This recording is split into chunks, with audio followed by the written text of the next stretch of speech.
Eve of the Fair, Chapter 1. It began at the normal daily chapter in the Benedictine monastery of St. Peter and St. Paul of Shrewsbury on the 30th day of July in the year of our Lord 1139. That day being the eve of St. Peter ad Vincula, a festival of solemn and profitable importance to the house that bore his name, the routine business of the morning meeting had been devoted wholly to the measures necessary to its proper celebration, and lesser matters had to wait. The house, given its full dedication, had 2 saints, but St. Paul tended to be neglected, sometimes even omitted from official documents, or so abbreviated that he almost vanished.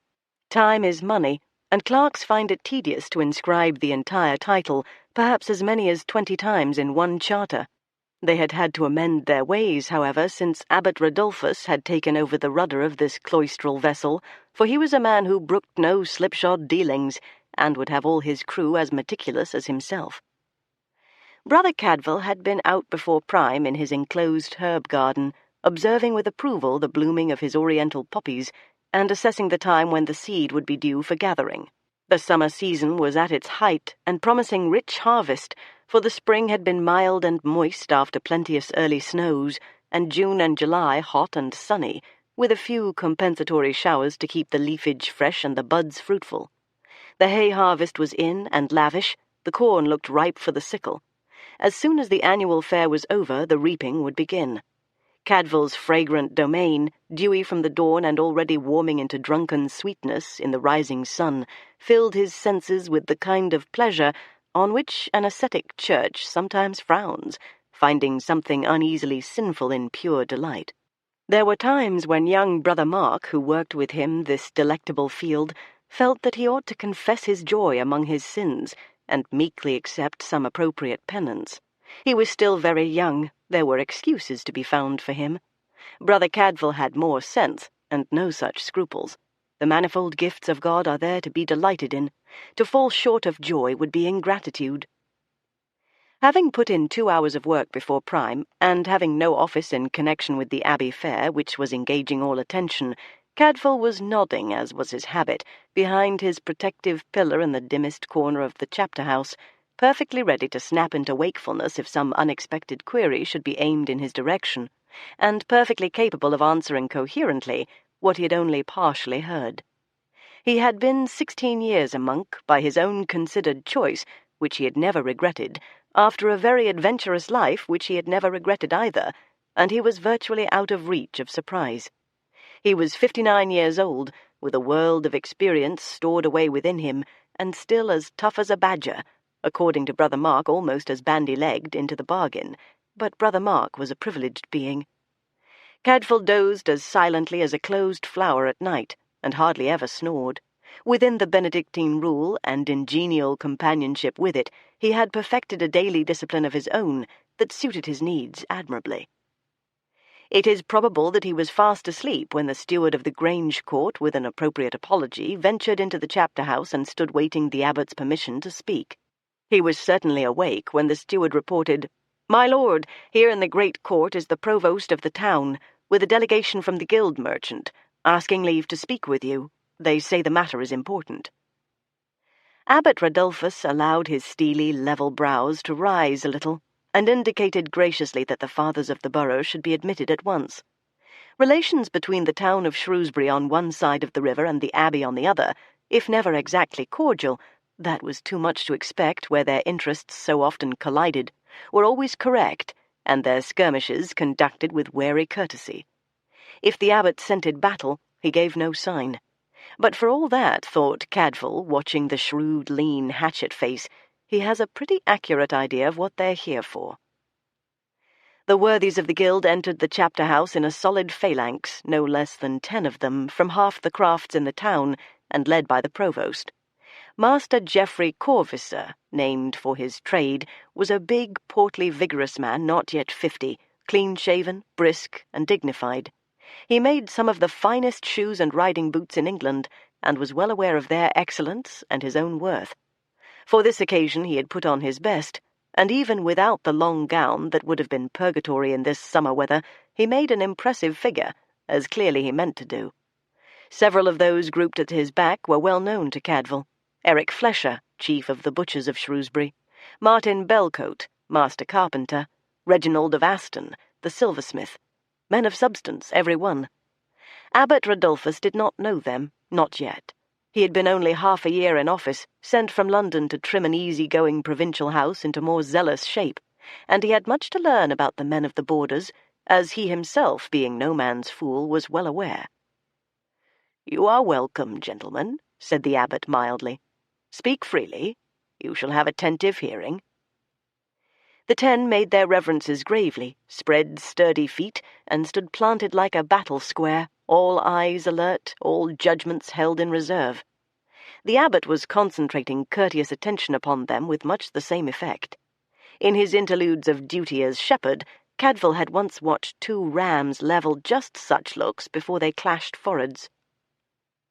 "My Lord Abbot," said the provost, "as you know, St. Peter's Fair opens on the day after tomorrow and lasts for 3 days. It's of the fair we come to speak. You know the conditions. For all that time all shops in the town must be shut and nothing sold but ale and wine. And ale and wine are sold freely here at the fairground and at the foregate too, so that no man can make his living in the town from that merchandise. For 3 days, the 3 busiest of the year, when we might do well out of tolls on carts and pack-horses and man-loads passing through the town to reach the fair, we must levy no charges, neither muirage nor pavage. All tolls belong only to the abbey. Goods coming up the Severn by boat tie up at your jetty and pay their dues to you. We get nothing. And for this privilege you pay no more than 38 shillings, and even that we must go to the trouble to distrain from the rents of your tenants in the town." "No more than 38 shillings," repeated Abbot Rodolphus, and elevated the iron-grey brows a shade higher, but still with an urbane countenance and a gentle voice. "The sum was appointed as fair, and not by us. The terms of the charter have been known to you many years, I believe. They have, and often before now, have been found burdensome enough, but bargains must be kept, and we have never complained. But bad years or good, the sum has never been raised, and it falls very hard on a town so pressed as we are now to lose 3 days of trade, and the best tolls of the year.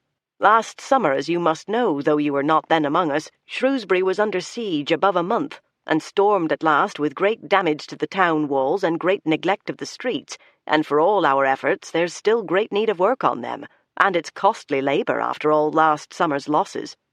Not the half of the dilapidations are yet put right, and in these troublous times, who knows when we may again be under attack? The very traffic of your fair will be passing through our streets and adding to the wear, while we get nothing to help make good the damage." "Come to the point, Master Provost," said the abbot in the same tranquil tone. "You are come to make some demand of us. Speak it out plainly." "Father Abbot, so I will. We think, and I speak for the whole guild merchant and borough gathering of Shrewsbury, that in such a year we have the best possible case for asking that the abbey should either pay a higher fee for the fair, or better by far, set aside a proportion of the fair tolls on goods, whether by horse-load or cart or boat, to be handed over to the town and spent on restoring the walls. You benefit by the protection the town affords you. You ought, we think, to bear a part with us in maintaining its defences. A 10th share of the profits would be welcomed, and we should thank you heartily for it. It is not a demand. With respect, it is an appeal. But we believe the grant of a 10th would be nothing more than justice." Abbot Rodolphus sat, very erect and lean and lofty, gravely considering the phalanx of stout burgesses before him. "That is the view of you all?" Edric Flesher spoke up bluntly.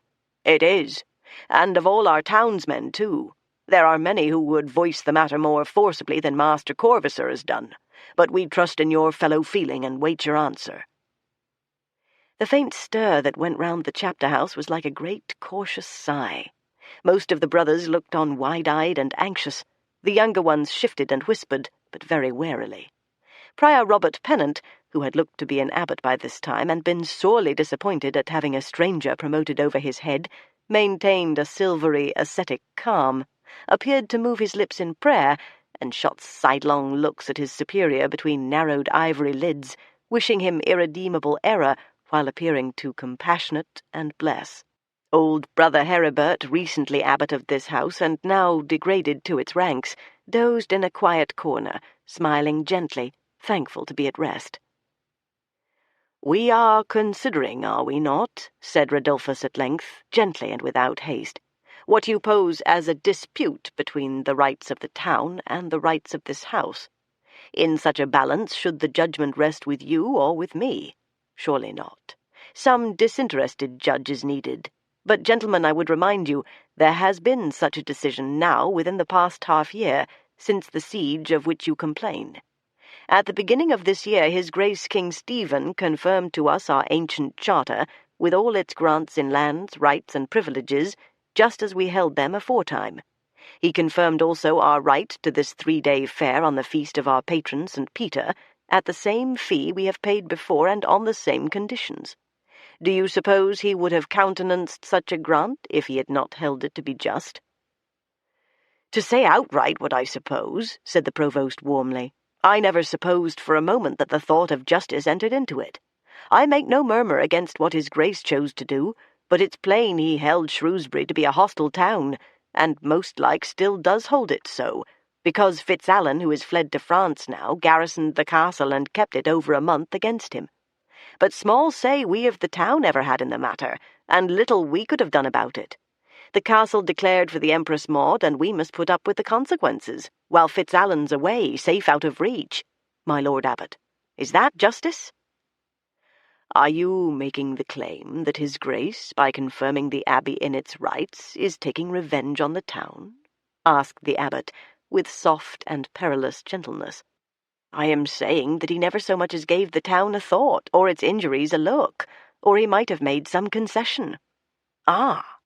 Then should not this appeal of yours be addressed rather to the Lord Gilbert Prestcott, who is the king's sheriff and no doubt has his ear, rather than to us?" "It has been so addressed, though not with regard to the fair. It is not for the sheriff to give away any part of what has been bestowed on the abbey. Only you, father, can do that," said Geoffrey Corvisor briskly. It began to be apparent that the provost knew his way about among the pitfalls of words every bit as well as did the abbot.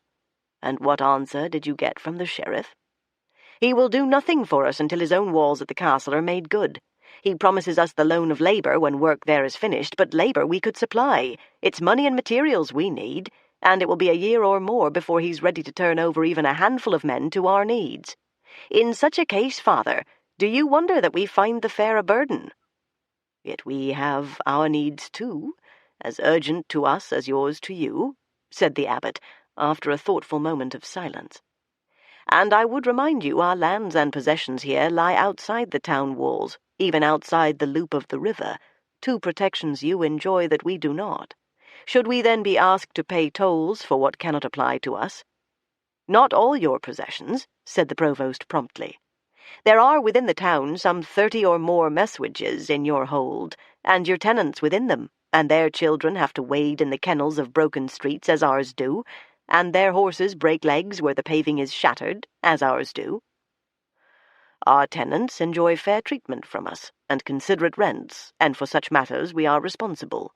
But we cannot be held responsible for the town's dilapidations, as we can for those here on our own lands." "No," said the abbot, raising his voice peremptorily when the provost would have resumed his arguments, "say no more. We have heard and understood your case, and we are not without sympathy. But St. Peter's Fair is a sacred right granted to this house, on terms we did not draw up. It is a right that inheres not to me as a man, but to this house, and I in my passing tenure have no authority to change or mitigate those terms in the smallest degree. It would be an offence against the King's grace who has confirmed the charter, and an offence against those my successors, for it could be taken and cited as a precedent for future years. No, I will not set aside any part of the profits of the fair to your use. I will not increase the fee we pay you for it. I will not share in any proportion the tolls on goods and stalls. All belong here, and all must be gathered here according to the charter." He saw 6 mouths open to protest against so summary a dismissal, and rose in his place, very tall and straight and chill of voice and eye. "This chapter is concluded," he said. There were 1 or 2 among the delegation who would still have tried to insist, but Geoffrey Corvisor had a better notion of his own and the town's dignity, and a shrewder idea of what might or might not impress that self-assured and austere man.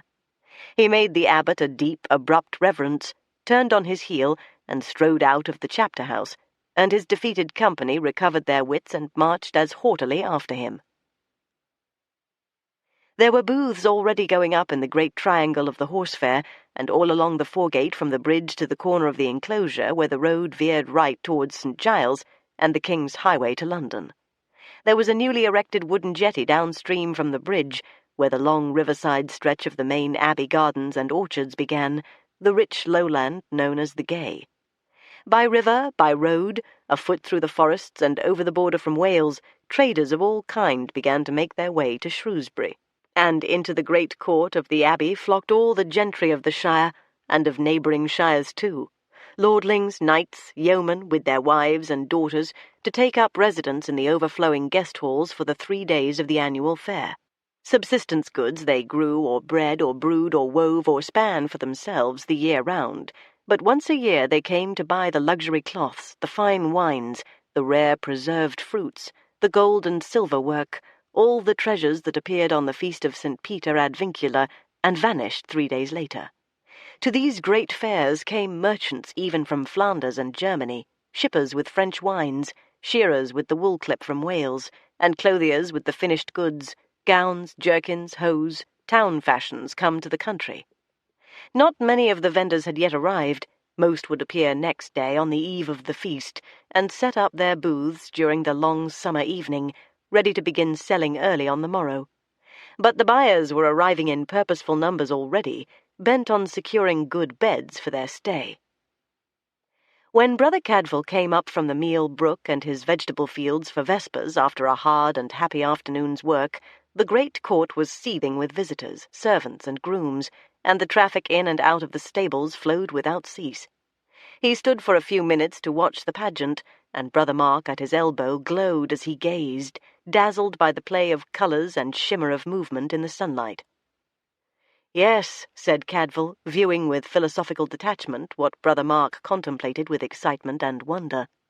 "The world and his wife will be here, either to buy or sell." And he eyed his young friend attentively, for the boy had seen little enough of the world before entering the order, being thrust through the gates willy-nilly at 16 by a stingy uncle who grudged him his keep even in exchange for hard work, and he had only recently taken his final vows. "Do you see anything there to tempt you back into the secular world?" "No," said Brother Mark, promptly and serenely. "But I may look and enjoy, just as I do in the garden when the poppies are in flower.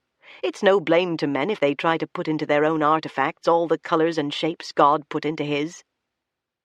There were certainly a few of God's more charming artifacts among the throng of visitors moving about the great court and the stable-yard, young women as bright and blooming as the poppies, and all the prettier for being in a high state of expectation, looking forward eagerly to their one great outing of the year. Some came riding their own ponies, some pillion behind husbands or grooms. There was even one horse-litter bringing an important dowager from the south of the shire. "I never saw it so lively before," said Mark, gazing with pleasure. "You've not lived through a fair as yet.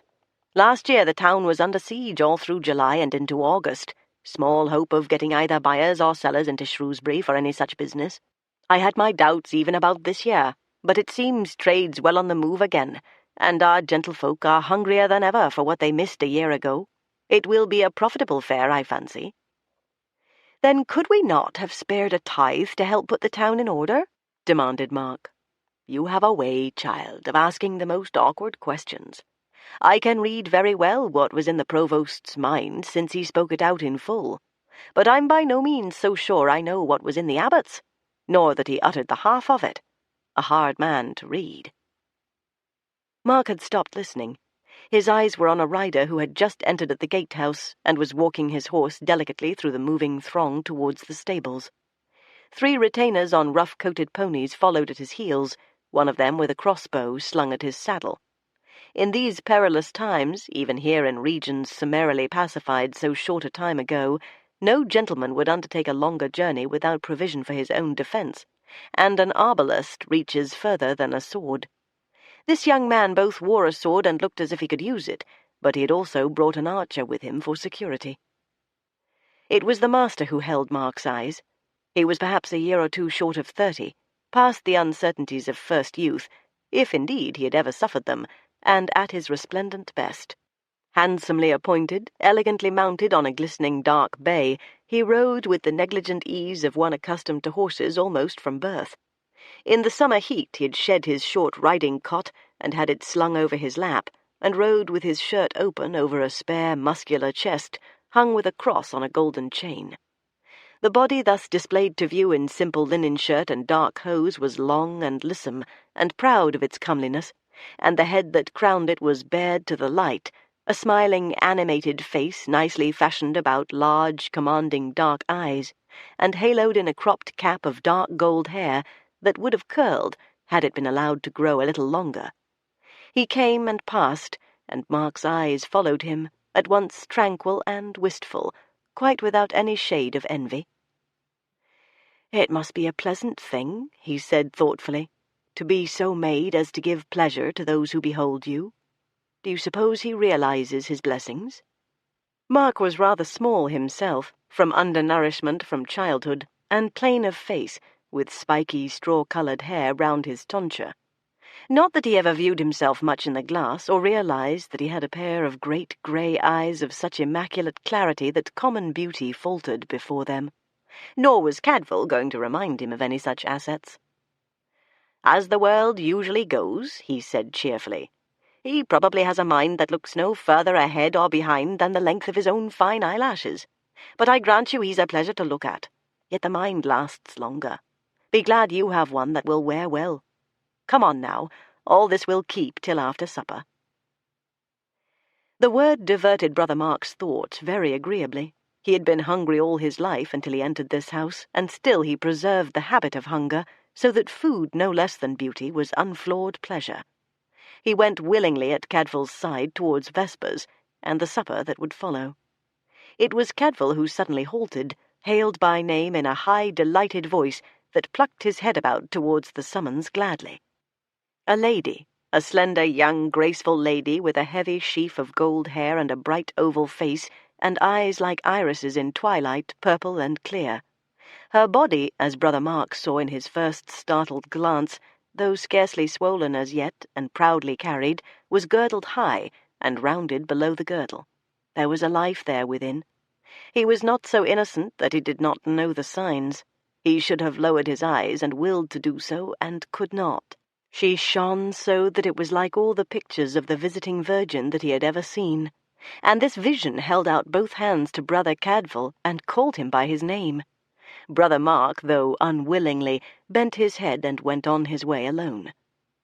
"Girl," said Brother Cadfael heartily, clasping the proffered hands with delight, "you bloom like a rose, and he never told me." "He has not seen you since the winter," she said, dimpling and flushing, "and we did not know then. It was no more than a dream then, and I have not seen you since we were wed." "And you are happy, and he?" "Oh, Cadfael, can you ask it?" There had been no need. The radiance Brother Mark had recognized was dazzling Cadfael no less. "Hugh is here, but he must go to the sheriff first. He'll certainly be asking for you before Compline. I have come to buy a cradle, a beautiful carved cradle for our son, and a Welsh coverlet in beautiful warm wool, or perhaps a sheepskin, and fine-spun wools to weave his gowns." "And you keep well?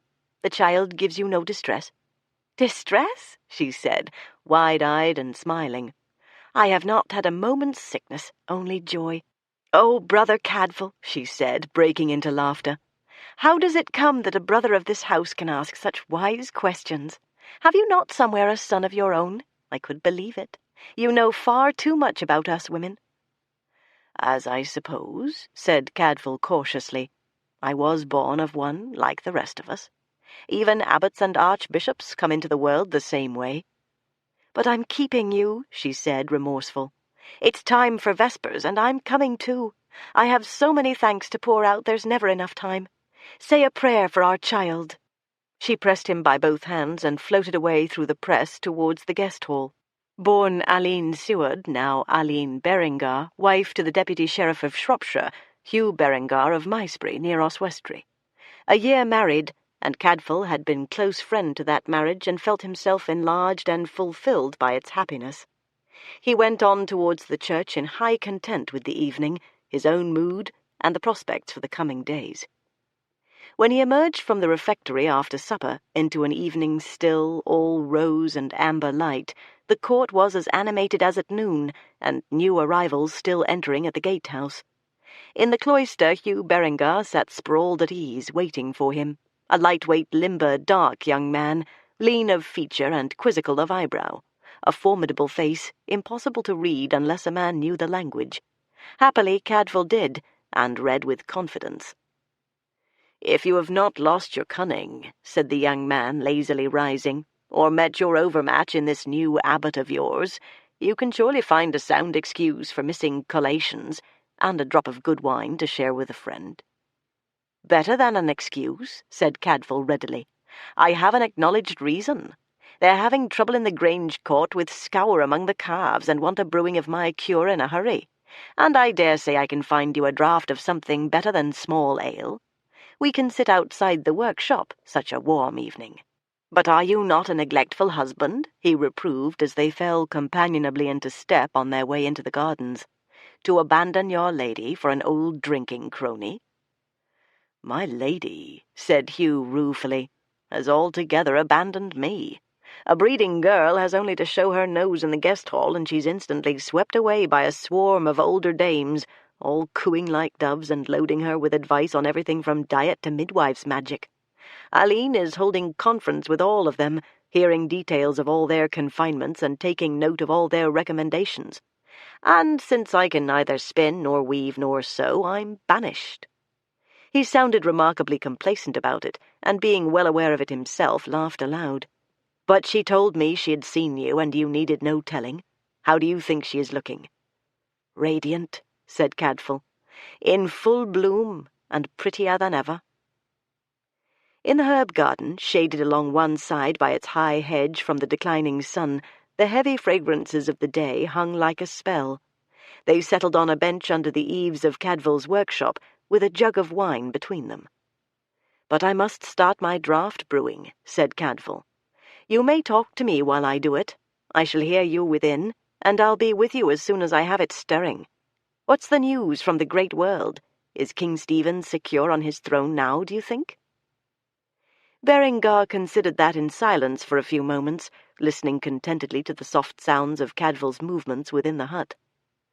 "With all the West still holding out for the Empress, however warily, I doubt it.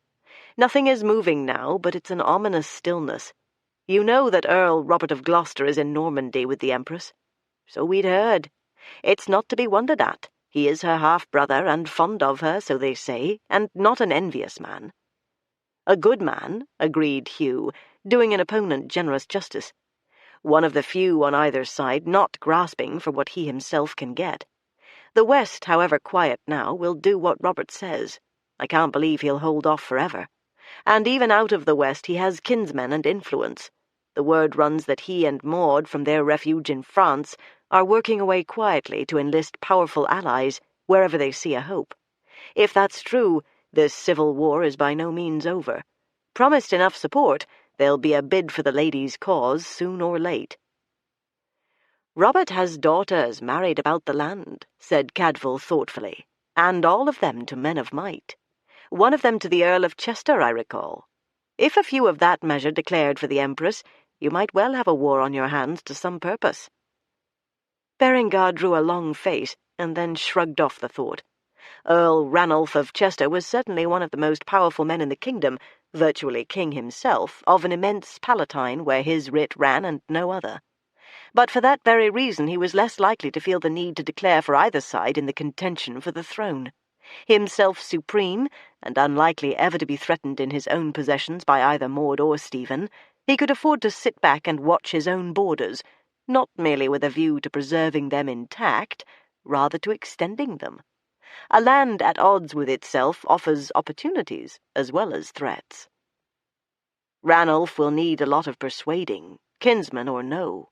He's very well as he is, and if he does move it will be because he sees profit and power in it for himself, and the Empress will come a poor second. He's not the man to risk anything for any cause but his own." Cadfael came out from the hut to sit beside him, drawing grateful breath in the evening coolness, for he had his small brazier burning within beneath his simmering brew. "That's better. Now fill me a cup, Hugh. I'm more than ready for it." And after a long and satisfying draught, he said thoughtfully, "There were some fears this disturbed state of things could ruin the fair even this year. But it seems trade keeps on the move while barons skulk in their castles. The prospects are excellent after all." "For the Abbey, perhaps," agreed Hugh. "The town is less happy about the outlook from all we heard as we passed through. This new abbot of yours has set the burgesses properly by the ears." "Ah, you've heard about that." Cadfael recounted the course of the argument in case his friend had caught but one side of it. "They have a case for seeking relief, no question, but so has he for refusing it, and he's standing firm on his rights. No way round it in law, he's taking no more than is granted to him. And no less," he added, and sighed. "Feelings are running high in the town," warned Berengar seriously. "I would not be sure you may not have trouble yet. I doubt if the provost made any too much of their needs. The word in the town is that this may be law, but it is not justice. But what's the word with you? How are you faring in the new dispensation?" "You'll hear murmurs even within our walls," admitted Cadfael, "if you keep your ears open.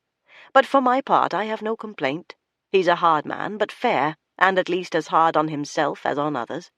We've been spoiled and easy with Heribert, and the new curb pulled us up pretty sharply, but that's the sum of it. I have much confidence in the man. He'll chasten where he sees fault, but he'll stand by his own against any power where they are threatened blameless. He's a man I'd be glad to have beside me in any battle." "But his loyalty's limited to his own?" said Berengar slyly, and cocked a slender black brow.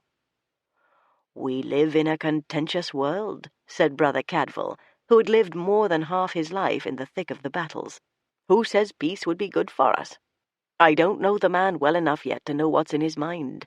I have not found him limited, but his vows are to his vocation and this house. Give him room and time, Hugh, and we shall see what follows. Time was when I was in two minds or more about you." His voice marvelled and smiled at the thought. "Not very long, however. I shall soon get the measure of Rodolphus, too. Hand me the jug, lad, and then I must go and stir this brew for the calves. How long have we yet to Compline?" Chapter 2. On the 31st of July the vendors came flooding in, by road and by river. From noon onward the horse fair was marked out in lots for stalls and booths, and the abbey stewards were standing by to guide pedlars and merchants to their places, and levy the tolls due on the amount of merchandise they brought.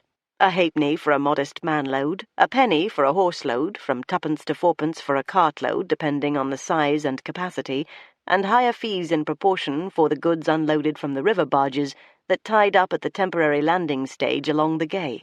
The entire length of the foregate hummed and sparkled with movement and colour and chatter. The abbey barn and stable outside the wall was full. Children and dogs ran among the booths and between the wheels of the carts, excited and shrill. The discipline of the day's devotions within the walls was not relaxed, but between offices a certain air of holiday gaiety had entered with the guests, and novices and pupils were allowed to wander and gaze without penalty. Abbot Rodolphus held himself aloof, as was due to his dignity, and left the superintendence of the occasion and the collection of tolls to his lay stewards. But for all that he knew everything that was going on, and had measures in mind to deal with any emergency. As soon as the arrival of the first Flemish merchant was reported to him, together with the news that the man had little French, he dispatched Brother Matthew, who had lived for some years in Flanders in his earlier days, and could speak fluent Flemish, to deal with any problems that might arise. If the fine-cloth merchants were coming, there was good reason to afford them every facility, for they were profitable visitors.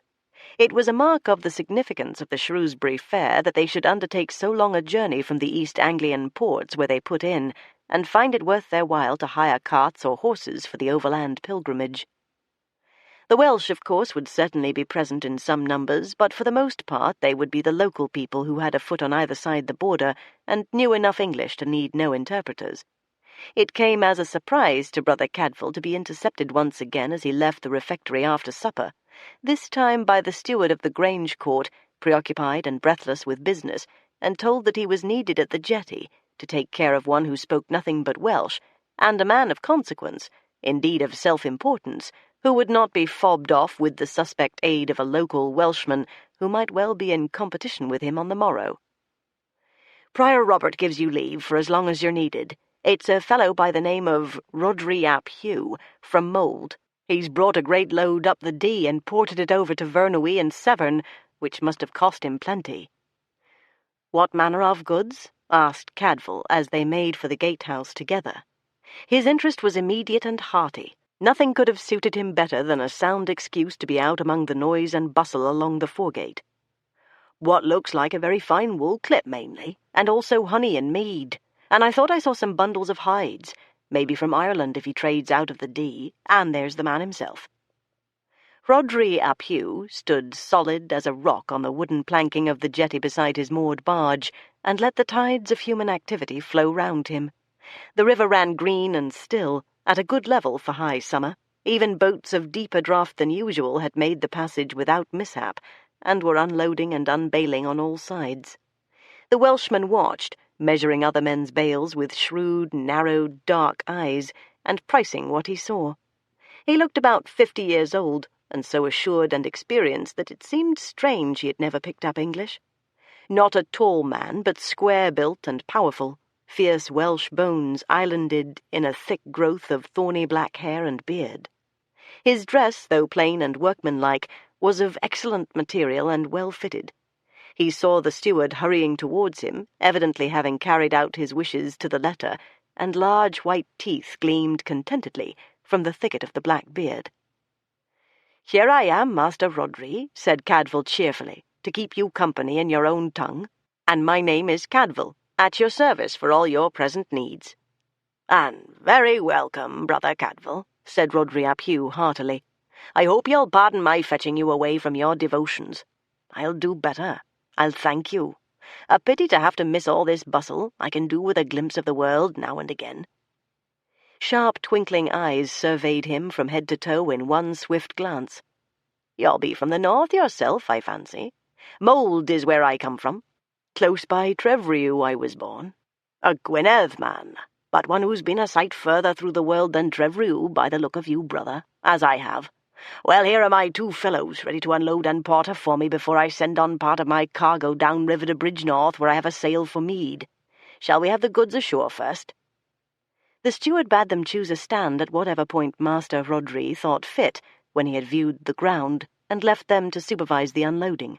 Rodri's two nimble little Welsh boatmen went to work briskly, hefting the heavy bales of hides and the wool sacks with expert ease, and piling them on the jetty, and Rodri and Cadfael addressed themselves pleasurably to watching the lively scene around them, as many of the townsfolk and the abbey guests were also doing. On a fine summer evening it was the best of entertainments to lean over the parapet of the bridge, or stroll along the green path to the Gay, and stare at an annual commotion which was one of the year's highlights. If some of the townspeople looked on with dour faces and muttered to one another in sullen undertones, that was no great wonder either. Yesterday's confrontation had been reported throughout the town. They knew they had been turned away empty-handed. "A thing worth noting," said Rodri, spreading his thick legs on the springy boards, "how both halves of England can meet in commerce, while they fall out in every other field. Show a man where there's money to be made, and he'll be there. If barons and kings had the same good sense, a country could be at peace, and handsomely the gainer by it. Yet I fancy," said Cadfael dryly, "that there'll be some hot contention here even between traders before the 3 days are up. More ways than one of cutting throats. Well, every wise man keeps a weapon about him, whatever suits his skill. That's only good sense, too. But we live together better than princes manage it. Though I grant you," he said weightily, "princes make good use of these occasions, for that matter. No place like one of your great affairs for exchanging news and views without being noticed, or laying plots and stratagems, or meeting someone you'd liefer not be seen meeting. Nowhere so solitary as in the middle of a marketplace." "In a divided land," said Cadfael thoughtfully, "you may very well be right. For instance, look to your left a ways, but don't turn. You see the meagre fellow in the fine clothes, the smooth-shaven one with the mincing walk? Come to watch who's arriving by water. You may be sure if he's here at all, he comes early, and has his stall already up and stocked, to be free to view the rest of us. That's Ewan of Shotwick, the glover, and an important man about Earl Ranulph's court at Chester, I can tell you." "For his skill at trade?" asked Cadfael dryly, observing the lean, fastidious, high-nosed figure with interest. "That and other fields, brother. Ewan of Shotwick is one of the sharpest of all of Earl Ranulph's intelligencers, and much relied on. And if he's setting up a booth here as far as Shrewsbury, it may well be for more purposes than trade. And then on the other side, look, that great barge standing off ready to come alongside, downstream of us. See the cut of her.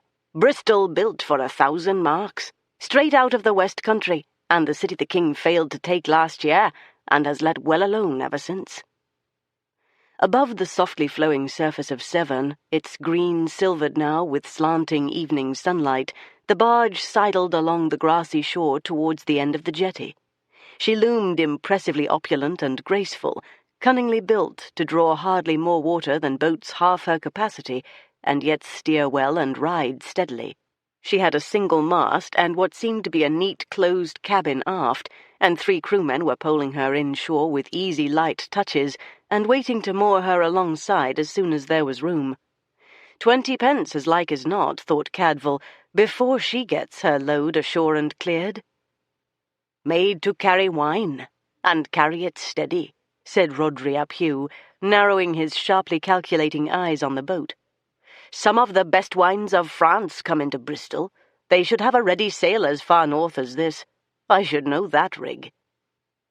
A considerable number of onlookers, whether they recognized her port and rig or not, were curious enough to come down from the bridge and the high road to see the Bristol boat come in. She was remarkable enough among her fellow craft to draw all eyes. Cadfael caught sight of a number of known faces craning among the crowd.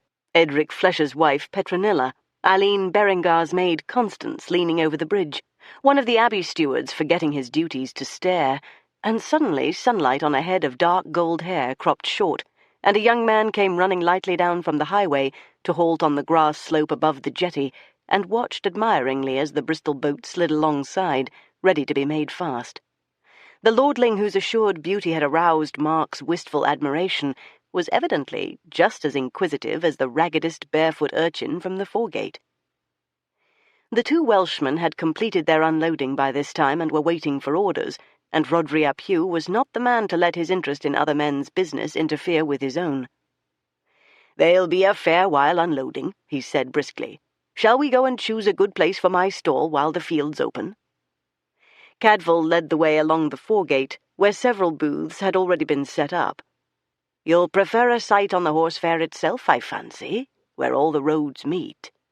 "Ah, my customers will find me wherever I am," said Rodri smugly, but for all that he kept a shrewd eye on all the possibilities, and took his time about selecting his place, even when they had walked the length of the foregate and come to the great open triangle of the horse fair. The abbey servants had set up a number of more elaborate booths that could be closed and locked, and supply living shelter for their holders, and these were let out for rents. Other traders brought their own serviceable trestles and light roofs, while the small country vendors would come in early each morning and display their wares on the dry ground or on a woven brichan, filling all the spaces between. For Rodri, nothing was good enough but the best. He fixed upon a stout booth near the abbey barn and stable, where all customers coming in for the day could stable their beasts, and in the act could not fail to notice the goods on the neighbouring stalls. "This will serve very well. One of my lads will sleep the nights here." The elder of the 2 had followed them, balancing the first load easily in a sling over his shoulders, while the other remained to guard the merchandise stacked on the jetty. Now he began to stow what he had brought, while Rodri and Cadfael set off back to the river to dispatch his fellow after him. On the way they intercepted one of the stewards, notified him of the site chosen, and came to terms for the rental. Brother Cadfael's immediate duty was done, but he was as interested in the growing bustle along the road and by the Severn as any other man who saw the like but once a year, and there was time to spare yet before Compline. It was good, too, to be speaking Welsh. There was seldom need within the walls. They reached the point where the track turned aside from the highway to go down to the waterside and looked down upon a lively scene. The Bristol boat was moored, and her 3 crewmen beginning to hoist casks of wine onto the jetty, while a big, portly, red-faced elderly gentleman in a long gown of fashionable cut, his capuchon twisted up into an elaborate hat, swung wide sleeves as he pointed and beckoned, giving orders at large. A fleshy but powerful face, round and choleric, with bristly brows like firs, and bluish jowls. He moved with surprising agility and speed, and plainly he considered himself a man of importance, and expected others to recognize him as such on sight. "I thought it might well be," said Rodri ap Hugh, pleased with his own acuteness and knowledge of widespread affairs. "Thomas of Bristol they call him, one of the biggest importers of wine into the port there, and deals in a small way in fancy wares from the east, sweetmeats and spices and candies. The Venetians bring them in from Cyprus and Syria, costly and profitable. The ladies will pay high for something their neighbours have not. What did I say? Money will bring men together. Whether they hold for Stephen or the Empress, they'll come and rub shoulders at your fair, brother." "By the look of him," said Cadfael, "a man of consequence in the city of Bristol." "So he is, and I'd have said in very good odour with Robert of Gloucester, but business is business, and it would take more than the simple fear of venturing into enemy territory to keep him at home when there's good money to be made." They had turned to begin the descent to the riverside when they were aware of a growing murmur of excitement among the people watching from the bridge, and of heads turning to look towards the town gates on the other side of the river. The evening light, slanting from the west, cast deep shadows under one parapet and half across the bridge, but above floated a faint moving cloud of fine dust, glittering in the sunset rays, and advancing towards the abbey shore. A tight knot of young men came into sight, sheering through the strolling onlookers at a smart pace, like a determined little army on the march. All the rest were idling the time pleasurably away on a fine evening. These were bound somewhere, in resolution and haste, the haste perhaps all the more aggressive lest the resolution be lost. There might have been as many as 25 of them, all male and all young. Some of them Cadfael knew. Martin Belcote's boy Edwy was there, and Edric Flesher's journeyman, and scions of 6 respected trades within the town, and at their head strode the provost's own son, young Philip Corvisser, jutting a belligerent chin and swinging clenched hands to the rhythm of his long-striding walk. They looked very grave and very dour, and people gazed at them in wonder and speculation, and drew in at a more cautious pace after their passing to watch what would happen. "If this is not the face of battle," said Rodri ap Hugh alertly, viewing the grim young faces while they were still safely distant. "I have never seen it. I did hear that your house has a difference of opinion with the town. I'll away and see all those goods of mine safely stacked away under lock and key before the trumpets blow." And he tucked up his sleeves and was off down the path to the jetty as nimbly as a squirrel, and hoisting his precious jars of honey out of harm's way, leaving Cadfael still thoughtfully gazing by the roadside. The merchant's instincts, he thought, were sound enough. The elders of the town had made their plea and been sent away empty-handed. To judge by their faces, the younger and hotter-headed worthies of the town of Shrewsbury had resolved upon stronger measures. A rapid survey reassured him that they were unarmed, as far as he could see not even a staff among them.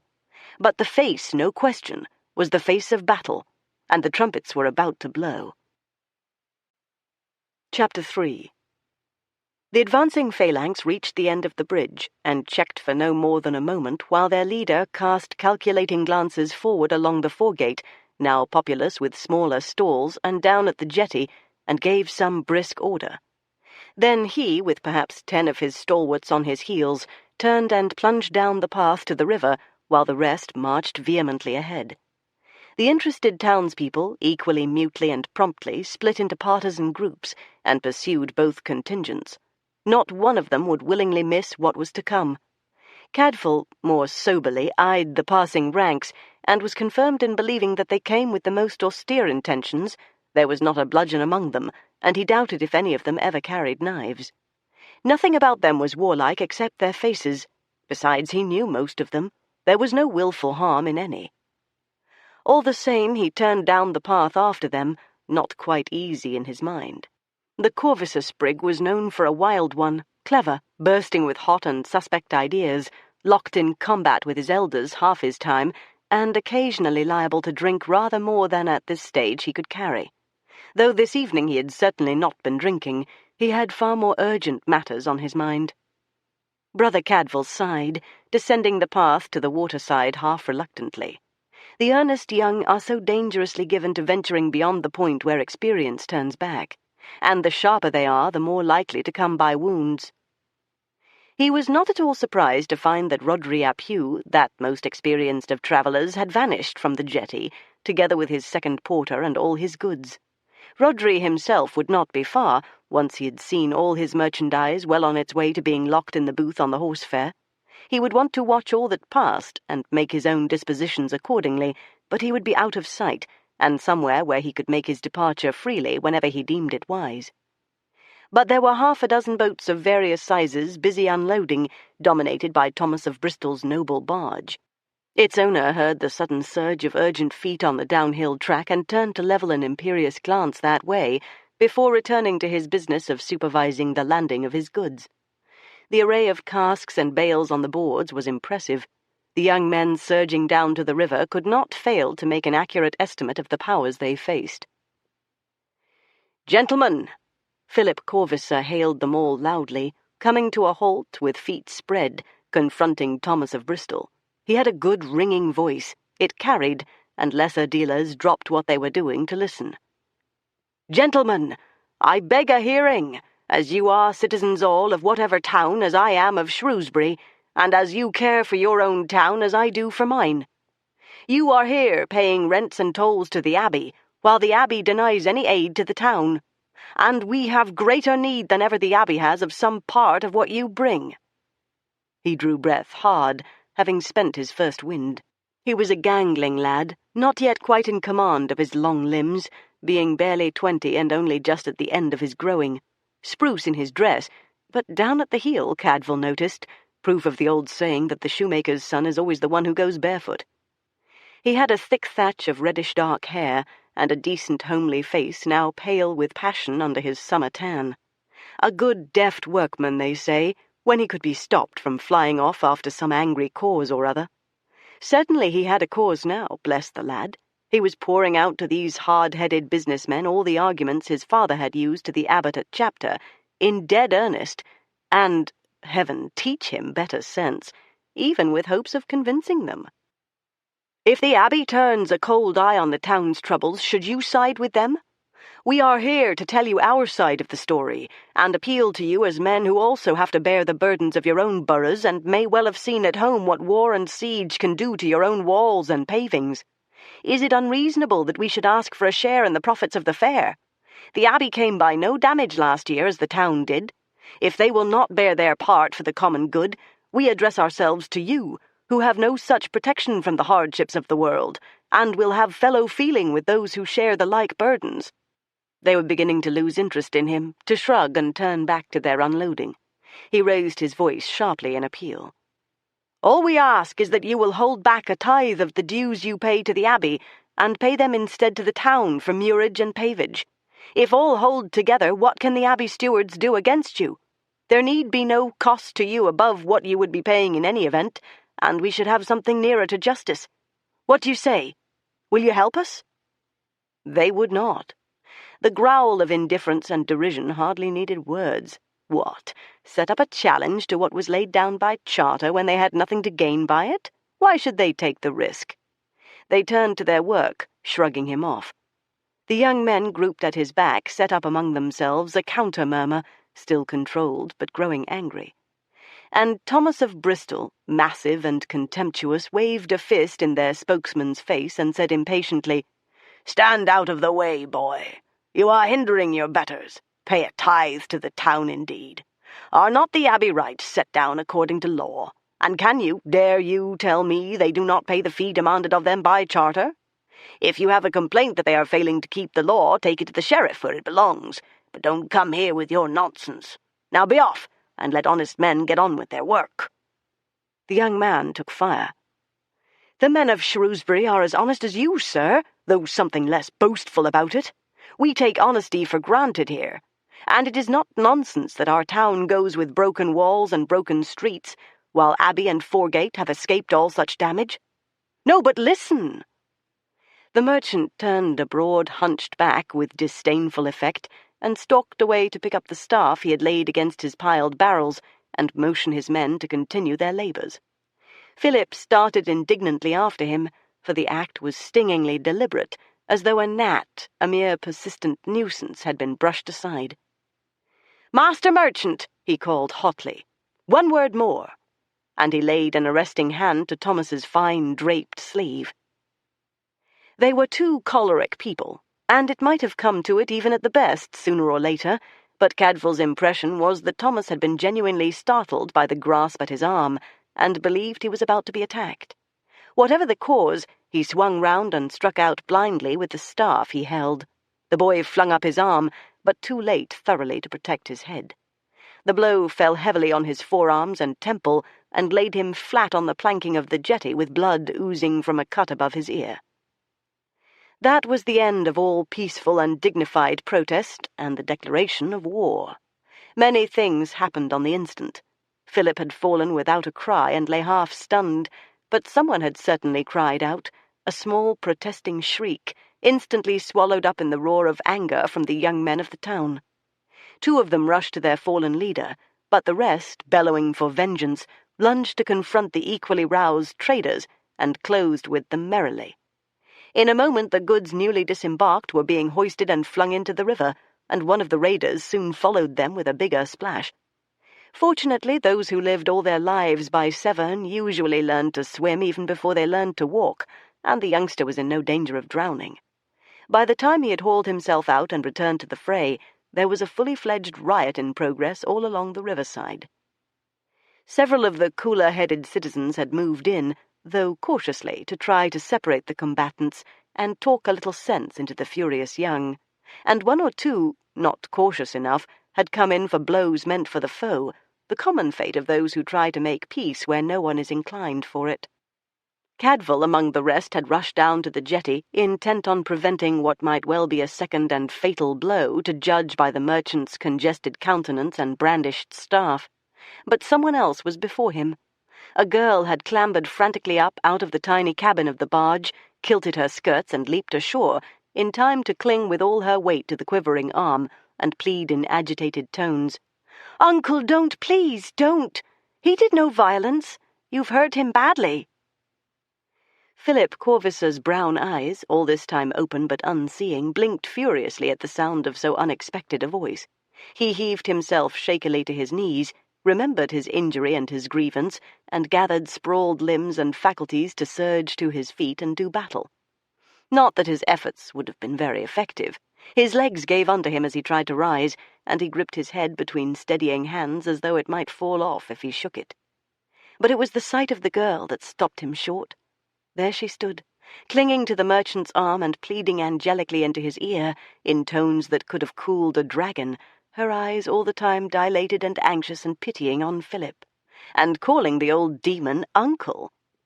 Philip's revenge was put clean out of his reach in an instant, but he scarcely felt a pang at the deprivation, to judge by the transformation that came over his bruised and furious face.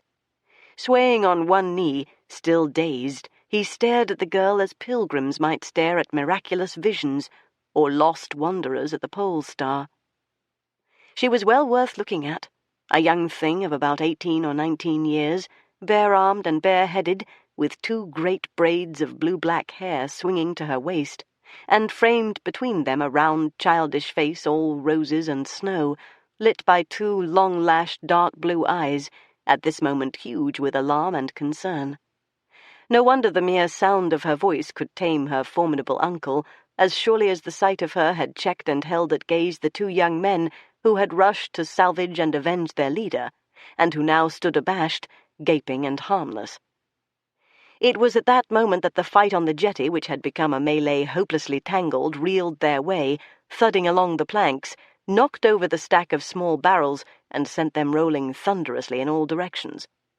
Cadfael grasped young Corvisser under the arms, hoisted him to his feet, and hauled him out of harm's way, thrusting him bodily into the arms of his friends for safekeeping, since he was still in a daze. A rolling cask swept Thomas's feet from under him, and the girl, flung aside in his fall, swayed perilously on the edge of the jetty. An agile figure darted past Cadfael with a flash of gold hair, leaped another rolling cask as nimbly as a deer, and plucked her back to safety in a long arm. The almost insolent grace and assurance was as familiar as the yellow hair. Cadfael contented himself with helping Thomas to his feet and drawing him aside out of danger, and was not particularly surprised, when that was done, to see that the long arm was still gallantly clasped round the girl's waist. Nor was she in any hurry to extricate herself. Indeed, she was gazing at the smiling, comely, reassuring face of her rescuer, wide-eyed, much as Philip Corvisser had gazed at her. "There, you're quite safe. But let me help you back aboard. You'd do best to stay there a while. Your uncle, too." "I advise it, sir," he said earnestly. "No one will offer you further offence. With this lady beside you, no one could be so ungallant," he said, his eyes wide in candid admiration. The cream of the girl's fair skin turned all to rose. Thomas of Bristol dusted himself down with slightly shaky hands, for he was a big man and had fallen heavily. "I thank you, sir, warmly for your help. You too, brother. But my wines, my goods—" "Leave them to us, sir. What can be salvaged shall be. You stay safe aboard and wait. This cannot continue. The law will be out after these turbulent young fools any moment. Half of them are off along the foregate overturning stalls and hounding the abbey stewards. Before long they'll be in the town jail with sore heads, wishing they'd had better sense than to pick a fight with the abbot of a Benedictine house." His eye was on Cadfael, who was busy writing and retrieving the fugitive casks, and still within earshot. He felt himself being drawn companionably into this masterful young man's planning, perhaps as reassurance and guarantee of respectability. The eyes were slightly mischievous, though the face retained its decent gravity. The nearest Benedictine was being gently teased as representative of his order. "My name," said the rescuer blithely, "is Ivo Corbiere, of the manor of Stanton Cobbold in this shire, though the main part of my honour lies in Cheshire. If you'll allow me, I'm happy to offer my help." He had taken his arm from about the girl's waist by then, decorously if reluctantly, but his gaze continued to embrace and flatter her.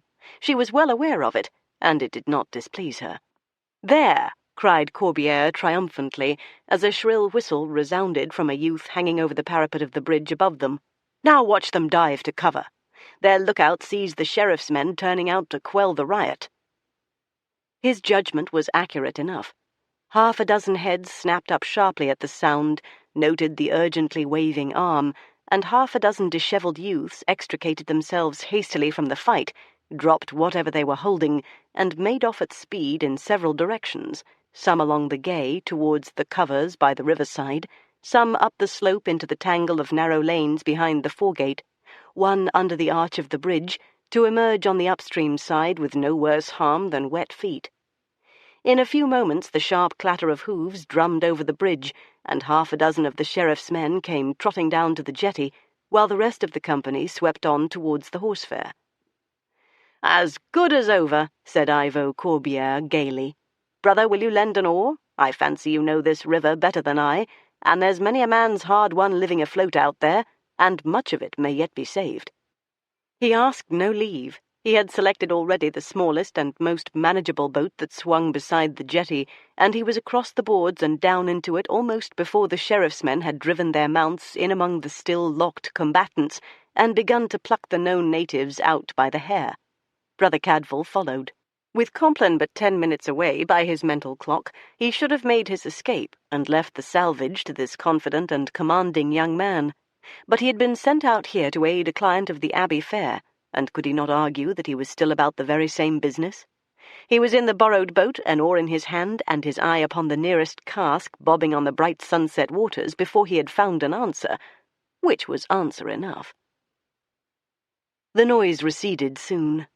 Everyone left here was busily hooking bales and bundles out of the river, pursuing some downstream to coves where they had lodged, abandoning one or two small items too sodden and too vulnerable to be saved, writing off minor losses, thankfully calculating profits still to be made after fees and rentals and tolls were paid. The damage was not so great after all. It could be carried. Along the foregate, stalls were being righted, goods laid out afresh. Doubtful if the pandemonium had ever reached the horse fair, where the great merchants unrolled their bales. In the stony confines of the castle and the town jail, no doubt, some dozen or so youngsters of the town were nursing their bruises and grudges, and wondering how their noble and dignified protest had disintegrated into such a shambles. As for Philip Corvisser, nobody knew where he had fetched up, once he shook off the devotees who had helped him away from the jetty in a daze. The brief venture was over, the cost not too great. Not even the sheriff, Gilbert Prescott, was going to bear down too hard on those well-meaning but ill-advised young men of Shrewsbury. "Gentlemen," said Thomas of Bristol, eased and expansive, "I cannot thank you enough for such generous help. No, the casks will have taken no hurt. Those who buy my wines should and do store them properly a good while before tapping. Their condition will not be impaired. The sugar confections, thanks be, were not yet unloaded. No, I have suffered no real hurt, and my child here is much in your debt. Come, my dear, don't hide there within, make your respects to such good friends. Let me present my niece, Emma, my sister's daughter, Emma Vernald, heiress to her father, who was a master mason in our city, and also to me, for I have no other kin. Emma, my dear, you may pour the wine." The girl had made good use of the interval. She came forth now with her braids of hair coiled in a gilded net on her neck, and a fine tunic of embroidered linen over her plain gown. Not, thought Cadfael, for my benefit. It was high time for him to take his leave and return to his proper duties. He had missed Compline in favour of retrieving goods from the waters, and he would have to put in an hour or so in his workshop yet before he could seek his bed. No one would be early to bed on this night, however. Thomas of Bristol was not the man to leave the supervision of his booth and the disposition of his goods to others, however trustworthy his 3 servants might be. He would soon be off to the horse fair to see everything safely stowed to his own satisfaction, ready for the morrow. And if he thought fit to leave those 2 handsome young people together here until his return, that was his affair. Mention of the manor of Stanton Cobbold, and as the least part of Corbier's honour at that, had made its impression. There had been no real need for that careful mention of Mistress Emma's prospective wealth, but dutiful uncles and guardians must be ever on the alert for good matches for their girls, and this young man was already taken with her face before he ever heard of her fortune. Small wonder, she was a beautiful child by any standards. Brother Cadfael excused himself from lingering, wished the company good night, and walked back at leisure to the gatehouse. The foregate stretched busy and populous, but at peace. Order had been restored, and St. Peter's Fair could open on the morrow without further disruption. Chapter 4. Hugh Berengar came back from a final patrol along the foregate well past 10 o'clock, an hour when all dutiful brothers should have been fast asleep in the dortoir. He was by no means surprised to find that Cadfael was not. They met in the great court, as Cadfael came back from closing his workshop in the herb garden. It was still a clear twilight, and the west had a brilliant afterglow. "I hear you've been in the thick of it," said Hugh, stretching and yawning. "Did I ever know you when you were not? Mad young fools! What did they hope to do that their elders could not? And then to run wild as they did and ruin their case even with those who had sympathy for them. Now their sires will have fines to pay, and the town lose more for the night's work than ever it stood to gain. Cadfael, I take no joy in heaving decent, silly lads into prison. I have a foul taste in my mouth from it. Come into the gatehouse for a while and share a cup with me. You may as well stay awake until matins now." "Aline will be waiting for you," objected Cadfael. "Aline, bless her good sense, will be fast asleep, for I'm bound to the castle yet to report on this disturbance. I doubt I shall be there over the night. Come and tell me how all this went wrong, for they tell me it began down at the jetty where you were." Cadfael went with him willingly. They sat together in the anteroom of the gatehouse, and the porter, used to such nocturnal activities when the deputy sheriff of the shire was lodged within, brought them wine, made tolerant inquiry of progress, and left them to their colloquy. "How many have you taken up?" asked Cadfael when he was given an account of what had happened by the river. 17, and it should have been 18, owned Hugh grimly, if I had not hauled Belcott's boy Edwy aside without witnesses, put the fear of God into him, and sent him home with a flea in his ear. Not 16 yet. but sharp enough to know very well what he was about, the imp. I should not have done it." "His father was one of yesterday's delegates," said Cadfael, "and he's a loyal child as well as a bold one. I'm glad you let him away home. And young Corvisser? No, we've not laid hand on him, though a dozen witnesses say he was the ringleader and captained the whole enterprise. But he has to go home sometime, and he'll not get in at the gate a free man. Not a hope of it." "He came lecturing like a doctor," said Cadfael seriously, "and never a threatening move. It was when he was struck down that the wild lads took the bit between their teeth and laid about them. I saw it. The man who struck him lashed out in alarm, I grant you, but without cause. I take your word for that, and I'll stand by it. But he led the attack, and he'll end with the rest, as he should, seeing he loosed this on us all. They'll be bailed by their fathers, the lot of them," said Hugh wearily, and passed long fingers over tired eyelids. "Do I seem to you, Cadfael, to be turning horribly into a crown official? That I should not like." "No," said Cadfael judiciously. "You're not too far gone. Still a glint in the eye and a quirk in the mind. You'll do yet. Gracious in you. And you say this Bristol merchant struck the silly wretch down without provocation?" "He imagined provocation. The boy laid a detaining hand on his arm from behind, meaning no ill, but the man took fright. He had a staff in his hand, he turned on him and hit out, felled him like an ox. I doubt if he had the strength to knock the trestle from under a stall after that. For all I know, he may be fallen out of his senses somewhere, unless his friends have kept their hands on him." Hugh looked at him across the trestle on which their own elbows were spread, and smiled. "If ever I want for an advocate, I'll come running to you. Well, I do know the lad. He has a well-hung tongue, and lets it wag far too freely, and he has a hot temper and a warm heart, and lets the pair of them run away with his own sense, if you claim he has any." The lay porter put his bald brown crown and round red face into the room. "My lord, there's a lady here at the gate has a trouble on her mind, and asks a word. One Mistress Emma Vernold, niece to the merchant Thomas of Bristol. Will you have her come in?" They looked at each other across the board with raised brows and startled eyes. "The same man?" said Berengar, marvelling. "The same man, surely, and the same girl. But the uproar was all over. What can she be wanting here at this hour? And what's her uncle about, letting her venture loose into the night?" "We'd best be finding out," said Hugh, resigned. "Let the lady come in, if I'm the man she wants." "She asked first for a guest here, Ivo Corbiere, but I know he's still out viewing the preparations along the foregate, and when I mentioned that you were here, she begged a word with you. Glad to find the law here, and awake, seemingly. Ask her to step in, then. And Cadfael, stay, if you'll be so good. She's had speech with you already. She may be glad of a known face." Emma Vernold came in hurriedly, yet hesitantly, unsure of herself in this unfamiliar place, and made a hasty reverence. "My lord, I pray your pardon for troubling you so late." She saw Brother Cadfael and half smiled, relieved but distracted. "I am Emma Vernold. I came with my uncle, Thomas of Bristol. We have our own living space on his barge by the bridge. And this is my uncle's man, Gregory." It was the youngest of the three who attended her, a gawky, lean, but powerful fellow of about 20. Berengar took her by the hand and put her into a seat by the table. "I'm here to serve you as best I can. What's your trouble?" "Sir, my uncle went to see to the stocking of his booth at the horse fair. It was not long after the good brother here left us. You'll have heard all that happened below there. My uncle went to join his other 2 men who were busy there before him, and left only Gregory with me.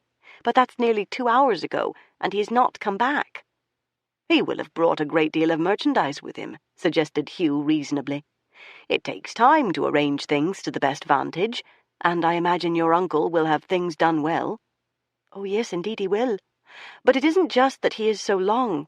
The 2 men with him were his journeyman, Roger Dodd, and the porter Warren, and Warren sleeps in the booth to mind the goods. Roger came back to the barge an hour ago and was surprised not to find my uncle back, for he said he left the booth well before him. We thought perhaps he had met some acquaintance on the way and stopped to exchange the news with him, so we waited some while, but still he did not come. And now I have been back to the booth with Gregory to see if by some chance he had turned back there for something forgotten perhaps. But he has not, and Warren says as Roger does that my uncle left first, intending to come straight home to me, it being so late. He does not like, she amended, paling, for me to be alone with the men, without his company. Her eyes were steady and clear, but her lip quivered, and there was the faint suggestion of disquiet, even in the unflinching firmness of her regard. She knows she is fair, Cadfael thought, and she's right to take account of it.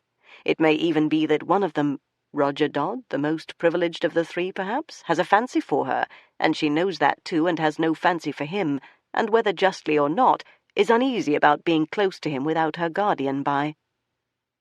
"And you are sure he has not made his way home by some other way?" asked Hugh, "while you've been seeking him at his booth?"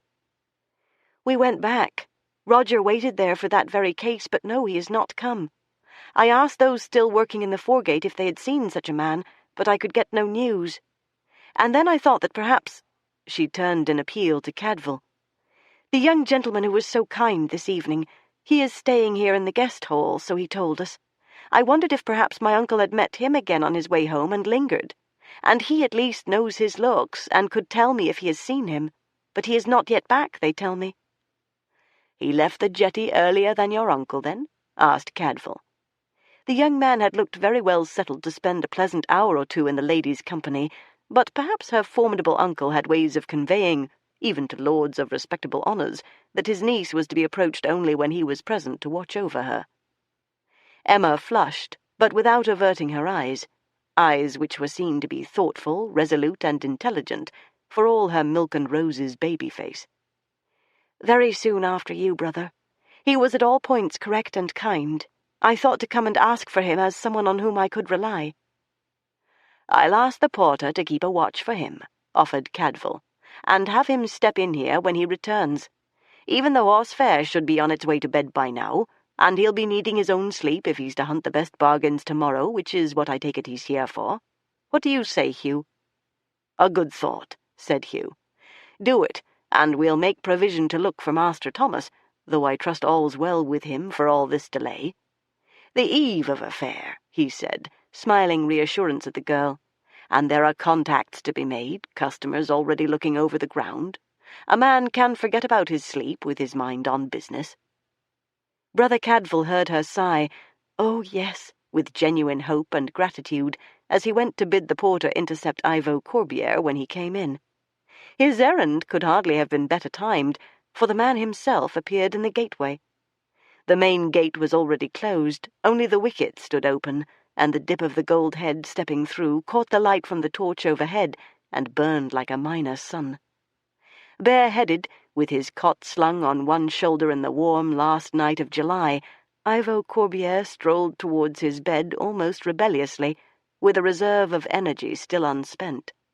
The snowy linen shirt glowed in the lambent dark with a ghostly whiteness. He was whistling a street tune, more likely Parisian than out of London by the cadence of it. He had certainly drunk reasonably deep, but not beyond his measure, nor even up to it. He was alert at a word. "What, you, brother? Out of bed before matins?" Amiable though his soft laughter was, he checked it quickly, sensing something demanding gravity of him. "You were looking for me? Something worse fell out? Good God, the old man never killed the fool boy, did he?" "Nothing so dire," said Cadfael. "But there's one within here at the gatehouse came looking for you with a question. You've been about the foregate and the fairground all this time?"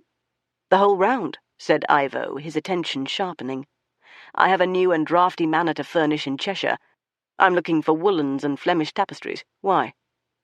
"Have you seen in your wanderings Master Thomas of Bristol, at any time since you left his barge earlier this evening?" "I have not," said Ivo, wondering, and peered closely in the strange soft light of midsummer, an hour short of midnight. "What is this? The man made it clear, he has practice, which is no marvel, that his girl is to be seen only in his presence and with his sanction, and small blame to him, for she's gold, with or without his gold. I respected him for it, and I left. Why, what follows?" "Come and see," said Cadfael simply, and led the way within. The young man blinked in the sudden light and opened his eyes wide upon Emma. It was a question which of them showed the more distracted. The girl rose, reaching eager hands, and then half withdrawing them, the man sprang forward solicitously to welcome the clasp. "Mistress Vernald, at this hour? Should you—" He had a grasp of the company and the urgency by then. "What has happened?" he asked, and looked at Berengar. Briskly, Berengar told him. Cadfael was not greatly surprised to see that Corbière was relieved rather than dismayed. Here was a young, inexperienced girl, growing nervous all too easily when she was left alone an hour or so too long, while no doubt her uncle, very travelled and experienced indeed, and well able to take care of himself, was in no sort of trouble at all, but merely engaged in a little social indulgence with a colleague, or busy assessing the goods and worldly state of some of his rivals. "Nothing ill will have happened to him," said Corbière cheerfully, smiling reassurance at Emma, who remained, for all that, grave and anxious of eye. And she was no fool, Cadfael reflected, watching, and knew her uncle better than anyone else here could claim to know him. "You'll see. He'll come home in his own good time and be astonished to find you so troubled for him." She wanted to believe it, but her eyes said she could not be sure. "I hoped he might have met you again," she said, "or that at least you might have seen him." "I wish it were so," he said. "It would have been my pleasure to set your mind at rest, but I have not seen him." "I think," said Berengar, "this lies now with me. I have still 6 men here within the walls. We'll make a search for Master Thomas. In the meantime, the hour is late, and you should not be wandering in the night. It will be best if your man here returns to the barge, while you, madam, if you consent, can very well join my wife here in the guest hall. Her maid Constance will make room for you and find you whatever you need over the night." There was no knowing whether he had noted her uneasiness about returning to the barge just as acutely as Cadfael had, or was simply placing her in the nearest safe charge and the best. But she brightened so eagerly and thanked him so fervently that there was no mistaking the relief she felt. "Come then," he said gently. "I'll see you safely into Constance's care, and then you may leave the searching to us." "And I," said Corbière, shrugging enthusiastically into the sleeves of his cot, "will bear a hand with you in the hunt if you'll have me." They coned the whole length of the foregate, Berengar with his 6 men-at-arms, Ivo Corbière as energetic and wide-awake as at noon, and Brother Cadfael, who had no legitimate reason to go with them at all beyond the pricking of his thumbs, and the manifest absurdity of going to his bed at such an hour, when he would in any case have to rise again at midnight for matins. If that was excuse enough for sharing a drink with Berengar, it was excuse enough for taking part in the hunt for Thomas of Bristol. For truly, thought Cadfael, shaking his head over the drastic events of the evening, I shall not be easy until I see that meaty blue-jowled face again, and hear that loud, self-confident voice. Corbière might shrug off the merchant's non-return as a mere trivial departure from custom, such as every man makes now and again, and on any other day Cadfael would have agreed with him. But too much had happened since noon today. Too many people had been trapped into outrageous and uncharacteristic actions. Too many passions had been let loose for this to be an ordinary day. It was even possible that someone had stepped so far aside from his usual self as to commit deliberate violence by stealth in the night, to avenge what had been done openly and impulsively in the day, though God forbid. They had begun by making certain that there was still no word or sign at the jetty. No, Thomas had neither appeared nor sent word, and Roger Dodd's forays among the other traders along the riverside, as far as he dared go from the property he guarded, had elicited no news of his master. He was a burly, well-set-up young man of about 30, this Roger Dodd, and very personable, if he had not been so curt and withdrawn in manner. No doubt he was anxious, too. He answered Hugh's questions in the fewest possible words, and gnawed an uncertain lip at hearing that his master's niece was now lodged in the Abbey guest hall. He would have come with them to help in their search, but he was responsible for his master's belongings, and would have to be answerable for their safety when his master returned. He stayed with the barge, and sent the mute and sleepily resentful Gregory to lead them straight to the booth Master Thomas had rented. Berengar's sergeant, with 3 men, was left behind to work his way gradually along the foregate after them, questioning every waking stallholder as he went, while the rest followed the porter to the fairground. The great open space was by this time half asleep, but still winking with occasional torches and braziers, and murmuring with subdued voices. For these 3 days in the year it was transformed into a tight little town, busy and populous, to vanish again on the 4th day. Thomas had chosen a large booth almost in the centre of the triangular ground.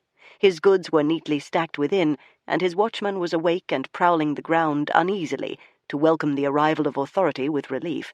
Wherein was a leathery, middle-aged man who had clearly been in his present service many years, and was probably completely trusted within his limits, but had not the ability ever to rise to the position Roger Dodd now held. "No, my lord," he said anxiously. "Never a word since, and I've been on watch every moment.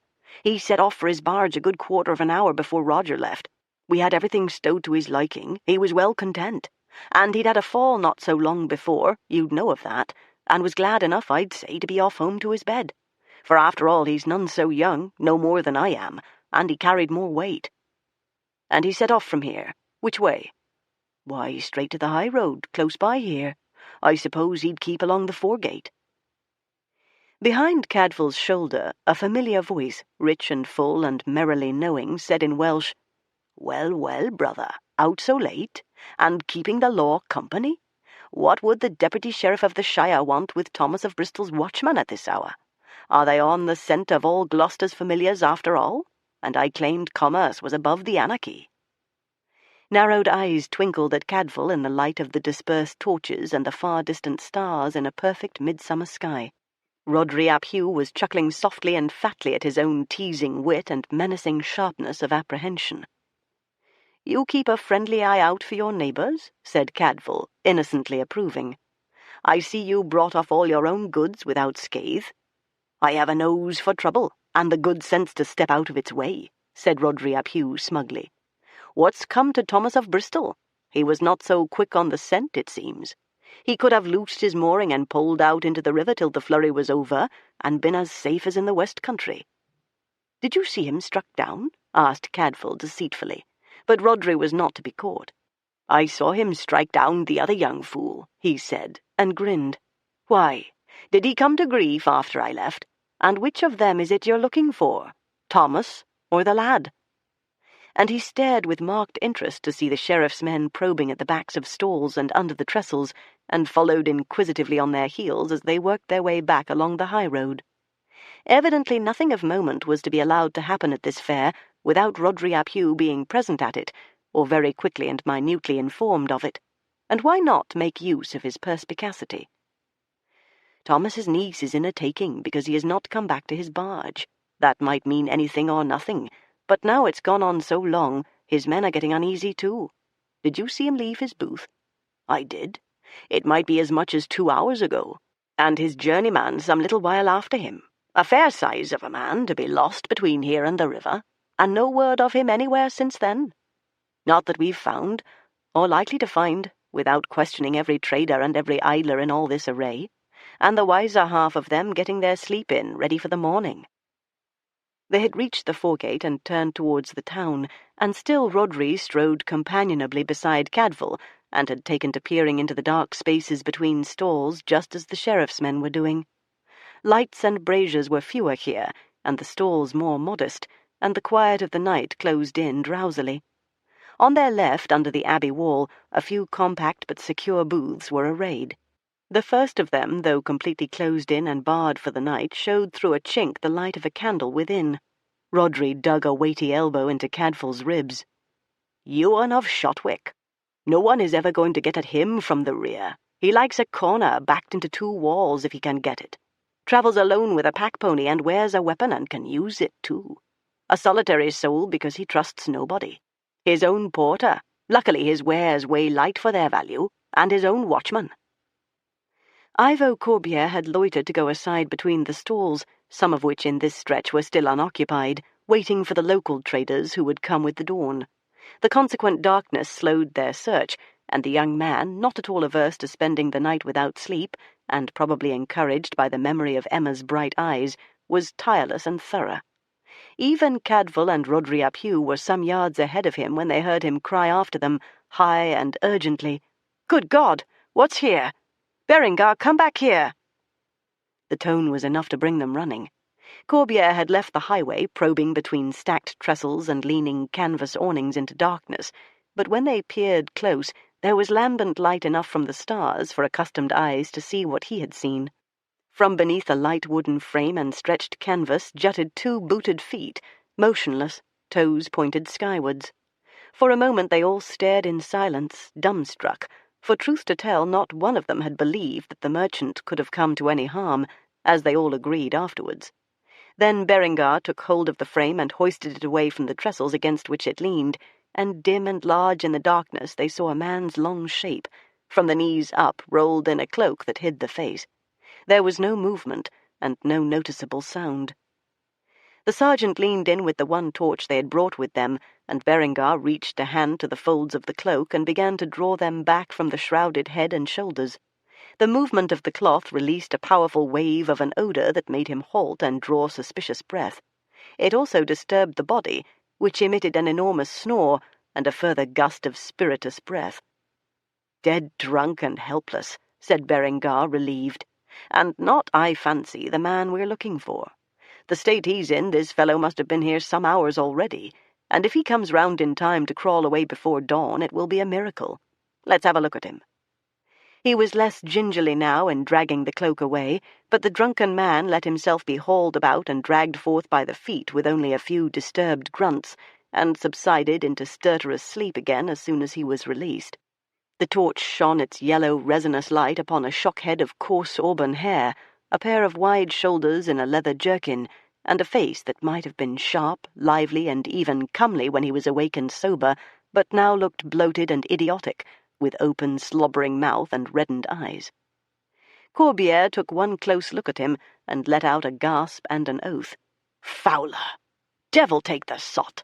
Is this how he obeys me? By God, I'll make him sweat for it!" And he filled a fist with the thick brown hair and shook the fellow furiously, but got no more out of him than a louder snort, the partial opening of one glazed eye, and a wordless mumble that subsided again as soon as he was dropped, disgustedly and ungently, back into the turf. "This drunken rogue is mine, my falconer and archer, Thurston Fowler," said Ivo bitterly, and kicked the sleeper in the ribs, but not savagely. What was the use? The man would not be conscious for hours yet, and what he suffered afterwards would pay him all his dues. "I've a mind to put him to cool in the river. I never gave him leave to quit the Abbey precinct, and by the look of him he's been out and drinking. Good God, the reek of it! What raw spirit can it be, since ever I turned my back?" "One thing's certain," said Hugh, amused. "He's in no case to walk back to his bed. Since he's yours, what will you have done with him? I would not advise leaving him here. If he has anything of value on him, even his hose, he might be without it by morning. There'll be scavengers abroad in the dark hours. No fare escapes them." Ivo stood back and stared down disgustedly at the oblivious culprit. "If you'll lend me 2 of your men and let us borrow a board here, we'll haul him back and toss him into one of the Abbey's punishment cells to sleep off his swinishness on the stones, and serve him right. If we leave him there unfed all the morrow, it may frighten him into better sense. Next time I'll have his hide." They hoisted the sleeper onto a board, where he sprawled aggravatingly into ease again, and snored his way along the foregate so blissfully that his bearers were tempted to tip him off at intervals, by way of recompensing themselves for their own labour. Cadfael, Berengar, and the remainder of the party were left looking after them somewhat ruefully, their own errand still unfulfilled. "Well, well," said Roderick ap Hugh softly into Cadfael's ear, "Ewan of Shotwick is taking a modest interest in the evening's happenings after all." Cadfael turned to look, and in the shuttered booth tucked under the wall a hatch had certainly opened, and against the pale light of a candle a head leaned out in sharp outline, staring towards where they stood. He recognized the high-bridged haughty nose, the deceptively meagre slant of the lean shoulders, before the hatch was drawn silently to again, and the glover vanished. They worked their way doggedly, yard by yard, all the way back to the riverside where Roger Dodd was waiting in a fume of anxiety, but they found no trace of Thomas of Bristol. A late boat coming up the Severn from Buildwas next day and tying up at the bridge about 9 in the morning delayed its unloading of a cargo of pottery to ask first that a message be sent to the sheriff, for they had other cargo aboard, taken up out of a cove near Atcham, which would be very much the sheriff's business. Gilbert Prescott, busy with other matters, sent from the castle his own sergeant, with orders to report first to Hugh Berengar at the Abbey. The particular cargo the potter had to deliver lay rolled in a length of coarse sailcloth in the bottom of the boat and oozed water in a dark stain over the boards. The boatman unfolded the covering and displayed to Berengar's view the body of a heavily built man of some 50 to 55 years, fleshy with thinning grizzled hair and bristly bluish jowls, his pouchy features sagging doughily in death. Master Thomas of Bristol, stripped of his elaborate capuchon, his handsome gown, his rings, and his dignity, as naked as the day he was born. "We saw his whiteness bobbing under the bank," said the potter, looking down upon his salvaged man, "and pulled in to pick him up, the poor soul. I can show you the place, this side of the shallows and the island at Atcham. We thought best to bring him here, as we would a drowned man. But this one," he said very soberly, "did not drown." No, Thomas of Bristol had not drowned. That was already evident from the very fact that he had been stripped of everything he had on, and hardly by his own hands or will, but also, even more certainly, from the incredibly narrow wound under his left shoulder-blade, washed white and closed by the river, where a very fine slender dagger had transfixed him and penetrated to his heart. The first day of the fair. Chapter 1. The first day of St. Peter's Fair was in full swing, and the merry, purposeful hum of voices bargaining, gossiping, and crying wares came over the wall into the great court, and in at the gatehouse like the summer music of a huge hive of bees on a sunny day. The sound pursued Hugh Berengar back to the apartment in the guest hall, where his wife and Emma Vernald were very pleasurably comparing the virtues of various wools, and the maid Constance, who was an expert spinstress, was fingering the samples critically and giving her advice. On this domestic scene, which had brought back the fresh colour to Emma's cheeks and the animation to her voice, Hugh's sombre face cast an instant cloud. There was no time for breaking news circuitously, nor did he think that this girl would thank him for going round about. "Mistress Vernald, my news is ill, and I grieve for it. God knows I had not expected this. Your uncle is found. A body coming up early this morning from Buildwas picked up his body from the river." The colour ebbed from her face. She stood with frightened, helpless eyes gazing blindly before her. The prop of her life had suddenly been plucked away, and for a moment it seemed that all balance was lost to her, and she might indeed fall for want of him. But by the time she had drawn breath deep and shaped soundlessly, "Dead," it was clear that she was firm on her own feet again, and in no danger of falling. Her eyes, once the momentary panic and dizziness passed, looked straight at Hugh, and made no appeal. "Drowned?" she said. "But he swam well, he was raised by the river, and if he drank at all it was sparingly. I do not believe he could fall into Severn and drown. Not of himself," she said, and her large eyes dilated. "Sit down," said Hugh gently, "for we must talk a little, and then I shall leave you with Aline, for of course you must remain here in our care for this while. No, he did not drown, nor did he come by his death of himself. Master Thomas was stabbed from behind, stripped, and put into the river after death." "You mean," she said, in a voice low and laboured, but quite steady, "he was waylaid and killed by mere sneak thieves for what he had on him, for his rings and his gown and his shoes?" "It is what leaps to the mind. There are no roads in England now that can be called safe, and no great fair that has not its probable underworld of hangers-on, who will kill for a few pence. My uncle was not a timid man. He has fought off more than one attack in his time, and he never avoided a journey for fear in his life. After all these years," she said, her voice aching with protest, "why should he fall victim now to such scum? And yet what else can it be?" "There are some people recalling," said Hugh, "that there was an ugly incident on the jetty last evening, and violence was done to a number of the merchants who were unloading goods and setting up stalls for the fair. It's common knowledge there was bad blood between town and traders, of whom Master Thomas was perhaps the most influential. He was involved bitterly with the young man who led the raid. An attack made in revenge, by night, perhaps in a drunken rage, might end mortally, whether it was meant or no." "Then he would have been left where he lay," said Emma sharply. "His attacker would think only of getting clean away unseen. Those angry people were not thieves, only townsmen with a grievance. A grievance might turn them into murderers, but I do not think it would turn them into thieves." Hugh was beginning to feel considerable respect for this girl, as Aline, by her detached silence and her attentive face, had already learned to do. "I won't say, but I agree with you there," he admitted. "But it might well occur to a young man turned murderer almost by mishap to dress his crime as the common sneak killing for robbery. It opens so wide a field. 20 young men bitterly aggrieved and hot against your uncle for his scorn of them could be lost among 1,000 unknown, and the most unlikely suspects among them at that, if this passes as chance murder for gain." Even in the bleak newness of her bereavement, this thought troubled her. She bit a hesitant lip. "You think it may have been one of those young men? Or more of them together? That they burned with their grudge until they followed him in the dark and took this way?" "It's being both thought and said," owned Hugh, "by many people who witnessed what happened by the river." "But the sheriff's men," she pointed out, frowning, "surely took up many of those young men long before my uncle went to the fairground. If they were already in prison, they could not have harmed him." "True of most of them. But the one who led them was not taken until the small hours of the morning, when he came reeling back to the town gate where he was awaited. He is in a cell in the castle now, like his fellows, but he was still at liberty long after Master Thomas failed to come back to you, and he is under strong suspicion of this death. The whole pack of them will come before the sheriff this afternoon. The rest, I fancy, will be let out on their father's bail to answer the charges later. But for Philip Corvisser, I greatly doubt it.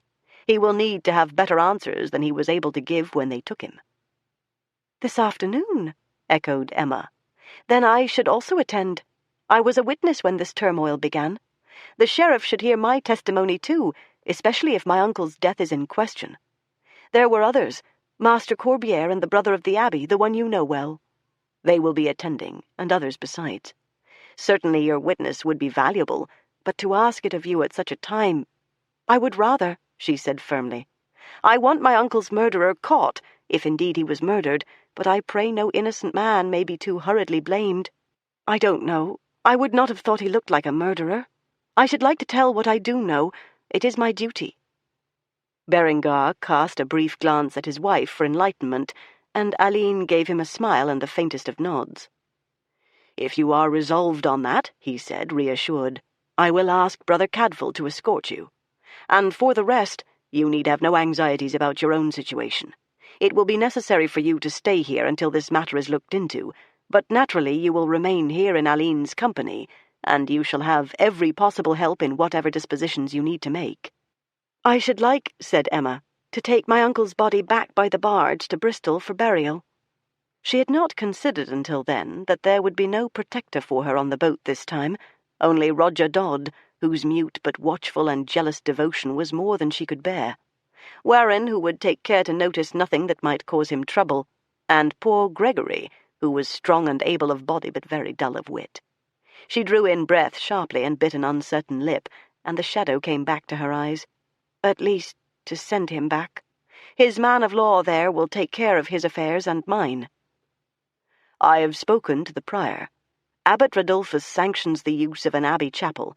Your uncle's body can lie there when he is brought from the castle, and all due preparations will be made for his decent coffining. Ask for anything you want. It shall be at your disposal. I must summon your journeyman to attend at the castle this afternoon, too. How would you wish him to deal concerning the fair? I will give him whatever instructions you care to send." She nodded understanding, visibly bracing herself again towards a world of shrewd daily business which had not ceased with the ending of a life. "Be so kind as to tell him," she said, "to continue trading for the 3 days of the fair, as though his master still presided. My uncle would scorn to go aside from his regular ways for any danger or loss, and so will I in his name." And suddenly, as freely and as simply as a small child, she burst into tears at last. When Hugh was gone about his business, and Constance had withdrawn at Aline's nod, the two women sat quietly until Emma had ceased to weep, which she did as suddenly as she had begun. She wept, as some women have the gift of doing, without in the least defacing her own prettiness, and without caring whether she did or no. Most lose the faculty after the end of childhood. She dried her eyes and looked up straightly at Aline, who was looking back at her just as steadily, with a serenity which offered comfort without pressing it. "You must think," said Emma, "that I had no deep affection for my uncle, and indeed I don't know myself that you would be wrong. And yet I did love him, It has not been only loyalty and gratitude, though those came easier. He was a hard man, people said, hard to satisfy and hard in his business dealings, but he was not hard to me, only hard to come near. It was not his fault, or mine. "I think," said Aline mildly, since she was being invited closer, "you loved him as much as he would let you, as he could let you. Some men have not the gift." "Yes, but I would have liked to love him more. I would have done anything to please him. Even now I want to do everything as he would have wished. We shall keep the booth open as long as the fair lasts, and try to do it as well as he would have done. All that he had in hand I want to see done thoroughly." Her voice was resolute, almost eager. Master Thomas would certainly have approved the set of her chin and the spark in her eye. "Aline, shall I not be a trouble to you by staying here? My uncle's men, there's one who likes me too well." "So I had thought," said Aline. "You're most welcome here, and we'll not part with you until you can be sent back safely to Bristol and your home. Not that I can find it altogether blameworthy in the young man to like you, for that matter," she added, smiling. "No, but I cannot like him well enough. Besides, my uncle would never have allowed me to be there on the barge without him. And now I have duties," said Emma, rearing her head determinedly and staring the uncertain future defiantly in the face. "I must see to the ordering of a fine coffin for him, for the journey home. There will be a master carpenter somewhere in the town?" "There is. To the right, halfway up the Wylye, Master Martin Belcott. A good man and a good craftsman." "His lad was among these terrible rioters, as I hear," said Aline, and dimpled indulgently at the thought. "But so were half the promising youth of the town. I'll come in with you to Martin's shop." "No," said Emma firmly. "It will all be tedious and long at the sheriff's court, and you should not tire yourself. And besides, you have to buy your fine wools before the best are taken. And Brother Cadfael, was that the name, will show me where to find the shop. He will surely know." "There's very little to be known about this precinct and the town of Shrewsbury," agreed Aline with conviction, "that Brother Cadfael does not know." Cadfael received the abbot's dispensation to attend the hearing at the castle and to escort the abbey's bereaved guest without question. A civic duty could not be evaded, whether by secular or monastic. Rodolphus had already shown himself both an austere but just disciplinarian and a shrewd and strong-minded businessman. He owed his preferment to the abbacy as much to the king as to the papal legate, and valued and feared for the order of the realm at least as keenly as for the state of his own cure. Consequently, he had a use for those few among the brothers who shared his wide experience of matters outside the cloister. "This death," he said, closeted with Cadfael alone after Berengar's departure, "casts a shadow upon our house and our fare. Such a burden cannot be shifted to other shoulders. I require of you a full account of what passes at this hearing. It was of me that the elders of the town asked a relief I could not grant. On me rests the load of resentment that drove those younger men to foolish measures. They lacked patience and thought, and they were to blame, but that does not absolve me. If the man's death has arisen out of my act, even though I could not act otherwise, I must know it, for I have to answer for it as surely as the man who struck him down. I shall bring you all that I myself see and hear, Father Abbot," said Cadfael.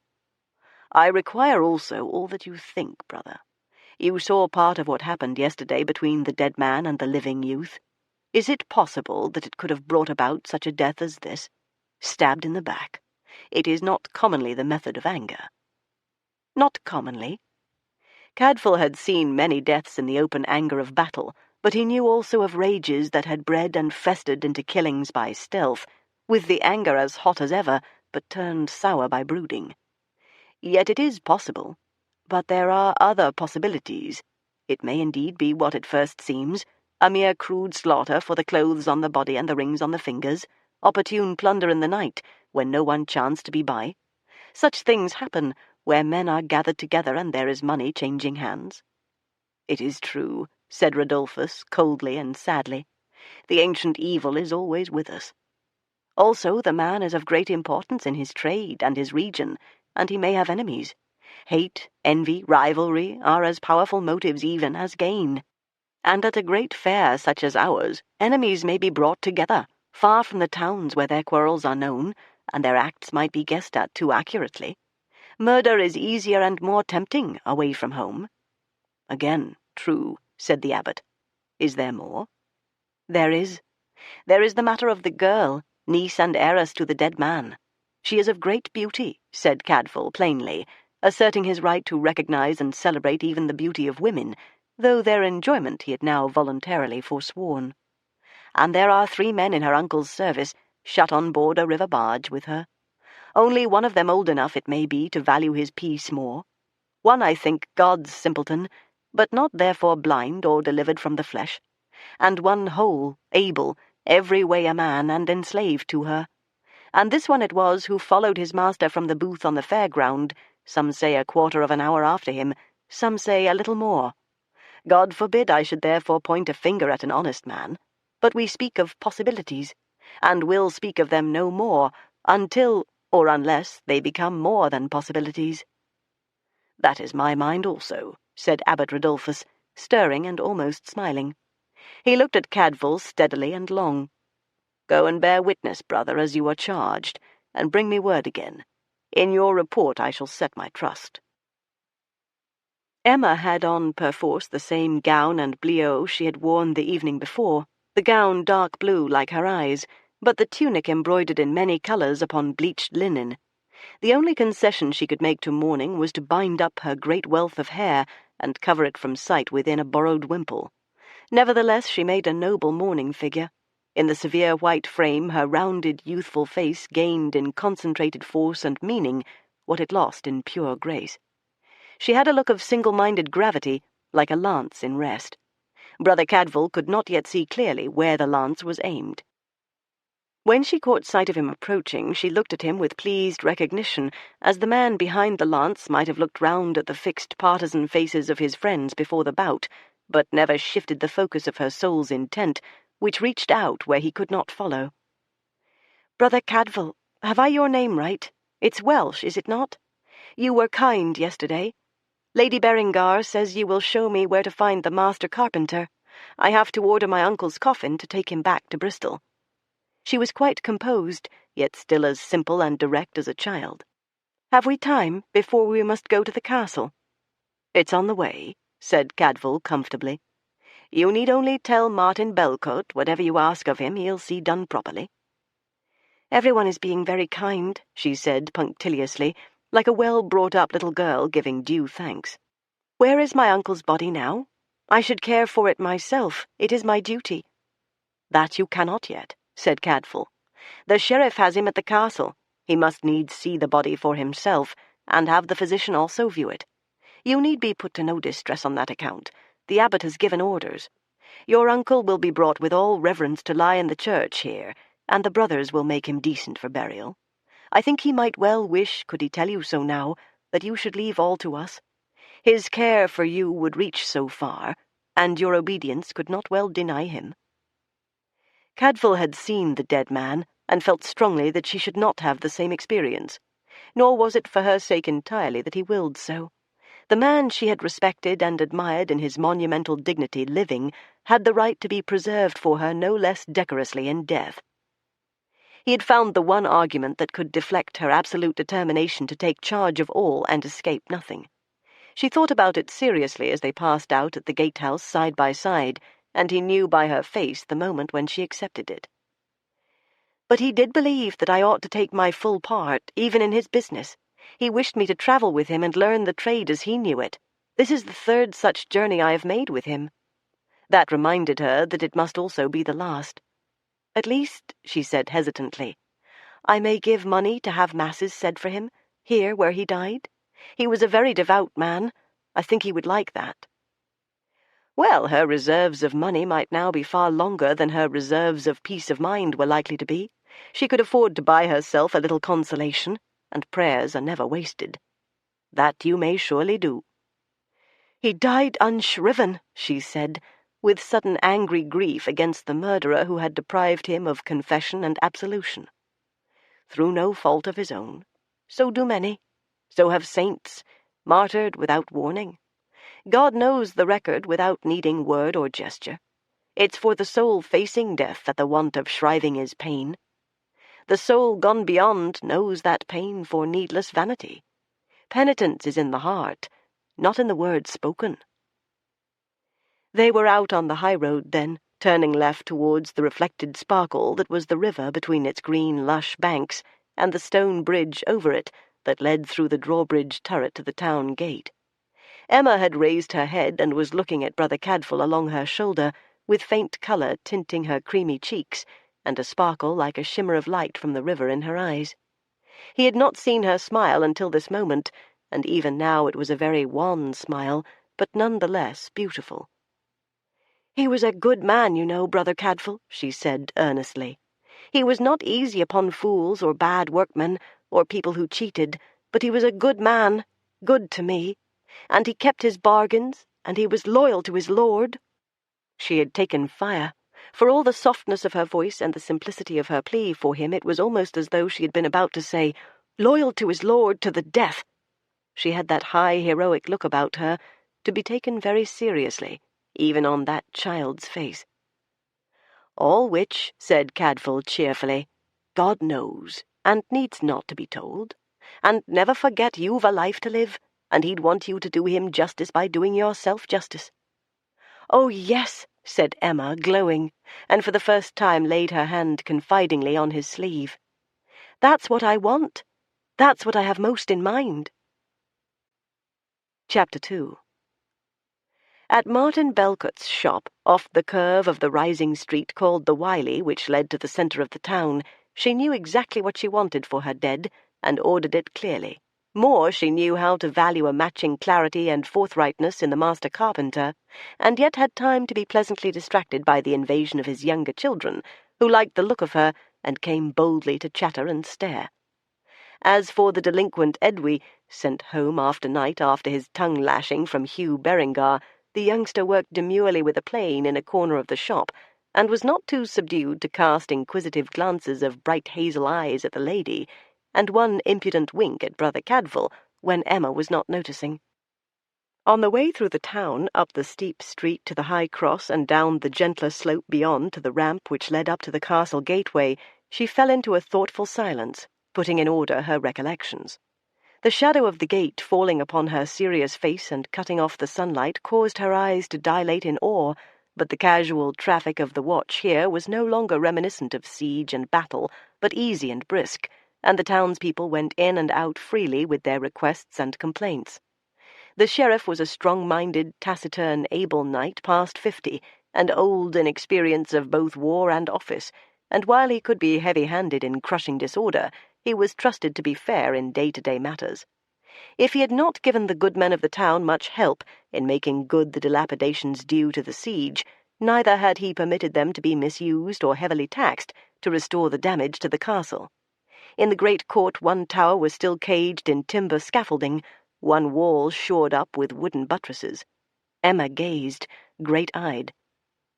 There were others going the same way with them, anxious fathers here to bail their sons, 2 of the abbey stewards who had been assaulted in the affray, witnesses from the bridge and the jetty, all being ushered through to the inner ward, and a chill stony hall hung with smoky tapestries. Cadfael found Emma a seat on a bench against the wall, where she sat looking about her with anxious eyes but lively interest. "Look, there's Master Corbiere." He was just entering the hall, and for the moment had no attention to spare for anyone but the hunched figure that slouched before him, blear-eyed but in his full wits today, going softly in awe of his irate lord. Thurston Fowler made his powerful form as small and unobtrusive as possible, and mustered patience until the storm should blow over. And what had he to do here, Cadfael wondered? He had not been on the jetty, and by the state in which he had been found near midnight, his memories of yesterday should in any case be vague indeed. Yet he must have something to say to the purpose, or Corbiere would not have brought him here. By his mood last night, he had meant to leave him locked up all day to teach him better sense. "Is this the sheriff?" whispered Emma. Gilbert Prescott had entered with a couple of lawmen at his elbows to advise him on the legalities. This was no trial, but it rested with him whether the rioters would go home on their own and their sire's bond to appear at the assize, or be held in prison in the meantime. The sheriff was a tall, spare man, erect and vigorous, with a short black beard trimmed to a point, and a sharp and daunting eye. He took his seat without ceremony, and a sergeant handed him the list of names of those in custody. He raised his eyebrows ominously at the number of them. All these were taken in riot? He spread the roll on his table and frowned down at it. Very well. There is also the graver matter of the death of Master Thomas of Bristol. At what hour was the last word we have of Master Thomas alive and well? According to his journeyman and his watchman, he left his booth on the horse fair, intending to return to his barge more than an hour past the Compline bell. That is the last word we have. His man Roger Dodd is here to testify that the hour was rather more than 9:15 of the evening, and the watchman bears that out. Late enough, said the sheriff, pondering. The fighting was over by then, and Foregate and Fairground quiet. Hugh, prick me off here all those who were then already in custody. Whatever their guilt for damages to goods and gear, they cannot have had any hand in this murder. Hugh leaned to his shoulder and ran a rapid hand down the roster. It was a sharp encounter, but short. We had it in hand very quickly. They never reached the end of the Foregate. This man was picked up last, it might be as late as 10, but in an alehouse and very drunk, and the alewife vouches for his having been there above an hour. A respectable witness, she was glad to get rid of him. But he's clear of the killing. This one crept back to the bridge a little later and owned to having been one among the rabble, but we let him home, for he's very lame, and there are witnesses to all his moves since before 9. He's here to answer for his part in the muster, as he promised. I think you may safely write him clear of any other blame. It leaves but one, said Prescott, and looked up sharply into Berengar's face. It does, said Hugh, and committed himself to nothing further. Very well. Have in all the rest, but keep him aside. Let us hold these two matters apart, and deal with the lesser first. Into the space roped off along one side of the hall, the sheriff's officers herded their prisoners, a long file of sullenly sheepish young men, bruised, dishevelled, and sorry for themselves now, but still nursing the embers of a genuine resentment. There were some torn coats among them, and a purple eye or two, and the lingering signs of bloody noses and battered crowns, and a night on the stones of indifferently swept cells had done their best clothes, donned for dignified battle as knights case themselves in ceremonial armour, no good at all. There would be indignant mothers scolding bitterly as they scrubbed and mended, or here and there a young wife doing the nagging on behalf of all women. The offenders stood in line doggedly, set their jaws, and braced themselves to endure whatever might follow. Prescott was thorough. Plainly he was preoccupied with the more serious evil, and little disposed to fulminate overmuch about this civic discord, which in the end had done comparatively little harm. So though he called every culprit separately and had him answer for his own part in the affray, he got through them rapidly and reasonably. Most of them freely owned that they had taken part, maintained that the intention had been entirely lawful and peaceable, and the disintegration later had been unintentional and none of their making. Several bore witness that they had been with Philip Corvisor on the jetty, and told how he had been assaulted, thus letting loose the riot that followed. Only one here and there sought to prove that he had never so much as overset one trestle under a stall, nor even been on the Abbey side of Severn that evening, and those few were already committed deeply on the evidence of law-abiding citizens.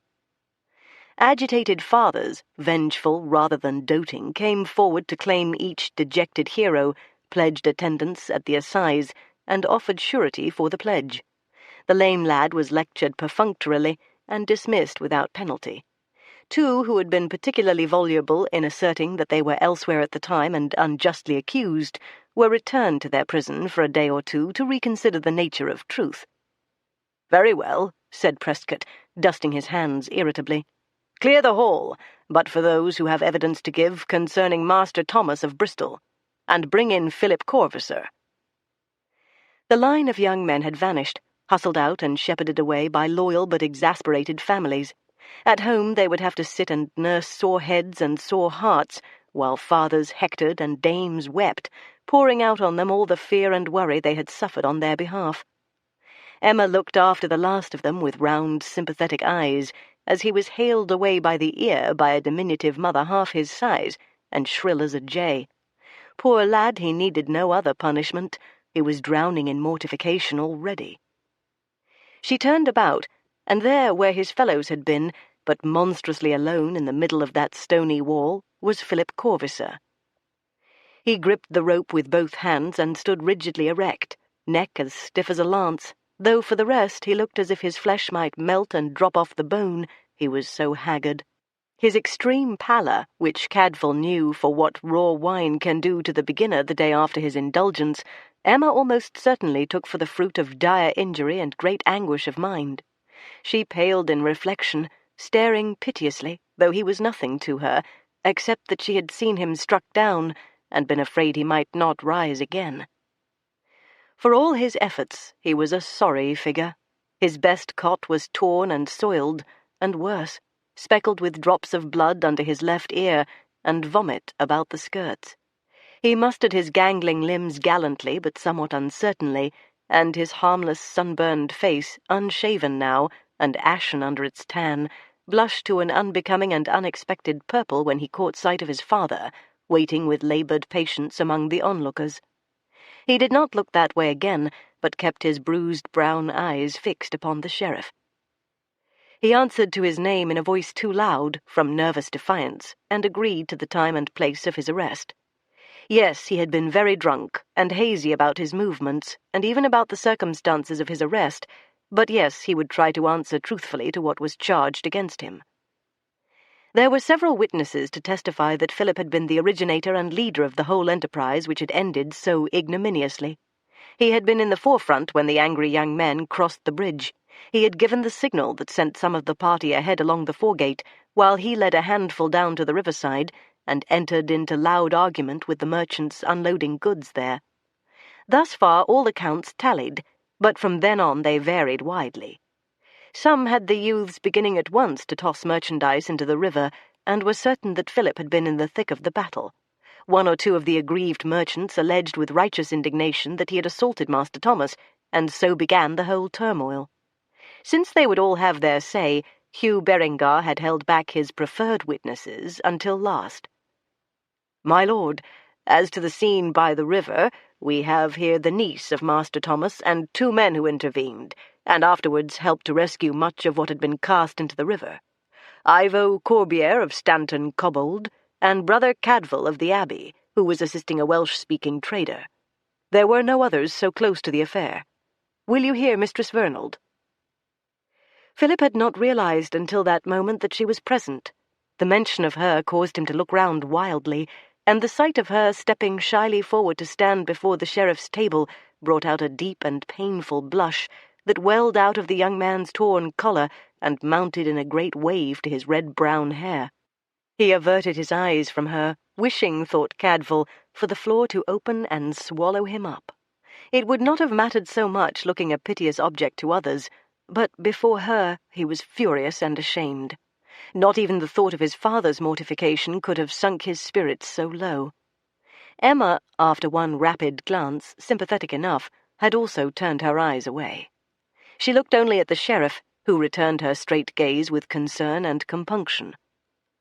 Was it needful to put Mistress Vernald to this distress at such a time? Madam, you could well have been spared an appearance here. The Lord Corbier and the good brother would have been witness enough. I wish to come, said Emma, her voice small but steady. Indeed, I was not pressed. It was my own decision. Very well, if that is your wish. You have heard these varying versions of what happened. There seems little dispute until these disturbers of the peace came down to the jetty. Let me hear from you what followed. It is true that the young man was the leader. I think he addressed himself to my uncle because he seemed the most important merchant then present, but he spoke high to be heard by all the rest. I cannot say that he uttered any threats. He only stated that the town had a grievance, and the abbey was not paying enough for the privilege of the fair, and asked that we, who come to do business here, should acknowledge the rights of the town, and pay a tithe of our rents and tolls to the town instead of all to the abbey.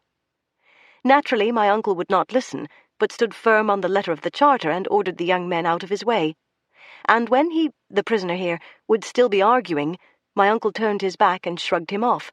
Then the young man laid a hand on his arm, wanting to detain him still, and my uncle, who had the staff in his hand, turned and struck out at him, thinking, I suppose, that he intended him offence or injury. And did he not? The sheriff's voice indicated mild surprise. She cast one brief glance at the prisoner, and one in quest of reassurance at Brother Cadfael, and thought for a moment. No, I think not. He was beginning to be angry, but he had not said any ill word or made any threatening movement.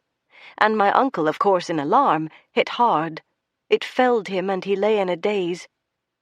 This time she did turn and look earnestly at Philip, and found him staring at her wide-eyed. You see he is marked. His left temple. Dried blood had matted the thick brown hair. And did he then attempt retaliation? Asked Prescott. How could he? She said simply. He was more than half stunned. He could not rise without help. And then all the others began to fight and to throw things into the river. And Brother Cadfael came and helped him to his feet, and delivered him to his friends, and they took him away. I am sure he could not have walked unaided. I think he did not know what he was doing, or how he came to such a state. Not then, perhaps, said Prescott reasonably, but later in the evening, somewhat recovered, and as he has himself admitted, very drunk, he may well have brooded on a revenge. I can say nothing as to that. My uncle would have struck him again, and might have done him desperate hurt if I had not stopped him. That is not his nature, she said firmly. It was most unlike him, but he was in a rage and confused. Brother Cadfael will confirm what I say.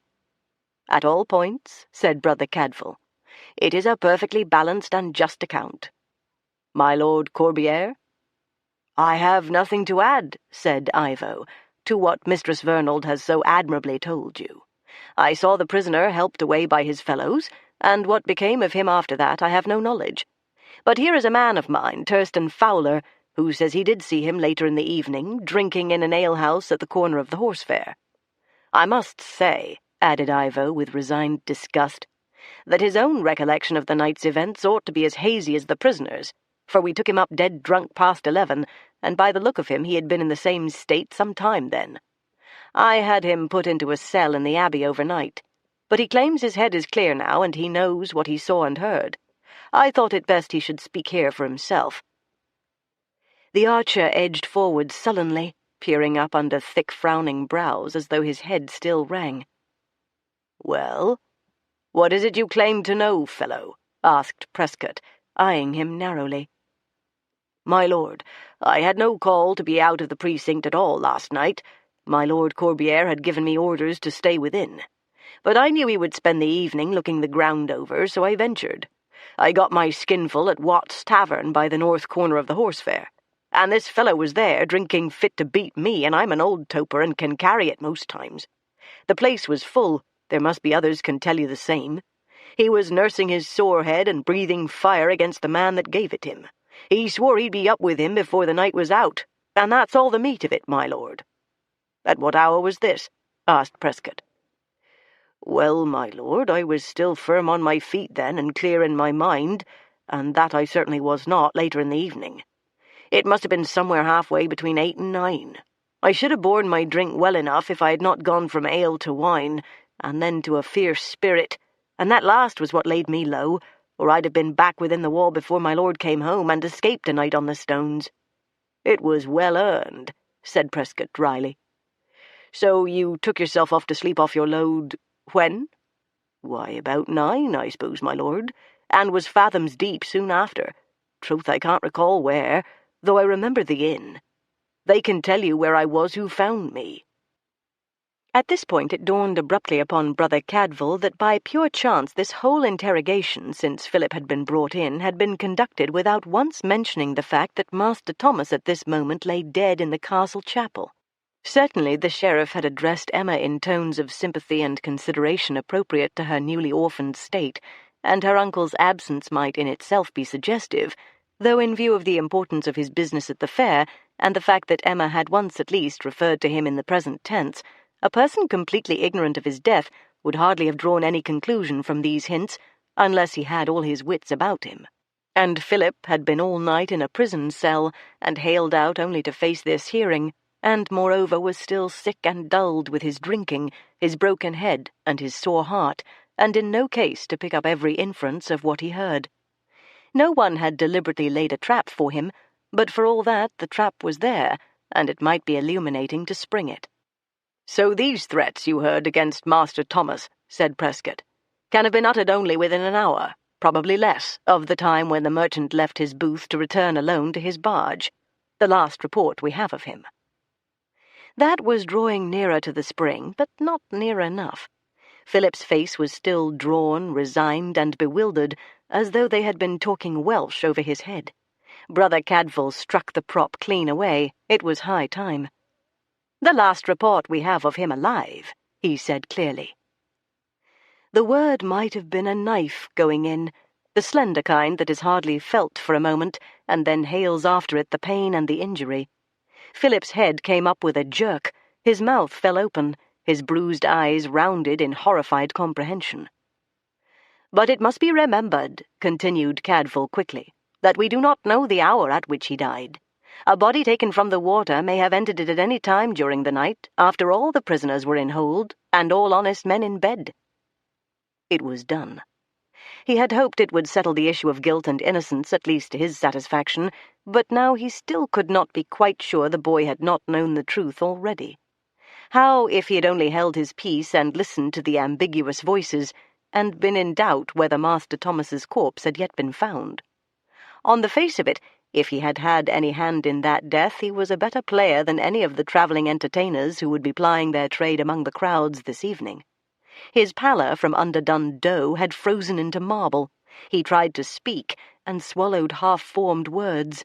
He drew huge breaths into him and straightened his back, and turned great shocked eyes upon the sheriff.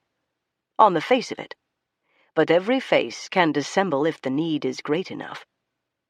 "My lord," pleaded Philip urgently, when he had his voice again, "is this truth? Master Thomas of Bristol is dead?" "Known or unknown to you," said Prescott dryly, "and I hazard no judgment. It is truth. The merchant is dead. Our main purpose here now is to examine how he died." "Taken from the water," the monk said. "Did he drown?" "That, if you know, you may tell us."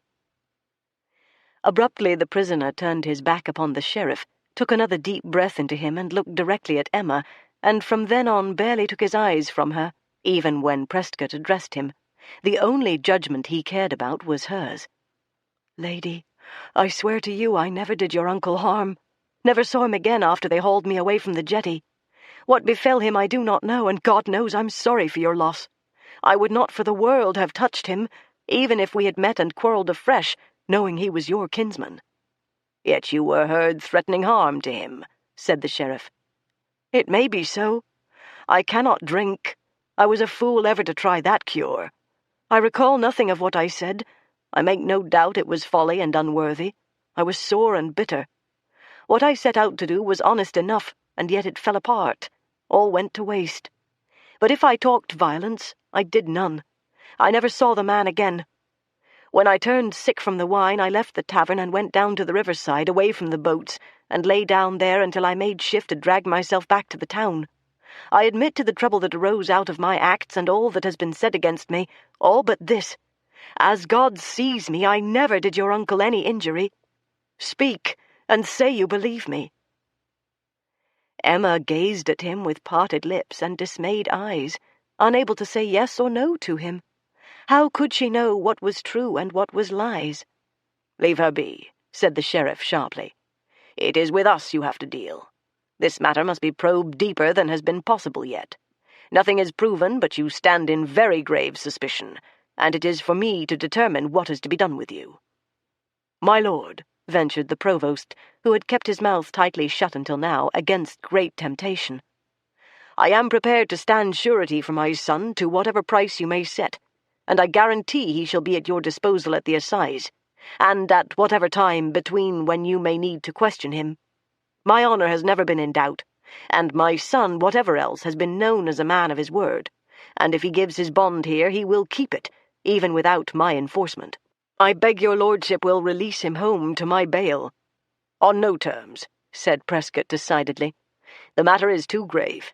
He stays under lock and key."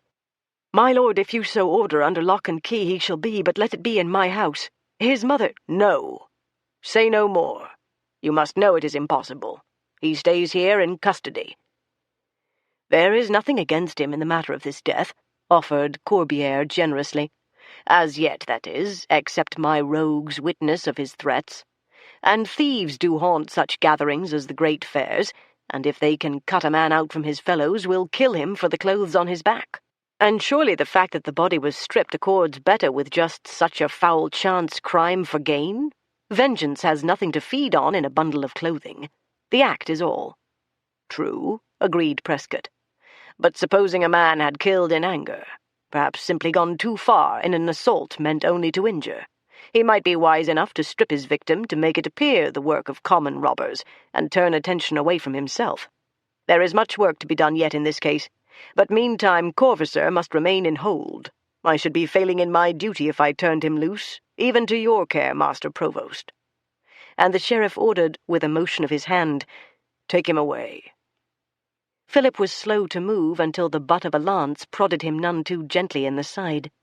Even then he kept his chin on his shoulder for some paces, and his eyes desperately fixed upon Emma's distressed and doubting face. "I did not touch him," he said, plucked forcibly away towards the door through which his guards had brought him. "I pray you, believe me." Then he was gone, and the hearing was over. Out in the great court they paused to draw grateful breath, released from the shadowy oppression of the hall. Roger Dodd hovered, with hungry eyes, upon Emma. "Mistress, shall I attend you back to the barge, or will you have me go straight back to the booth? I had Gregory go there to help Warren while I had to be absent, but trade was brisking up nicely. They'll be hard pushed by now. If that's what you want, to work the fair as he'd have worked it." "That is what I want," she said firmly. "To do all as he would have done. You go straight back to the horse fair, Roger. I shall be staying with Lady Berengar at the Abbey for this while, and Brother Cadfael will escort me." The journeyman louted and left them, without a backward glance. But the very rear view of him, sturdy, stiff, and aware, brought back to mind the intensity of his dark face and burning, embittered eyes. Emma watched him go, and heaved a helpless sigh. "I am sure he is a good man. I know he is a good servant, and has stood loyally by my uncle many years, so he would by me after his fashion. And I do respect him, I must. I think I could like him, if only he would not want me to love him." "It's no new problem," said Cadfael sympathetically. "The lightning strikes where it will. One flames and the other remains cold. Distance is the only cure." "So I think," said Emma fervently. "Brother Cadfael, I must go to the barge to bring away some more clothes and things I need. Will you go with me?" He understood at once that this was an opportune time. Both Warren and Gregory were coping with customers at the booth, and Roger was on his way to join them. The barge would be riding innocently beside the jetty, and no man aboard to trouble her peace.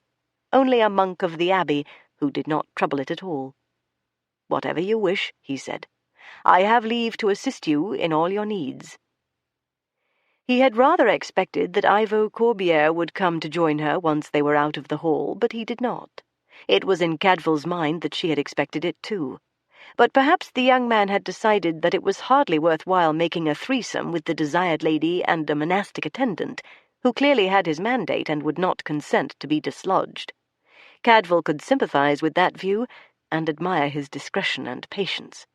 There were 2 days of the fair left yet, and the great court of the abbey was not so great but guests could meet a dozen times a day, by chance or by rendezvous.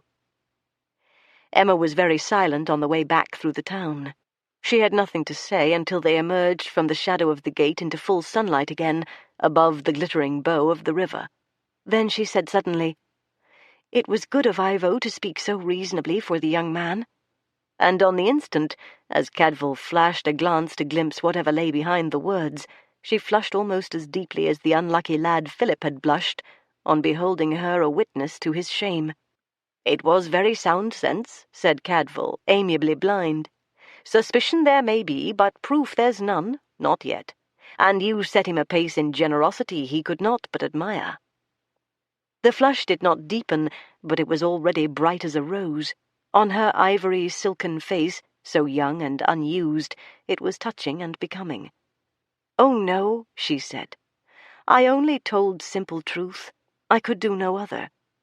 Which again was simple truth, for nothing in her life thus far had corrupted her valiant purity. Cadfael had begun to feel a strong fondness for this orphan girl who shouldered her load without timidity or complaint, and still had an open heart for the burdens of others. "I was sorry for his father," she said. "So decent and respected a man to be denied so, and he spoke of his wife. She will be out of her wits with worry." They were over the bridge. They turned down the green path, trodden almost bare at this busy, hot time, that led to the riverside and the long gardens and orchards of the Gay. Master Thomas's deserted barge nestled into the green bank at the far end of the jetty, close moored. One or two porters laboured along the boards with fresh stocks from the boats, shouldered them, and tramped away up the path to replenish busy stalls. The riverside lay sunlit, radiantly green and blue, and almost silent, but for the summer sounds of bees drunkenly busy among the late summer flowers in the grass. Almost deserted, but for a solitary fisherman in a small boat close under the shadow of the bridge. A comfortable, squarely built fisherman, stripped to shirt and hose, and bristling thornily with black curls and black bush of beard. Rodri ap Hugh clearly trusted his servant to deal profitably with his English customers, or else he had already sold out all the stock he had brought with him. He looked somnolent, happy, almost eternal, trailing his bait along the current under the archway, with an occasional flick of a wrist to correct the drift. Though most likely the sharp eyes under the sleepy eyelids were missing nothing that went on about him. He had the gift, it seemed, of being everywhere, but everywhere disinterested and benevolent. "I will be quick," said Emma, with a foot on the side of the barge. "Last night Constance lent me all that I needed, but I must not continue a beggar. Will you step aboard, brother? You are welcome. I'm sorry to be so poor a hostess." Her lips quivered. He knew the instant when her mind returned to her uncle, lying naked and dead in the castle, a man she had revered and relied on, and perhaps felt to be eternal in his solidity and self-confidence. "He would have wished me to offer you wine, the wine you refused last night." "For want of time only," said Cadfael placidly, and hopped nimbly over onto the barge's low deck. "You go get what you need, child. I'll wait for you." The space aboard was well organized. The cabin aft rode low but the full width of the hull, and though Emma had to stoop her neat head to enter, stepping down to the lower level within, she and her uncle would have had room within for sleeping.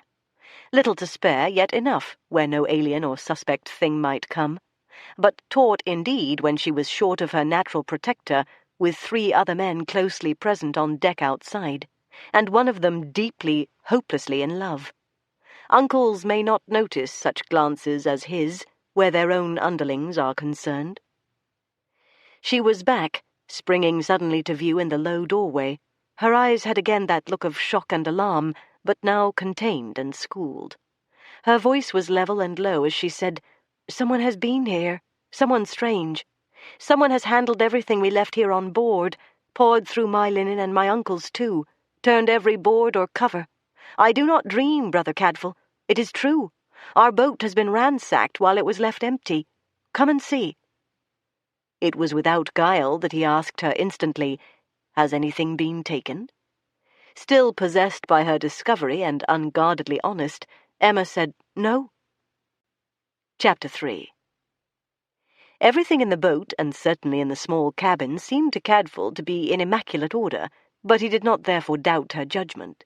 A girl making her 3rd journey in this fashion and growing accustomed to making the best use of the cramped space would know exactly how she had everything folded and stowed, and the mere disturbance of a fold, the crumpling of a corner in the neat low chest under her bench bed, would be enough to alert her and betray the intervention of another hand. But the very attempt at perfect restoration was surprising. It argued that the interloper had had ample time at his disposal, while all the crew were absent. Yet she had said confidently that nothing had been stolen. "You are sure? You've had little time to examine everything here. Best look round thoroughly and make sure before we report this to Hugh Berengar." "Must I do that?" she asked, a little startled, even, he thought, a little dismayed. "If there's no harm? They are burdened enough with other matters." But do you not see, child, that this comes too aptly on the other? Your uncle killed, and now his barge ransacked." "Why, there can surely be no connection," she said quickly. "This is the work of some common thief." "A common thief who took nothing," said Cadfael, "where there are any number of things worth the taking." Perhaps he was interrupted. But her voice wavered into silence. She could not even convince herself. "Does it look so to you? I think he must have been through all your belongings at leisure to leave them so neat for you, and removed himself only when he was satisfied. But of what? That what he wanted was not there?" Emma gnawed a dubious lip and looked about her thoughtfully.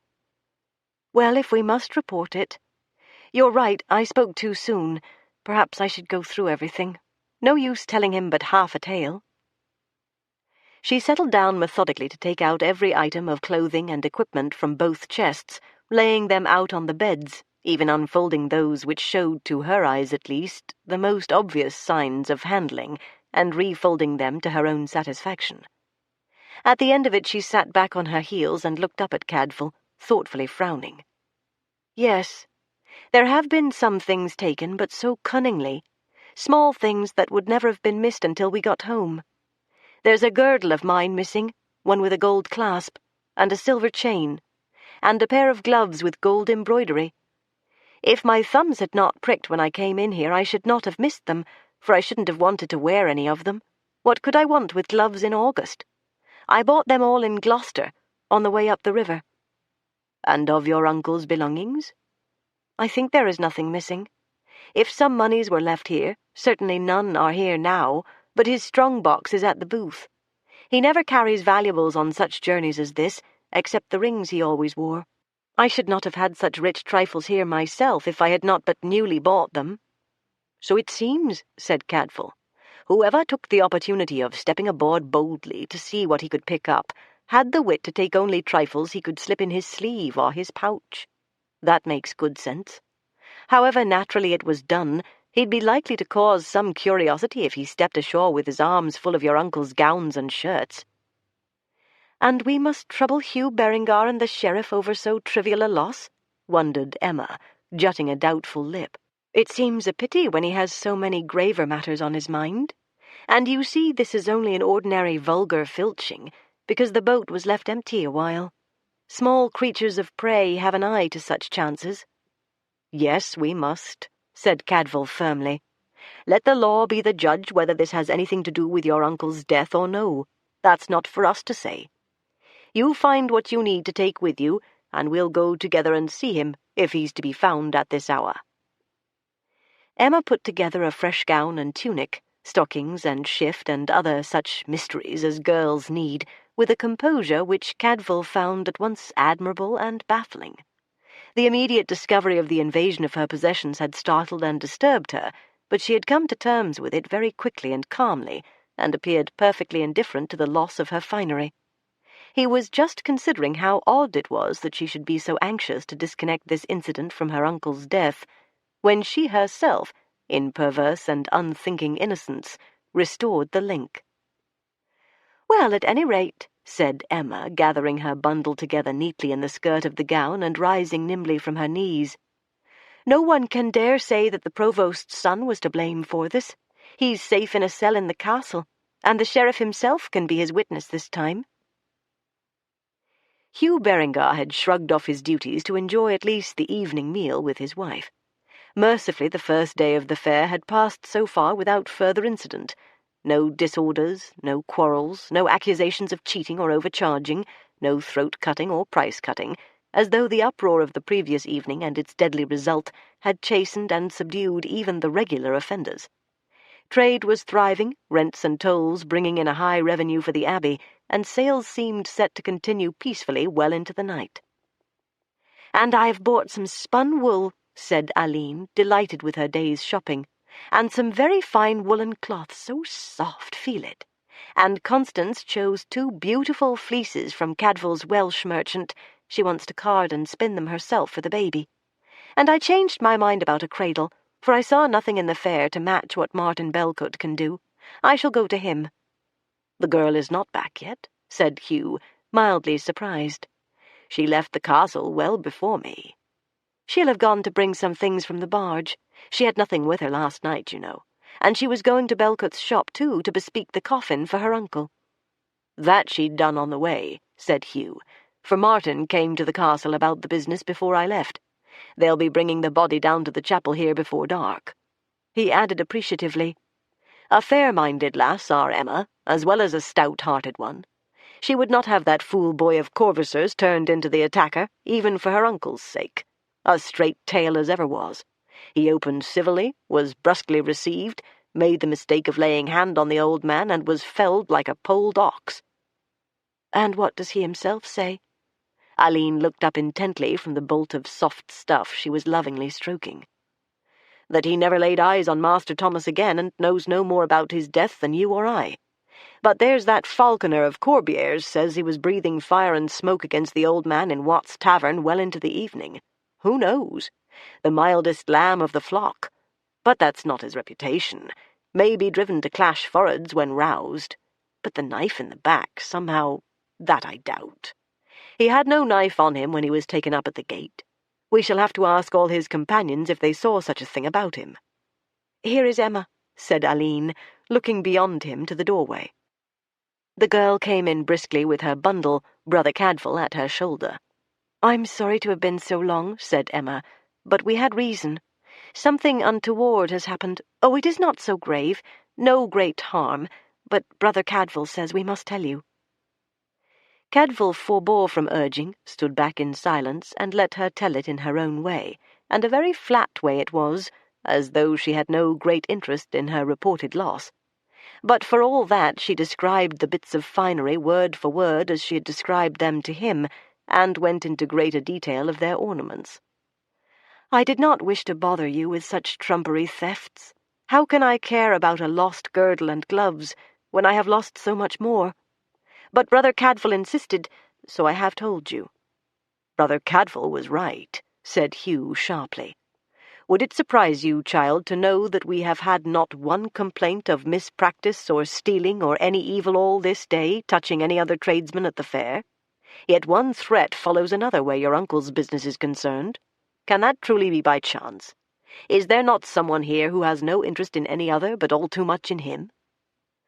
"I knew you would think so," she said, sighing helplessly. "But it was only by chance that our barge was left quite unmanned all this afternoon, by reason of Roger being needed with the rest of us at the castle. I doubt if there was another boat there unwatched, and common thieves have a sharp eye out for such details. They take what they can get." It was a shrewd point, and clearly she was not the girl to lose sight of any argument that could serve her turn. Cadfael held his peace. There would be a time to discuss the matter with Hugh Berengar, but it was not now. The questions that needed answers would not be asked of Emma. Where would be the use? She had been born with all her wits about her, and through force of circumstances she was learning with every moment. But why was she so anxious to have this search of her possessions shrugged aside as trivial, and having no bearing on Master Thomas's murder? And why had she stated boldly in the first shock of discovery, indeed without time to view the field in any detail, that nothing had been taken? As though, disdaining the invasion, she had good reason to know that it had been ineffective. And yet, thought Cadfael, studying the rounded, resolute face and the clear eyes she raised to Hugh's searching stare, I would swear this is a good honest girl, no way cheat or liar. "You'll not be needing me," he said. "Emma can tell you all. It's almost time for vespers, and I have still to go and speak with the abbot. There'll be time later, Hugh, after supper." Abbot Rodolphus was a good listener. Not once did he interrupt with comment or question, as Brother Cadfael recounted for him all that had passed at the sheriff's hearing, and the unexpected discovery at the barge afterwards. At the end of it he sat for a brief while in silence still, pondering what he had heard. "So we now have one unlawful act of which the man charged cannot possibly be guilty, whatever may be the truth concerning the other. What do you think? Does this tend to weaken the suspicion against him, even on the charge of murder?" "It weakens it," said Cadfael, "but it cannot clear him. It may well be true, as Mistress Vernon believes, that the two things are no way linked, the filching from the barge a mere snatch at what was available, for want of a watchman to guard it. Yet 2 such assaults upon the same man's life and goods looks like methodical purpose and not mere chance. And the girl is now a guest within our halls, said Rodolphus, and her safety our responsibility. 2 attacks upon one man's life and goods, you said. How if there should be more? If a subtle enemy is pursuing some private purpose, it may not end with this afternoon's violation, as we have seen it did not end with the merchant's death. The girl is in the care of the deputy sheriff and could not be in better hands. But like them, she is a guest under our roof. I do not want the brothers of our community distracted from their devotions and duties, or the harmony of our services shaken. I would not have these matters spoken of but between you and me, and of course as is needful to aid the law. But you, Brother Cadfael, have already been drawn in. You know the whole state of the case. Will you have an eye to what follows and keep watch on our guests? I place the interests of the Abbey in your hands. Do not neglect your devotional duties unless you must, but I give you leave to go in and out freely, and absent yourself from offices, if there is need. When the fair ends, our halls will empty, our tenant merchants depart. It will be out of our hands then to protect the just or prevent the harm that threatens from the unjust. But while they are here, let us do what we can. I will undertake what you wish, Father Abbot, said Cadfael, to the best I may. He went to vespers with a burdened heart and a vexed mind, but for all that he was glad of the abbot's charge. It was in any case impossible to give up worrying at so tangled a knot, once it had presented itself to his notice, even apart from the natural concern he felt for the girl, and there was no denying that the Benedictine round, dutifully observed, did limit a man's mobility for a large part of the day. Meantime he drove the affairs of Emma Vernald from his thoughts with a struggle that should have earned him credit in heaven, and surrendered himself as best he could to the proper observance of vespers. And after supper he repaired to the cloister, and was not surprised to find Hugh Berengar there waiting for him. They sat down together in a corner where the evening breeze coiled about them very softly and gratefully, and the view into the garth was all emerald turf and pale grey stone, and azure sky melting into green, through a fretwork of briars blowsy with late, drunken sweet roses. "There's news in your face," said Cadfael, eyeing his friend warily, "as though we have not had enough for one day." "And what will you make of it?" wondered Hugh. "Not an hour ago a lad fishing in Severn hooked a weight of sodden cloth out of the water. All but broke his line, so he let it back in, but was curious enough to play it to shore until he could take it up safely. A fine, full woolen gown, made for a big man, and one with money to spend, too." He met Cadfael's bright, alerted eyes, rather matching certainties than questioning. "Yes, what else? We did not trouble Emma with it. Who would have the heart? She's drawing Aline a pattern for an embroidered hem for an infant's robe, one she got from France. They have their heads together like sisters. No, we fetched Roger Dodd to swear to it. It's Master Thomas's gown, no question. We're poling down the banks now after hose and shirt. To any wandering thief that gown was worth a month's hunting." "So no such leech would have thrown it away," said Cadfael. "Never.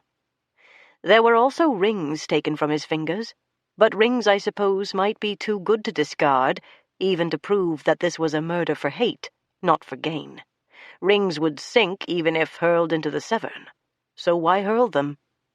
"As usual," said Hugh, elevating thin black brows. "You're ahead of me rather than abreast. On the face of it, this was a killing for private malice. So while we examine it, Ivo Corbière very sensibly points out that a murderer so minded would not have stayed to strip the body and put it into the river, but left it lying, and made off as fast as he could. Vengeance, he says rightly, has nothing to feed on in a bundle of clothing. The act is all. And that moved my sheriff to remark that the same thought might well have occurred to the murderer, and caused him to strip his victim naked for that very reason, a hoodwink for the law. Now we drag out of the river the dead man's gown. And where does that leave you and me, my friend?" "In 2 minds, or more," said Cadfael ruefully. "If the gown never had been found, the notion of common robbery would have held its ground and told in young Corvissa's favour. Is it possible that what was said in the sheriff's court, put that thought into someone's mind for the first time, and drove him to discard the gown where it was likely to be found? There's one person it would suit very well to have the case against your prisoner strengthened, and that's the murderer himself, supposing yon fool boy is not the murderer, naturally. True, half a case can come to look almost whole by the addition of one more witness. But what a fool your man would be to toss the gown away for proof the killing was not for robbery, thus turning suspicion back upon Philip Corvaser, and then creep aboard the barge and steal when Philip Corvaser is in a cell in the castle, and manifestly out of the reckoning. Ah, but he never supposed the theft would be discovered until the barge was back in Bristol, or well on the way. I tell you, Hugh, I could see no trace of an alien hand anywhere among those stores on deck or the chattels in the cabin, and Emma herself said she would not have missed the lost things until reaching home again. They were bought on this journey. She had no intention of wearing them. Nothing obvious was stolen. She'd almost reached the bottom of her chest before she found out these few bits of finery were gone. But for her sharp eye for her own neat housekeeping, she would not have known the boat had been visited. Yet robbery points to two separate villains and two separate crimes, pointed out Hugh with a wry smile, as Emma insists on believing. If hate was the force behind the man's death, why stoop to pilfer from him afterwards? But do you believe the two things are utterly separate? I think not. Strange chances do jostle one another sometimes in this world. Don't put it clean out of mind, it may still be true. But I cannot choose but believe that it's the same hand behind both happenings, and the same purpose, and it was neither theft nor hatred, or the death would have ended it. But Cadfael, in heaven's name, what purpose that demanded a man's death could get satisfaction afterwards from stealing a pair of gloves, a girdle, and a chain? Brother Cadfael shook his head helplessly, and had no answer to that, or none that he was yet prepared to give. My head spins, Hugh, but I have a black suspicion it may not be over yet. Abbot Rodolphus has given me his commission to have an eye to the matter for the abbey's sake, and permission to go in and out as I see fit for the purpose. It's at the back of his mind that if there's some malignant plot in hand against the Bristol merchant, his niece may not be altogether safe either. If Aline can keep her at her side, so much the better, but I'll be keeping a watchful eye on her too. He rose, yawning. Now I must be off to Compline. If I'm to scamp my duties tomorrow, let me at least end today well. Pray for a quiet night, said Hugh, rising with him, for we've not the men to mount patrols through the dark hours. I'll take one more turn along the foregate with my sergeant as far as the horse fair, and then I'm for my bed. I saw little enough of it last night. The night of the 1st of August, the opening day of St. Peter's Fair, was warm, clear, and quiet enough. Traders along the foregate kept their stalls open well into the dark hours, the weather being so inviting that plenty of customers were still abroad to chaffer and bargain. The sheriff's officers withdrew into the town, and even the abbey servants, left to keep the peace if it were threatened, had little work to do. It was past midnight when the last lamps and torches were quenched, and the night's silence descended upon the horse fair. Master Thomas's barge rocked very softly to the motion of the river. Master Thomas himself lay in a chapel of the abbey, decently shrouded, and in his workshop in the town Martin Belcott, the master carpenter, worked late upon the fine lead-lined coffin Emma had ordered from him, and in a narrow and dusty cell in the castle Philip Corvaser tossed and turned and nursed his bruises on a thin mattress of straw, and could not sleep for fretting over the memory of Emma's doubting, pitying face. The second day of the fair. Chapter 1. The second day of the fair dawned brilliantly, a golden sun climbing, faint mist hanging like a floating veil over the river. Roger Dodd rose with the dawn, shook Gregory awake, rolled up his brichan, washed in the river, and made a quick meal of bread and small ale before setting off along the foregate to his master's booth. All along the high road traders were clambering out of their cloaks, yawning and stretching and setting out their goods ready for the day's business. Roger exchanged greetings with several of them as he passed. Where so many were gathered at close quarters, even a dour and silent man could not help picking up acquaintance with a few of his fellows. The first glimpse of Master Thomas's booth between the busy stirrings of its neighbours brought a scowl to Roger's brow and a muttered oath to his tongue, for the wooden walls were still fast closed. every hatch still sealed, and the sun already climbing. Warren must be fast asleep inside there. Roger hammered on the front boards, which should by this hour have been lowered trimly onto their trestles, and set out with goods for sale. He got no response from within. "Warren," he bellowed. "Devil take you, get up and let me in." No reply, except that several of the neighbours had turned curiously to listen and watch, abandoning their own activities to attend to this unexpected clamour. "Warren!" bawled Roger, and thumped again vigorously. "You idle swine, what's come to you?" "I did wonder," said the cloth merchant next door, pausing with a bolt of flannel in his arms. "There's been no sign of him. A sound sleeper, your watchman? Hold hard." The armourer from the other side leaned excitedly over Roger's shoulder and fingered the edge of the wooden door. "Splinters, see? Beside the latch the boards showed a few pale threads, hardly enough to be seen, and at the thrust of his hand the door gave upon a sliver of darkness. "No need to hammer. The way in is open. A knife has been used on this," said the armourer, and there fell a momentary silence. "Pray God that's all it's been used on," said Roger in an appalled whisper, and thrust the door wide. He had a dozen of them at his back by then.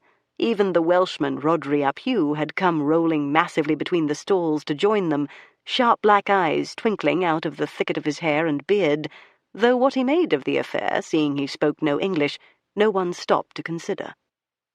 From the darkness within welled the warm scent of timber, wine, and sweetmeats, and a faint strange sound like the breathy grunting of a dumb man.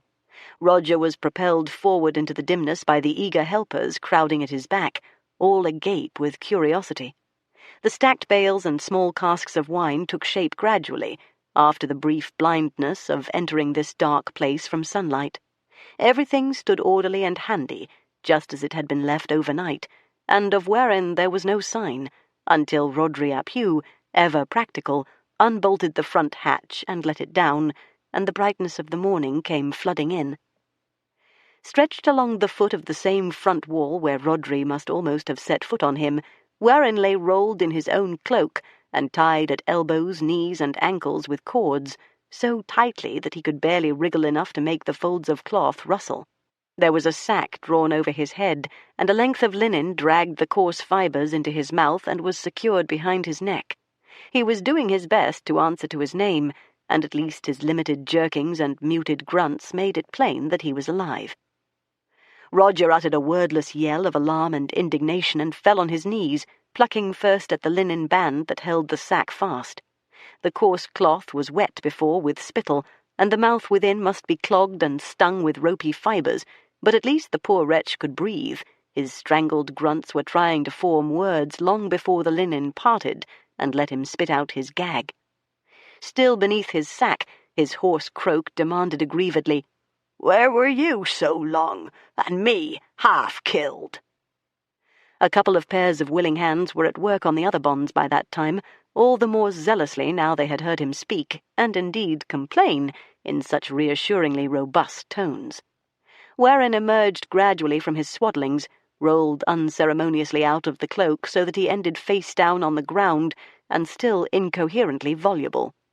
He righted himself indignantly, but so spryly that it was plain he had no broken bones, no painful injuries, and had not even suffered overmuch from the cramps of his bonds.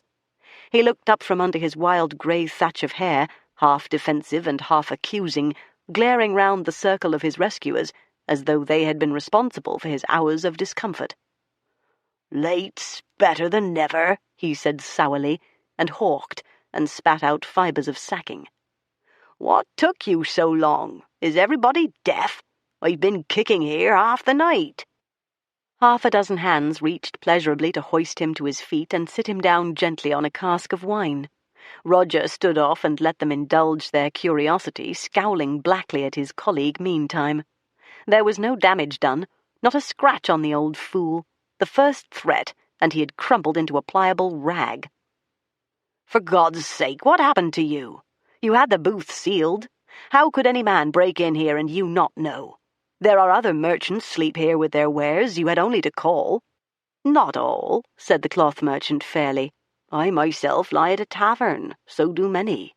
if your man was sound asleep, as he well might be, with all closed for the night—" "It was long past midnight," said Warren, scrubbing aggrievedly at his chafed ankles. "I know, because I heard the little bell from matins over the wall before I slept. Not a sound after until I awoke as that hood came over my head. They rammed the stuff into my mouth. I never saw face or form. They rolled me up like a bale of wool and left me tied." "And you never raised a cry," said Roger bitterly. "How many were they? One or more?" Warren was disconcerted and wavered, swaying either way. "I think 2. I'm not sure." "You were hooded, but you could hear. Did they talk together?" "Yes, now I recall, there was some whispering. Not that I could catch any words. Yes, they were 2. There was moving about of casks and bales here, that I know." "For how long? They durst not hurry and have things fall and rouse the fairground," said the armourer reasonably. "How long did they stay?" Warren was vague, and indeed, to a man blindfolded and tied by night, time might stretch out like unravelled thread. "An hour it might be." "Time enough to find whatever was of most value here," said the armourer, and looked at Roger Dodd with a shrug of broad shoulders. "You'd better look about you, lad, and see what's missing. No need to trouble for anything so weighty as casks of wine. They'd have needed a cart for those, and a cart in the small hours would surely have roused someone. The small and precious is what they came for." But Roger had already turned his back on his rescued fellow and was burrowing frantically among the bales and boxes stacked along the wall. "My master's strong box. I built it in behind here, out of sight. Thank God I took most of yesterday's gains back to the barge with me last night, and have them safe under lock and key. But for all that there was a good sum left in it, and all his accounts and parchments." He was thrusting boxes and bags of spices aside in his haste, scenting the air, pushing out of his way wooden caskets of sugar confections from the East, come by way of Venice and Gascony, and worth high prices in any market. "Here, against the wall." His hands sank helplessly. He stood staring in dismay. He had bared the boards of the booth. Goods stood piled on either side, and between them, nothing. Master Thomas's strong-box was gone. Brother Cadfael had taken advantage of the early hours to put in an hour or 2 of work with Brother Mark in the herb gardens, while he had no reason to anticipate any threat to Emma, for she was surely still asleep in the guest hall with Constance, and out of reach of harm. The morning was clear and sunny, the mist just lifting from the river, shot through with a bleak gold, and Mark sang cheerfully about his weeding, and listened attentively and serenely as Cadfael instructed him in all particulars of the day's work. "For I may have to leave all things in your hands, and so I can, safely enough, I know, if I should chance to be called away." "I'm well taught," said Brother Mark, with his grave smile, behind which the small spark of mischief was visible only to Cadfael, who had first discovered and nurtured it. "I know what to stir and what to let well alone in the workshop." "I wish I could be as sure of my part outside it," said Cadfael ruefully. "There are brews among us that need just as sure a touch, boy, and where to stir and where to let be is puzzling me more than a little. I'm walking a knife-edge, with disastrous falls on either side. I know my herbs. They have fixed properties and follow sacred rules.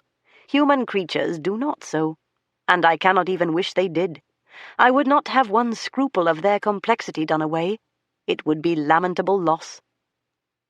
It was time to go to prime. Brother Mark stooped to rinse his hands in the butt of water they kept warming through the day, to be tempered for the herbs at the evening watering.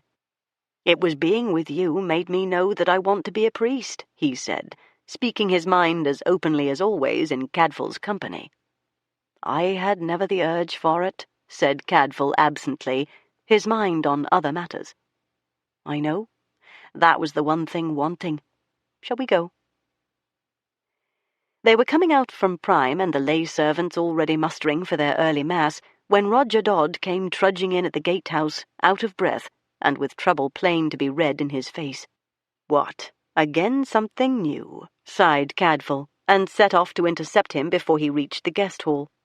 Suddenly aware of this square, sturdy figure bearing down on him with obvious purpose, Roger checked and turned an anxious face. His frown cleared a little when he recognized the same monk who had accompanied the deputy sheriff in the vain search for Master Thomas on the eve of St. Peter. "Oh, it's you, brother. That's well. Is Hugh Berengar within? I must speak to him. We're beset. Yesterday the barge, and now the booth, and God knows what's yet to come and what will become of us before ever we get away from this deadly place. My master's book's gone, money and box and all. What will Mistress Emma think? I'd rather have had my own head broke if need be than fail her so." "What's this talk of broken heads?" asked Cadfael, alarmed. "Whose? Are you telling me there have been thieves ransacking your booth now? In the night? And the strong box gone, and Warren tied up hand and foot with a throatful of sacking, and nobody heard sound while they did it? We found him not half an hour ago." "Come," said Cadfael, grasping him by the sleeve and setting off for the guest hall at a furious pace. "We'll find Hugh Berengar. Tell your tale once and save breath." In Aline's apartments the women were only just out of bed, and Hugh was sitting over an early meal in shirt and hose, shoeless, when Cadfael rapped at the door and cautiously put his head in. "Your pardon, Hugh, but there's news. May we come in?" Hugh took one look at him, recognized the end of his ease, and bade them in resignedly. "Here's one has a tale to tell," said Cadfael. "He's new come from the horse fair." At sight of Roger, Emma came to her feet in astonishment and alarm, the soft bemused bloom of sleep gone from her eyes, and the morning flush from her cheeks. Her black hair, not yet braided, swung in a glossy curtain about her shoulders, and her loose undergown was ungirdled, her feet bare. "Roger, what is it? What has happened now?" "More theft and roguery, mistress, and God knows I can see no reason why all the rascals in the shire should pick on us for prey."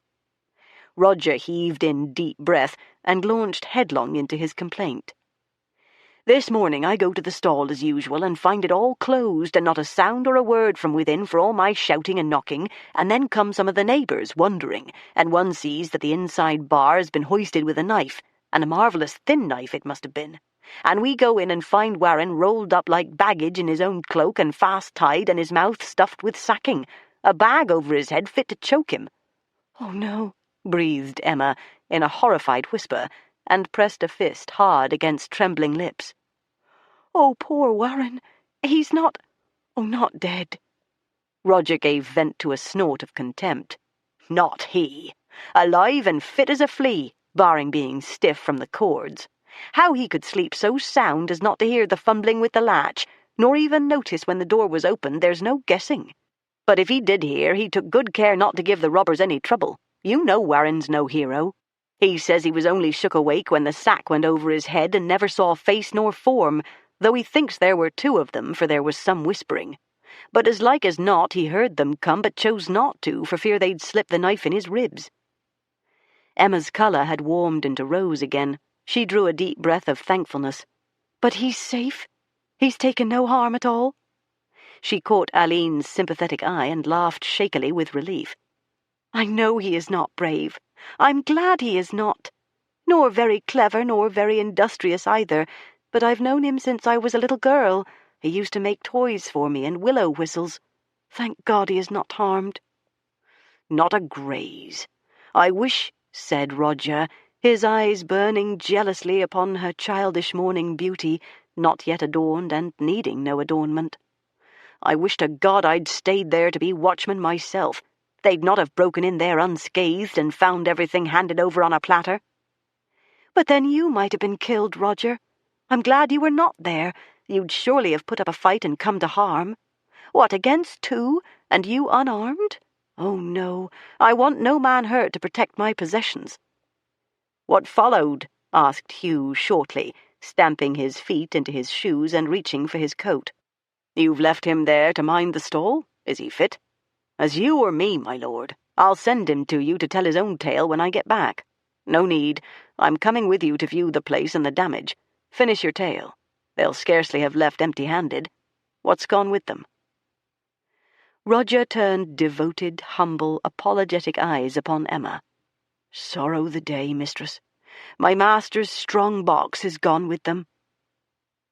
Brother Cadfael was watching Emma's face just as intently as was her hopeless admirer, and it seemed to him that in the pleasure of knowing that her old servant had survived unharmed, she was proof against all other blows. The loss of the strong box she received with unshaken serenity. In these surroundings, safe from any too pressing manifestation of his passion, she was even moved to comfort Roger. A kind-hearted girl, who did not like to see any of her own people out of sorts with his competence and his self-respect. "You must not feel it so sharply," she said warmly. "How could you have prevented? There is no fault attaches to you." "I took most of the money back to the barge with me last night," pleaded Roger earnestly. "It's safe locked away. There's been no more tampering there. But Master Thomas's account books and some parchments of value and charters—" "Then there will be copies," said Emma firmly. "And what is more, if they took the box supposing it to be full of money, they'll keep what money was left there and most likely discard the box and the parchments, for what use can they make of those? We may get most of it back, you will see." Not merely a kind girl, but a girl of sense and fortitude, who bore up nobly under her losses. Cadfael looked at Hugh and found Hugh looking at him just as woodenly, but with one lively eyebrow signalling slightly sceptical admiration. "Nothing is lost," said Emma firmly, "of any value to compare with a life. Since Warren is safe, I cannot be sad." "Nevertheless," said Hugh with deliberation, "it might be well if one Abbey sergeant stood guard on your booth until the fair is over, for it does seem that all the misfortunes that should by rights be shared among all the Abbey's clients are falling solely upon you. Shall I ask Prior Robert to see to it?" She looked down, wary and thoughtful for a moment, and then lifted deep blue eyes wide and clear as the sky, and a degree more innocent than if they had but newly opened on the world. "It's kind of you," she said, "but surely everything has now been done to us. I don't think it will be necessary to set a guard upon us now." Hugh came to Cadfael's workshop after the midday meal, leaving Emma in Aline's charge, helped himself to a horn of wine from Cadfael's private store, and settled down on the bench under the eaves, on the shady side. The fragrance of the herbs lay like a sleepy load on the air within the pleached hedges, and set him yawning against his will and his mood, which was for serious discussion. They were well away from the outer world here. The busy hum of the marketplace drifted to them only distantly and pleasantly, like the working music of Brother Bernard's bees, and Brother Mark, weeding the herb beds with delicate loving hands, habit kilted to his knees, was no hindrance at all to their solitude. "A separate creature," said Brother Cadfael, eyeing him with detached affection. "My priest, my proxy. I had to find some way of evading the fate that closed on me. There goes my sacrificial lamb, the best of the flock." "Some day he will take your confession," said Hugh, watching Mark pluck out weeds as gently as though he pitied them. "And you'll be a lost man, for he'll know every evasion." He sipped wine, drew it about his mouth thoughtfully, swallowed it, and sat savouring the aftertaste for a moment. "This fellow Warren had little to add," he said then. "What do you say now? This cannot be chance." "No," agreed Cadfael, propping the door of his workshop wide to let in the air, and coming to sit beside his friend. "It cannot be chance. The man is killed, stripped, his barge searched, his booth searched. Not a soul besides at this fair, where there are several as wealthy, has suffered any attack or any loss. No, there is nothing done at hazard here. What then? Expound. The girl claimed there were things stolen from the barge. Now something positive, a strong box, the single portable thing in the booth that might confidently be supposed to hold valuables, is demonstrably stolen from this last assault. If these are not simple thefts, what are they? Tell me." "Stages in a quest," said Cadfael. "It seems to me there's a hunt afoot for something. I do not know what, but some quite single small thing, and precious, which was or was thought to be in the possession of Master Thomas. On the night he came here, he was murdered and his body stripped. The first search. And it was fruitless, for the next day his barge was visited and ransacked. The second search." "Not altogether fruitless this time," said Berengar dryly, For we know on the best authority, do we not, that whoever paid that visit left the richer by 3 rings, a silver chain, a girdle with a gold clasp, and a pair of embroidered gloves. Cadfael twitched his brown nose doubtfully between finger and thumb, and eyed the young man sidewise. "Oh, come," said Hugh indulgently, and flashed his sudden smile. "I may not stumble on these subtleties as quickly as you, but since knowing you I've had to keep my wits about me. The lady has a bold mind and an excellent memory, and I have no hope in the world of getting her to make a mistake in one detail of the embroidery on those lost gloves, but for all that, I doubt if they ever existed." "You might," Cadfael suggested, though without much hope, "try asking her outright what it is she's hiding." "I did," owned Hugh, ruefully grinning. "She opened great hurt eyes at me and could not understand me. She knows nothing, she's hiding nothing, she has nothing to tell more than she's already told, and every word of that is truth. But for all that, and however angelically, the girl's lying. What was it stuck in your craw and brought you up against the same shock before ever it dawned upon me?" "I should be sorry," said Cadfael slowly, "if anything I have done or said made you think any evil of the girl, for I think none. Neither do I, you need not fear it. But I do think she may be meddling in something she would do better to let well alone, and I would rather, as you would, as Abbot Rodulphus would, that no harm should come to her under our care. Or ever, for that matter. I like her well." "When we went together to the barge," said Cadfael, "and she took no more than a minute within to cry out that someone had been there pawing through all their belongings, I never doubted she was telling truth. Women know how they leave things. It needs only a wrong fold to betray an alien hand, and certainly it shocked and startled her, that was no feigning. Nor was it the next moment when I asked if anything had been taken, and without pause for thought she said no, an absolute no, I would say even triumphant. I thought little of it then, but urged her to look thoroughly and make sure. When I said she must report the matter, she thought again, and took pains to discover that indeed a few things had been stolen. I think she regretted that ever she had cried out in the first place, but if the law must know of it, she would ensure that it was accepted as a trivial theft by some common pick-purse. Truth is what she told unguardedly, with that scornful no of hers. Afterwards she made to undo the effect by lying, and for one not by nature a liar, she did it well. But for all that, I think, like you, those pretty things of hers never existed, or never were aboard the barge." "Still remains the question," said Hugh, considering, "of why she was so sure, in the first place, that nothing had been taken." "Because," said Cadfael simply, "she knew what the thief must have come looking for, and she knew he had not found it, because she knew it was not there to be found. The second search was also vain. Whatever it may be, it was not on Master Thomas's person, which was clearly the most likely place, nor was it on his barge. Hence this third search. So now divine for me, Cadfael, whether this third attempt has succeeded or no. The merchant's strong-box is vanished, again a logical place to keep something so precious. Will this be the end of it?" Cadfael shook his head emphatically. "This attempt has fared no better than the others," he said positively. "You may take that as certain." "How can you be so sure of it?" demanded Hugh curiously. "You saw all that I saw. She does not care a farthing for the loss of the strong-box. As soon as she knew that the man-warren was unhurt, she took everything else calmly enough. Whatever it is the unknown is seeking, she knew it was not in the barge, and she knew it was not in the booth, and I can think of only one reason why she should know so well where it is not, and that is that she knows equally well where it is."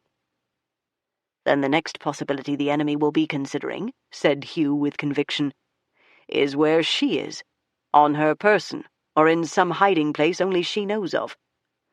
Well, we'll keep a vigilant eye on Emma between us." "No," said Hugh reflectively. "I cannot imagine any evil of her, but neither can I imagine how she can be tangled in something grim enough to bring about murder, violence, and theft, nor why, if she knows herself to be in danger and in need of help, she won't speak out and ask for it. Aline has tried her best to get her to confide, and the girl remains all sweetness and gratitude, but lets no word drop of any burden she may be carrying. And you know Aline. She draws out confidences without ever asking a probing question, and whoever can resist her is beyond the reach of the rest of us. I'm glad to see you so fond a husband, said Cadfael approvingly. So you should be. It was you tossed the girl into my arms in the first place. You'd best be worrying now about what manner of father I shall make. And you might put in a prayer for me on the issue sometime when you're on your knees. No, truly, Cadfael, I wonder about this girl. Aline likes her, and that's recommendation enough. And she seems to like Aline, no more than like. Yet she never lets down her veils. When she seems most to cherish my most cherishable lady, she is also more careful not to let slip one unguarded word about her own situation. Brother Cadfael saw no paradox there. So she would be, Hugh, he said gravely. If she feels herself to be in danger, the last thing she will do is to draw in beside her someone she values and likes. By every means in her power, and I think she is a clever and resourceful girl, she will stand off her friends from any share in what she is about. Berengar considered that long and somberly, nursing his empty horn. Well, all we can do is hedge her about thick enough to stand off, likewise, whatever move may be made against her. It had not occurred to him, it was only now insinuating itself into Cadfael's thoughts, that the next decisive move might come from Emma herself, rather than being made against her. A piece of this mystery, apparently the vital piece, she had in her hands. If any use was to be made of it, it might well be at her decree. Hugh set aside his drinking horn and rose, brushing the summer dust from his cot.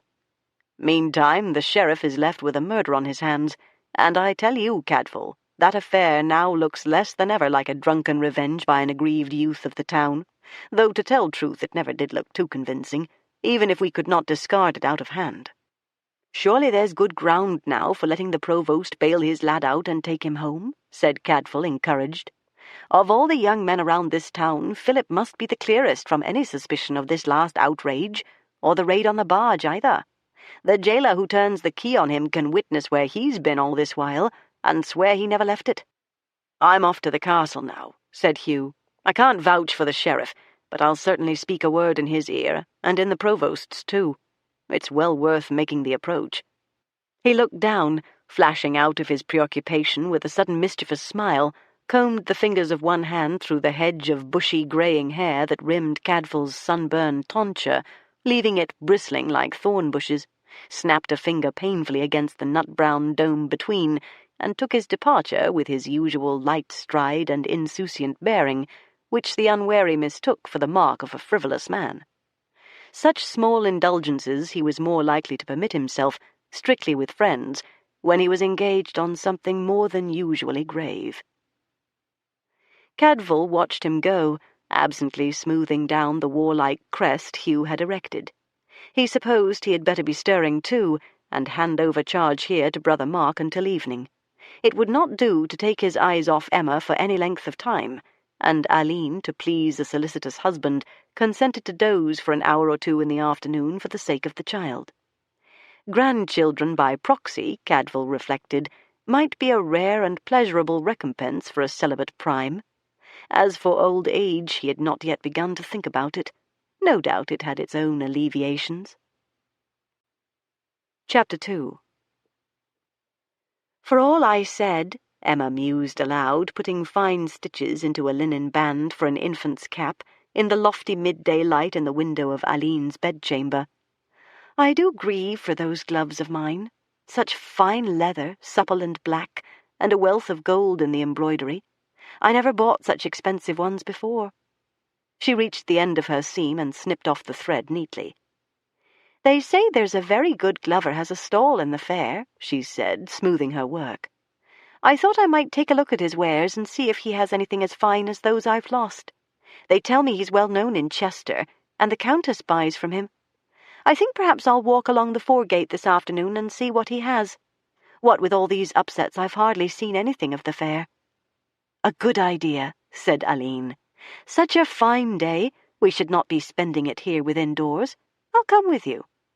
Oh, no, you should not, protested Emma solicitously. You have not had your sleep this afternoon. No need to keep me company that short way. I should be distressed if I tired yourself on my account." "Oh, folly," said Aline cheerfully. "I am so healthy I shall burst if I have too little to do. It's Constance and Hugh who want to make an invalid of me, just because I'm in a woman's best and happiest estate. And Hugh is gone to the sheriff, and Constance is visiting with a cousin of hers in the Wylye, so who's to fret? I'll slip on my shoes and we'll go. I should like to buy a box of those sugared fruits your uncle brought from the East. We'll do that, too." It seemed that Emma had, after all, lost her taste for the expedition. She sat stroking the embroidered band she had just finished, and eyed the shape of linen cut for the crown. "I don't know. I should finish this, perhaps. After tomorrow there may be no choice, and I should be sorry to leave it for someone else to finish. As for the candied fruits, I'll ask Roger to bring you a box when he comes again this evening to tell me how the day has gone. Tomorrow it will be here." "That's kind," said Aline, slipping on her shoes nonetheless. "But he could hardly try on a pair of gloves for you, or choose with your eye. So let's go and see for ourselves. It won't take long." Emma sat hesitating, but whether in a genuine endeavour to make up her mind, or in search of a way of extricating herself from an unsatisfactory situation, Aline could not be sure. "Oh, no, I should not. How can I give my mind to such vanity at a time like this? I'm ashamed that I ever thought of it. My uncle dead, and here am I yearning after trumpery bits of finery. No, I won't be so shallow. Let me at least go on with my work for the child, instead of thinking only of my own adornment." And she picked up the cut linen. Aline noted that the hand holding it trembled a little, and wondered whether to persist.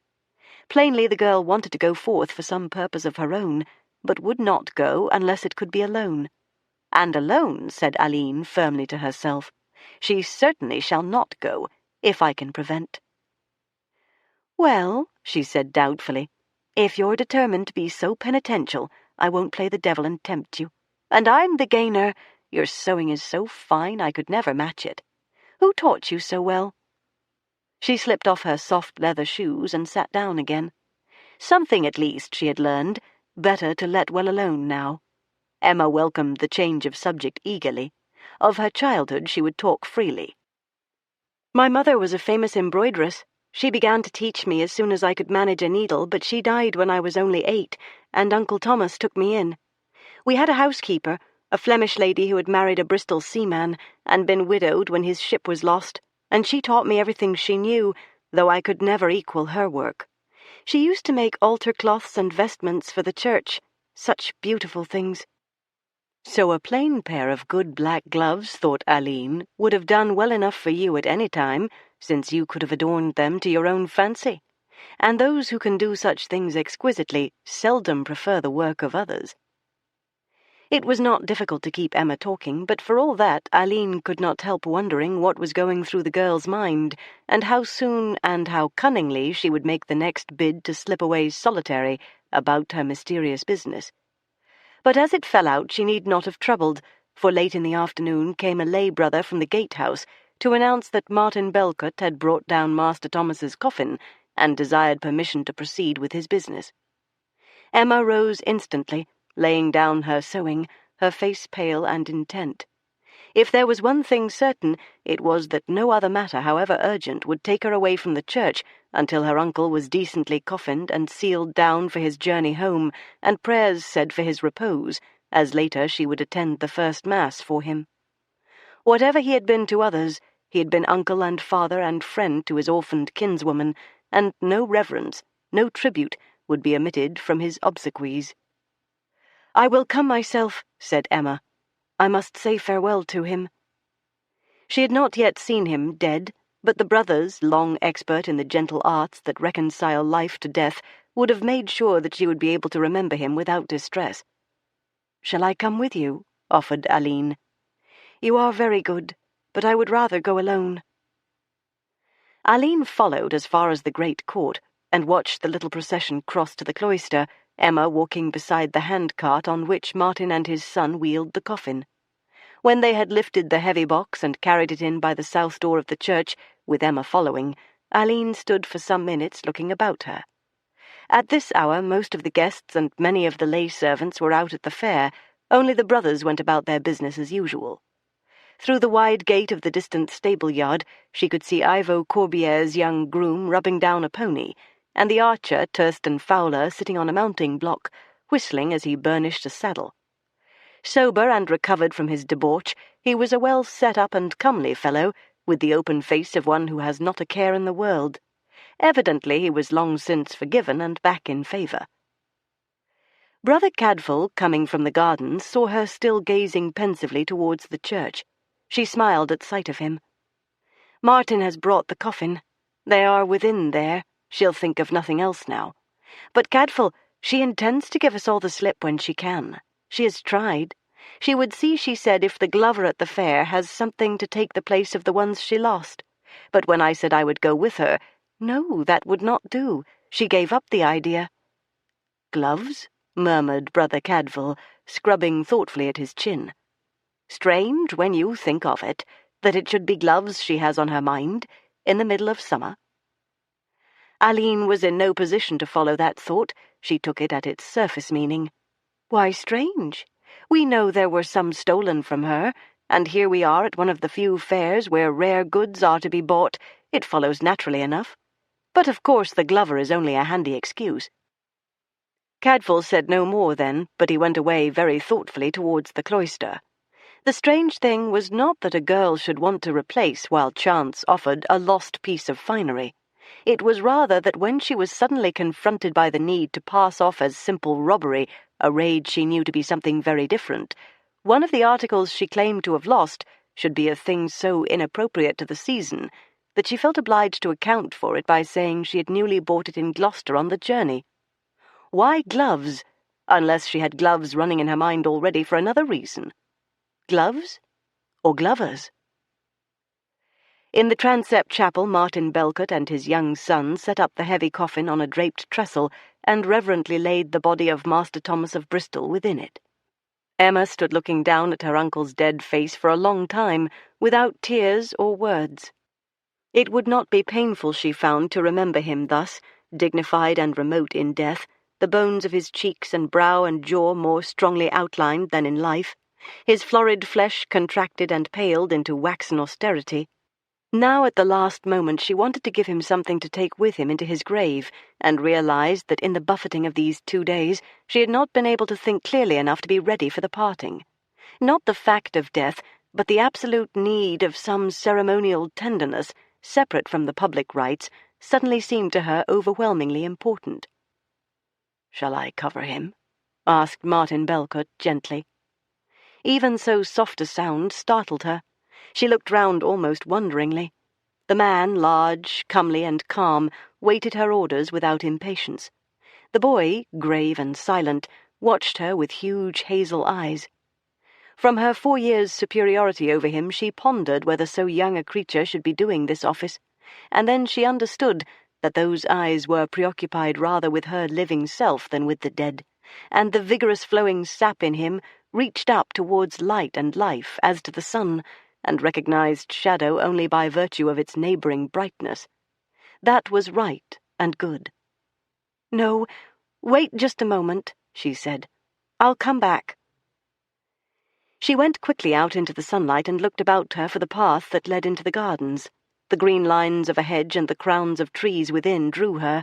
She came into a walk where flowers had been planted. The brothers were great gardeners, and valued food crops for good reason, but they had time also for roses. She chose the one bush that bore a bloom like no other, pale yellow petals shading into rose at the tips, and plucked one flower only. Not the buds, not even the one perfect globe, but a wide-open bloom just beyond its prime but still unflawed. She took it back, hurrying into the church with her. He was not young, not even at his zenith, but settling into his autumn, and this was the rose for him. Brother Cadfael had watched her go. He watched her come again and followed her into the chapel, but held aloof in the shadows. She brought her single flower and laid it in the coffin beside the dead man's heart. "Cover him now," she said, and stood well back to let them work in peace. When it was done she thanked them, and they withdrew and left her there, as clearly was her wish. so just as silently did Brother Cadfael. Emma remained kneeling on the stones of the transept, unaware of discomfort, a great while, her eyes wide open all that time upon the closed coffin on its draped stand before the altar. To lie thus in the church of a great abbey, to have a special mass sung for him, and then to be taken home in a grand coffin for burial with still further rites, surely that was glory, and he would have liked it. All was to be done as he would have liked. All, he would be pleased with her. She knew her duty. She said prayers for him, a great many prayers, because the form was blessedly laid down, and her mind could range while her lips formed the proper words. She would do what he had wanted done, what he had half confided to her as he had to no other. She would see his task completed, and he would rest, pleased with her. And then... She had hardly looked beyond, but there was a great summer-scented breeze blowing through her spirit, telling her she was young and fair, and wealthy into the bargain, and that boys like the coffin-maker's young son looked upon her with interest and pleasure. Other young men, too, of less green years. She rose from her knees at last, shook out her crumpled skirts, and walked briskly out of the chapel into the nave of the church, and rounding the clustered stone pillars at the corner of the crossing, came face to face with Ivo Corbière. He had been waiting, silent and motionless, in his shadowy corner, refraining even from setting foot in the chapel until her vigil was over, and the resolution with which she had suddenly ended it flung her almost into his arms. She uttered a startled gasp, and he put out reassuring hands to steady her, and was in no haste to let go. In this dim place his gold head showed darkened to bronze, and his face, stooped over her solicitously, was so gilded by the summer that it had almost the same fine metal burnishing. "Did I alarm you? I'm sorry. I didn't want to disturb you. They told me at the gatehouse that the master carpenter had come and gone, and you were here. I hoped if I waited patiently I might be able to talk with you. If I have not pressed my attentions on you until now," he said earnestly, "it is not because I haven't thought of you. Constantly." Her eyes were raised to his face with a fascinated admiration she would never have indulged in full light, and she quite forgot to make any move to withdraw herself from his hold. His hand slid down her forearms but halted at her hands, and the touch, by mutual consent, became a clasp. "Almost 2 days since I've spoken with you," he said. "It's an age, and I've grudged it, but you were well friended, and I had no right. But now that I have you, let me keep you for an hour. Come out and walk in the gardens. I doubt if you've even seen them yet." They went out together into the sunlight, through the cloister garth and out into the bustle and traffic of the great court. It was almost time for vespers, the quietest hours of the afternoon now spent, the brothers gathering gradually from their dispersed labours, guests returning from the fairground and the riverside. It was a gratifying thing to walk through this populous place on the arm of a nobleman, lord of a modest honour scattered through Cheshire and Shropshire. For the daughter of craftsmen and merchants, a very gratifying thing. They sat down on a stone bench in the flower garden, on the sunny side of the pleached hedge, with the heady fragrance of Brother Cadfael's herbarium wafted to them in drunken eddies on a soft breeze. "You will have troublesome dispositions to make," said Corbière seriously. "If there is anything I can arrange for you, let me know of it. It will be my pleasure to serve you. You are taking him back to Bristol for burial?" "It's what he would have wished. There will be a mass for him in the morning, and then we shall carry him back to his barge for the journey home. The brothers have been kindness itself to me. And you? Will you also return with the barge?" She hesitated, but why not confide in him? He was considerate and kind, and quick to understand. "No, it would be unwise. While my uncle lived it was very well, but without him it would not do. There is one of our men— I must say no evil of him, for he has done none, but he is too fond. Better we should not travel together. But neither do I want to offer him insult by letting him know he is not quite trusted. I've told him that I must remain here a few days, that I may be needed if the sheriff has more questions to ask, or more is found out about my uncle's death." "But then," said Ivo with warm concern, "what of your own journey home? How will you manage?" "I shall stay with Lady Berengar until we can find some safe party riding south with women among them. Hugh Berengar will advise me. I have money, and I can pay my way. I shall manage." He looked at her long and earnestly until his gravity melted into a smile. "Between all your well-wishers, you will certainly reach your home without mishap. I'll be giving my mind to it among the rest. But now let's forget, for my sake, that there must be a departure, and make the most of the hours while you are still here." He rose and took her by the hand to draw her up with him. "Forget vespers. Forget we're guests of an abbey. Forget the fair and the business of the fair, and all that such things may demand of you in future.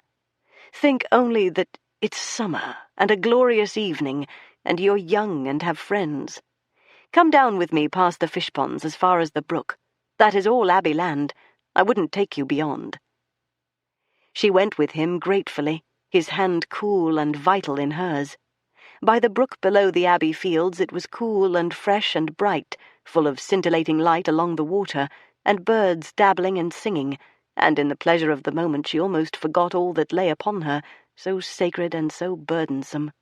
Ivo was reverent and gentle, and did not press her too close, but when she said regretfully that it was time for her to go back, for fear Aline might be anxious about her, he went with her all the way, her hand still firmly retained in his, and presented himself punctiliously before Aline, so that Emma's present guardian might study, accept, and approve him, as indeed she did. It was charmingly and delicately done. He made himself excellent company for as long as was becoming on a first visit, invited and deferred to all Aline's graceful questions, and withdrew well before he had even drawn near the end of his welcome. "So that's the young man who was so helpful and gallant when the riot began," said Aline when he was gone.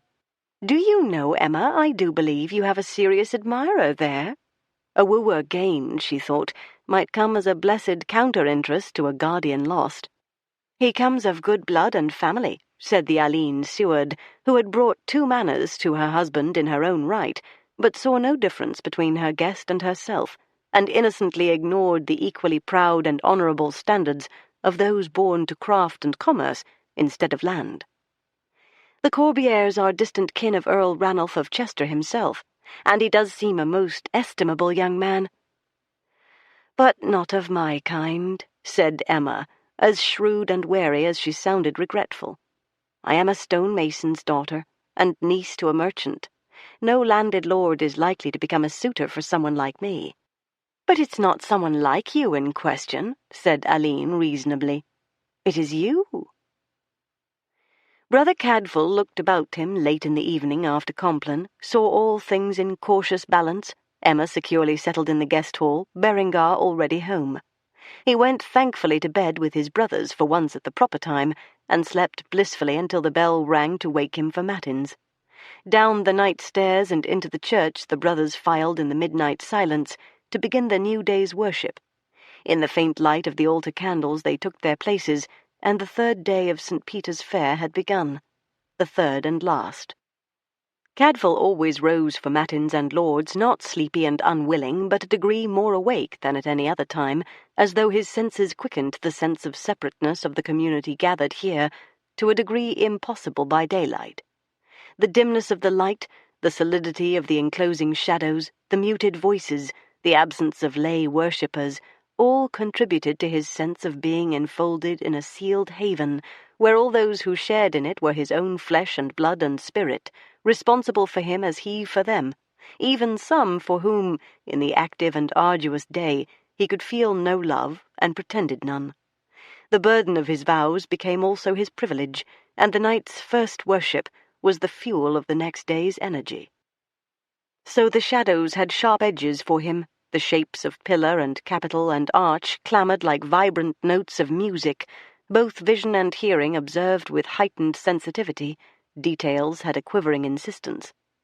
Brother Mark's profile against the candlelight was piercingly clear.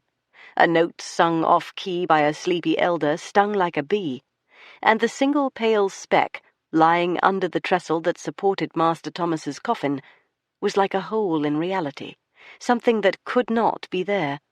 Yet it persisted. It was at the beginning of Lord's that it first caught his eye, and after that he could not get free of it. Wherever he looked, however he fastened upon the altar, he could still see it out of the corner of his eye. When Lord's ended, and the silent procession began to file back towards the night stairs and the dortoir, Cadfael stepped aside, stooped, and picked up the mote that had been troubling him. It was a single petal from a rose, its colour indistinguishable by this light, but pale, deepening round the tip. He knew at once what it was, and with this midnight clarity in him, he knew how it had come there. Fortunate indeed that he had seen Emma bring her chosen rose and lay it in the coffin. If he had not, this petal would have told him nothing. Since he had, it told him all. With hieratic care and ceremony, after the manner of the young when moved, she had brought her offering cupped in both hands, and not one leaf, not one grain of yellow pollen from its open heart had fallen to the floor. Whoever was hunting so persistently for something believed to be in Master Thomas's possession, after searching his person, his barge, and his booth, had not stopped short of the sacrilege of searching his coffin. Between Compline and Matins it had been opened and closed again, and a single petal from the wilting rose within had shaken loose and been wafted unnoticed over the side, to bear witness to the blasphemy. The third day of the fair. Chapter 1. Emma arose with the dawn, stole out of the wide bed she shared with Constance, and dressed herself very quietly and cautiously, but even so the sense of movement, rather than any sound, disturbed the maid's sleep, and caused her to open eyes at once alert and intelligent.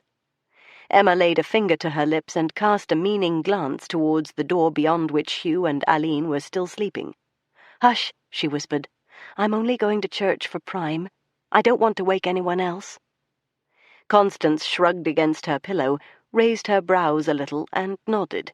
Today there would be the mass for the dead uncle, and then the transference of his coffin to the barge that would take him home. Not surprising if the girl was disposed to turn this day into a penitential exercise, for the repose of her uncle's soul and the merit of her own.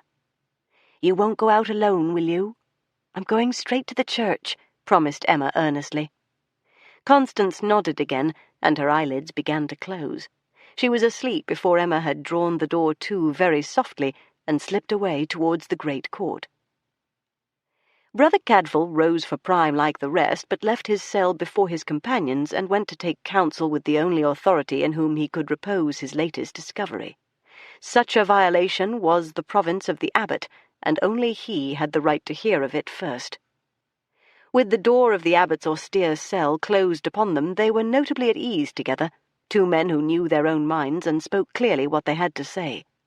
The rose petal, a little shrunken and weary, but with its yellow and pink still silken bright, lay in the abbot's palm like a golden tear. "You are sure this cannot have fallen when our daughter brought it as an offering? It was a gentle gift," said Rodolphus. "Not one grain of dust fell. She carried it like a vessel of wine, in both hands. I saw every move.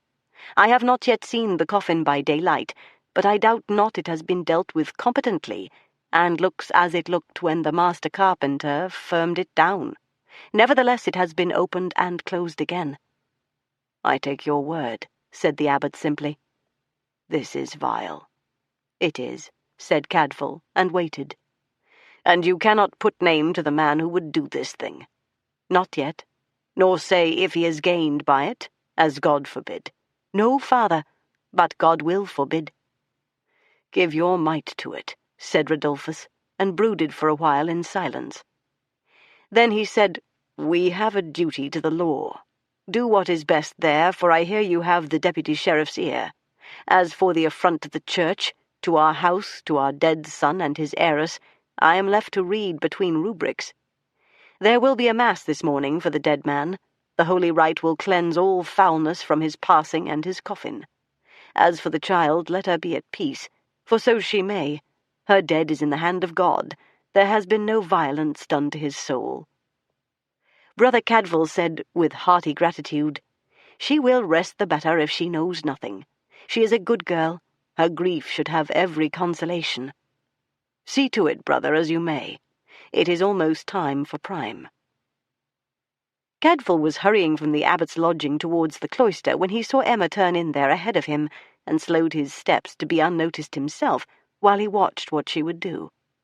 On this of all days Emma was entitled to every opportunity of prayer and meditation, but she also had a very private secular preoccupation of her own, and which of these needs she was serving by this early-rising zeal there was no telling. In at the south door went Emma, and in after her, just as discreetly, went Brother Cadfael. The monks were already in their stalls and concentrating all upon the altar.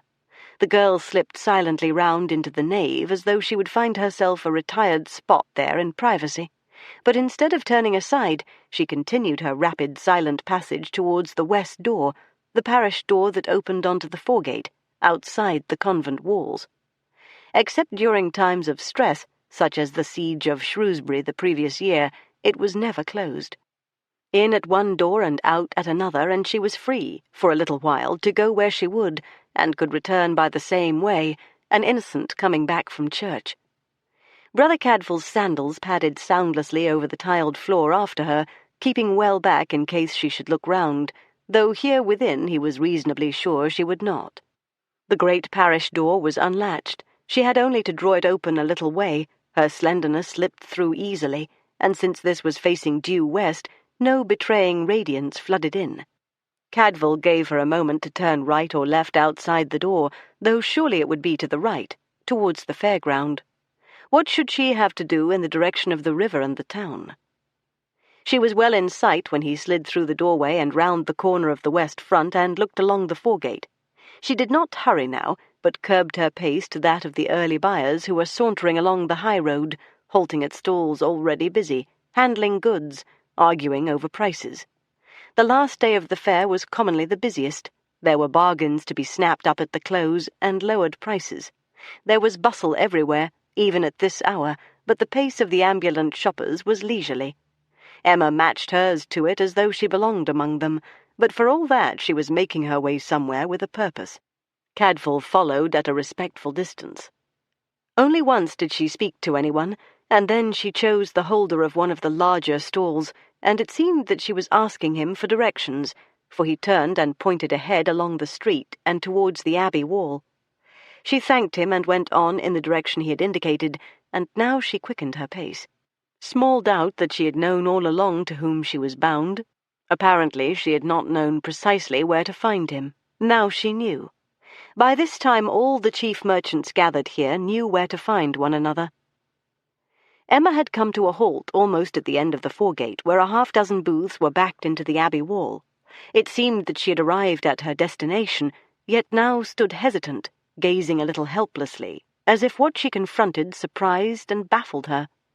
Cadfael drew nearer. She was frowning doubtfully at the last of the booths, backed into a corner between buttress and wall. Cadfael recognized it. A lean, suspicious face had peered out from that hatch as the sheriff's officers had hoisted Thurston Fowler onto a board and borne him away to an abbey cell on the eve of the fair. The booth of Ewan of Shotwick. Here they came again, those imagined gloves, so feelingly described, so soon stolen. And Emma was at a loss, for the booth was fast closed, every panel sealed, and business all around in full swing. She turned to the nearest neighbour, clearly questioning, and the man looked and shrugged and shook his head. What did he know? There had been no sign of life there since last night. Perhaps the glover had sold out and departed. Cadfael drew nearer.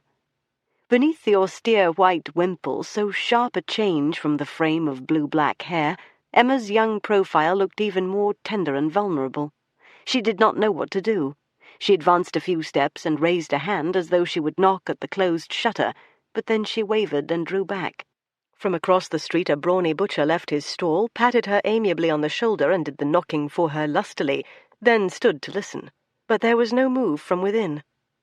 A large hand clapped Cadfael weightily on the back, and the cavernous voice of Rhodri ap Hugh boomed in his ear in Welsh. "What's this, then? Master Ewan not open for trade? That I should see the day. I never knew him to miss a sale before, or any other thing to his advantage." "The stall's deserted," said Cadfael. "The man may have left for home." "Not he. He was there past midnight, for I took a turn along here to breathe the cool before going to my inn, and there was a light burning inside there then." No gleam from within now, though the slanting sunlight might well pale it into invisibility. But no, that was not so either. The chinks between shutter and frame were utterly dark. It was all too like what Roger Dodd had found at another booth only one day past, but there the booth had been barred from within, and the bar hoisted clear with a dagger. Here there was a lock, to be mastered from within or without, and certainly no visible key. "This I do not like," said Rodri ap Hugh, and strode forward to try the door, and finding it, as was expected, locked, to peer squint-eyed through the large keyhole. "No key within," he said shortly over his shoulder, and peered still. "Not a movement in there." He had Cadfael hard on his heels by then, and 3 or 4 others closing in. "Give me room."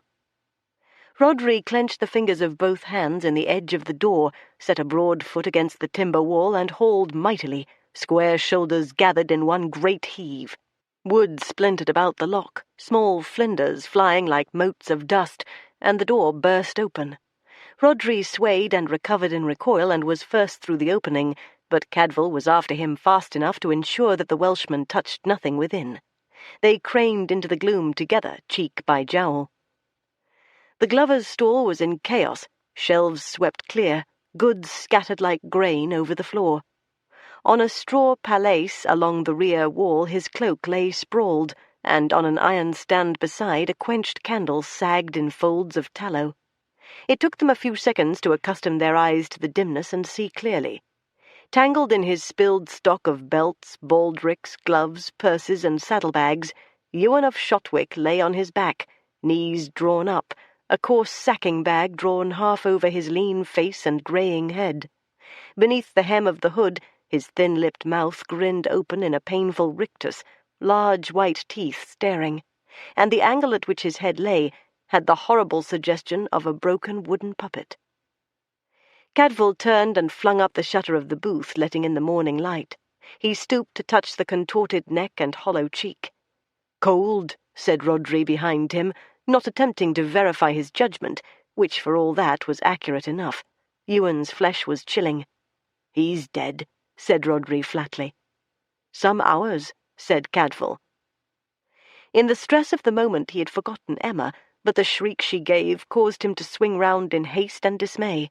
She'd crept in fearfully to peer over the shoulders of the neighbours, and stood staring with eyes wide with horror, both small fists crushed against her mouth. "Oh no," she said in a whisper. "Not dead? Not he too?" Cadfael took her in his arms and thrust her bodily before him out of the booth, elbowing the gaping onlookers out of his way. "Go back. You mustn't stay here. Go back before you're missed and leave this to me." He wondered if she even heard his rapid murmur into her ear. She was shaking and white as milk, her blue eyes fixed and huge with shock. He looked about him urgently for someone to whom he could safely confide her, for he doubted if she should be left to return alone, and yet he did not care to leave this scene until Berengar should be here to take charge, or one of the sheriff's sergeants at least. The sudden alarmed shout of recognition that came from the rear of the gathering crowd was a most welcome sound. "Emma! Emma!" Ivo Corbiere came cleaving an unceremonious way through the press, like a sudden vehement wind in a cornfield, bludgeoning the standing stems out of its path. She turned at the call, and a spark of returning life sprang up in her eyes. Thankfully Cadfael thrust her into the young man's arms, which reached eagerly and anxiously to receive her. "For God's sake, what has happened to her? What—" His glance flashed from her stunned visage to Cadfael's, and beyond, to the open door with its splintered panel. Over her head his lips framed silently for Cadfael. Not again. Another? "Take her back," said Cadfael shortly. "Take care of her, and tell Hugh Berengar to come. We have sheriff's business here within." All the way back along the foregate Corbiere kept a supporting arm about her, and curbed his long stride to hers, and all the way he poured soothing, caressing words into her ear, while she, until they had almost reached the west door of the church, said nothing at all, simply walked docilely beside him, distantly aware of the lulling sound and the comforting touch. Then suddenly she said, "He's dead. I saw him. I know." "A bare glimpse you had," said Ivo consolingly. "It may not be so." "No," said Emma. "I know the man is dead.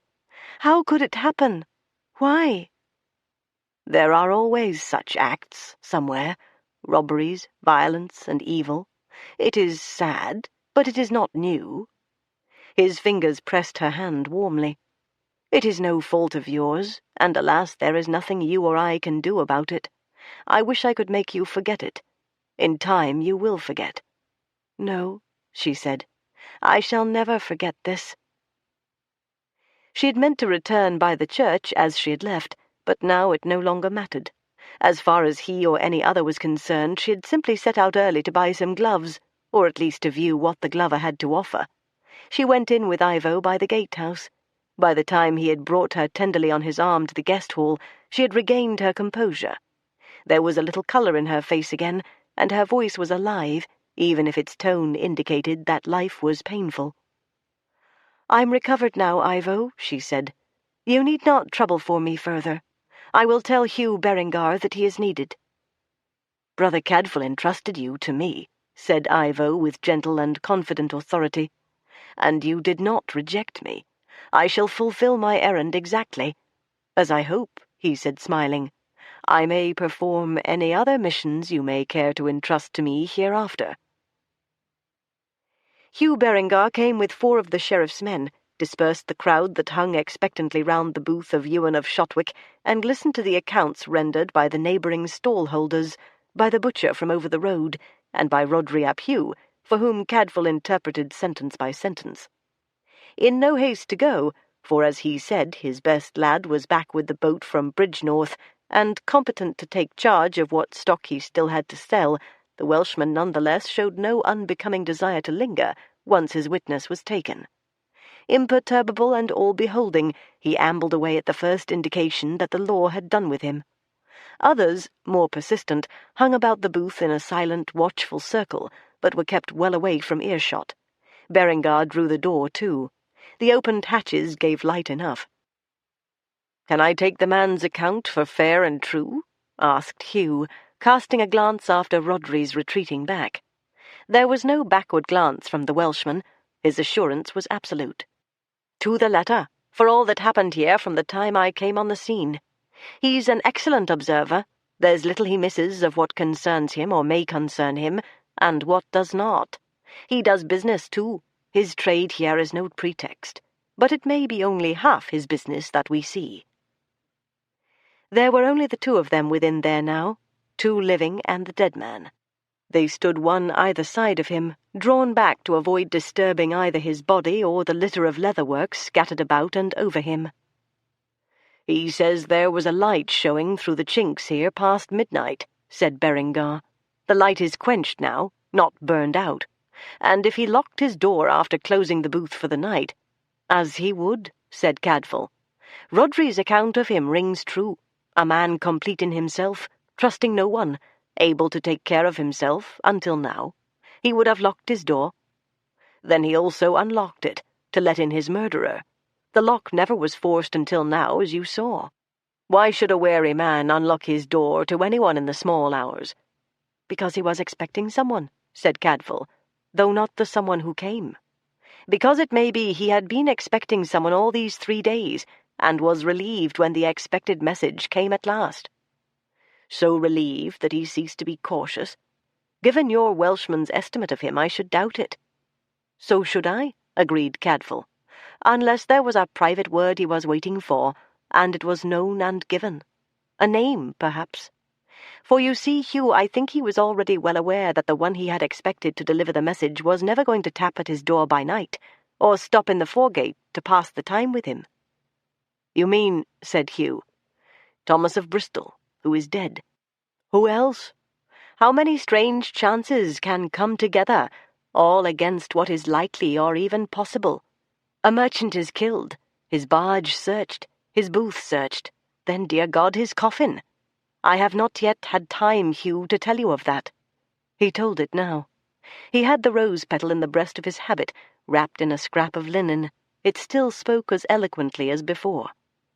"You may trust my eyes. I know it did not fall earlier.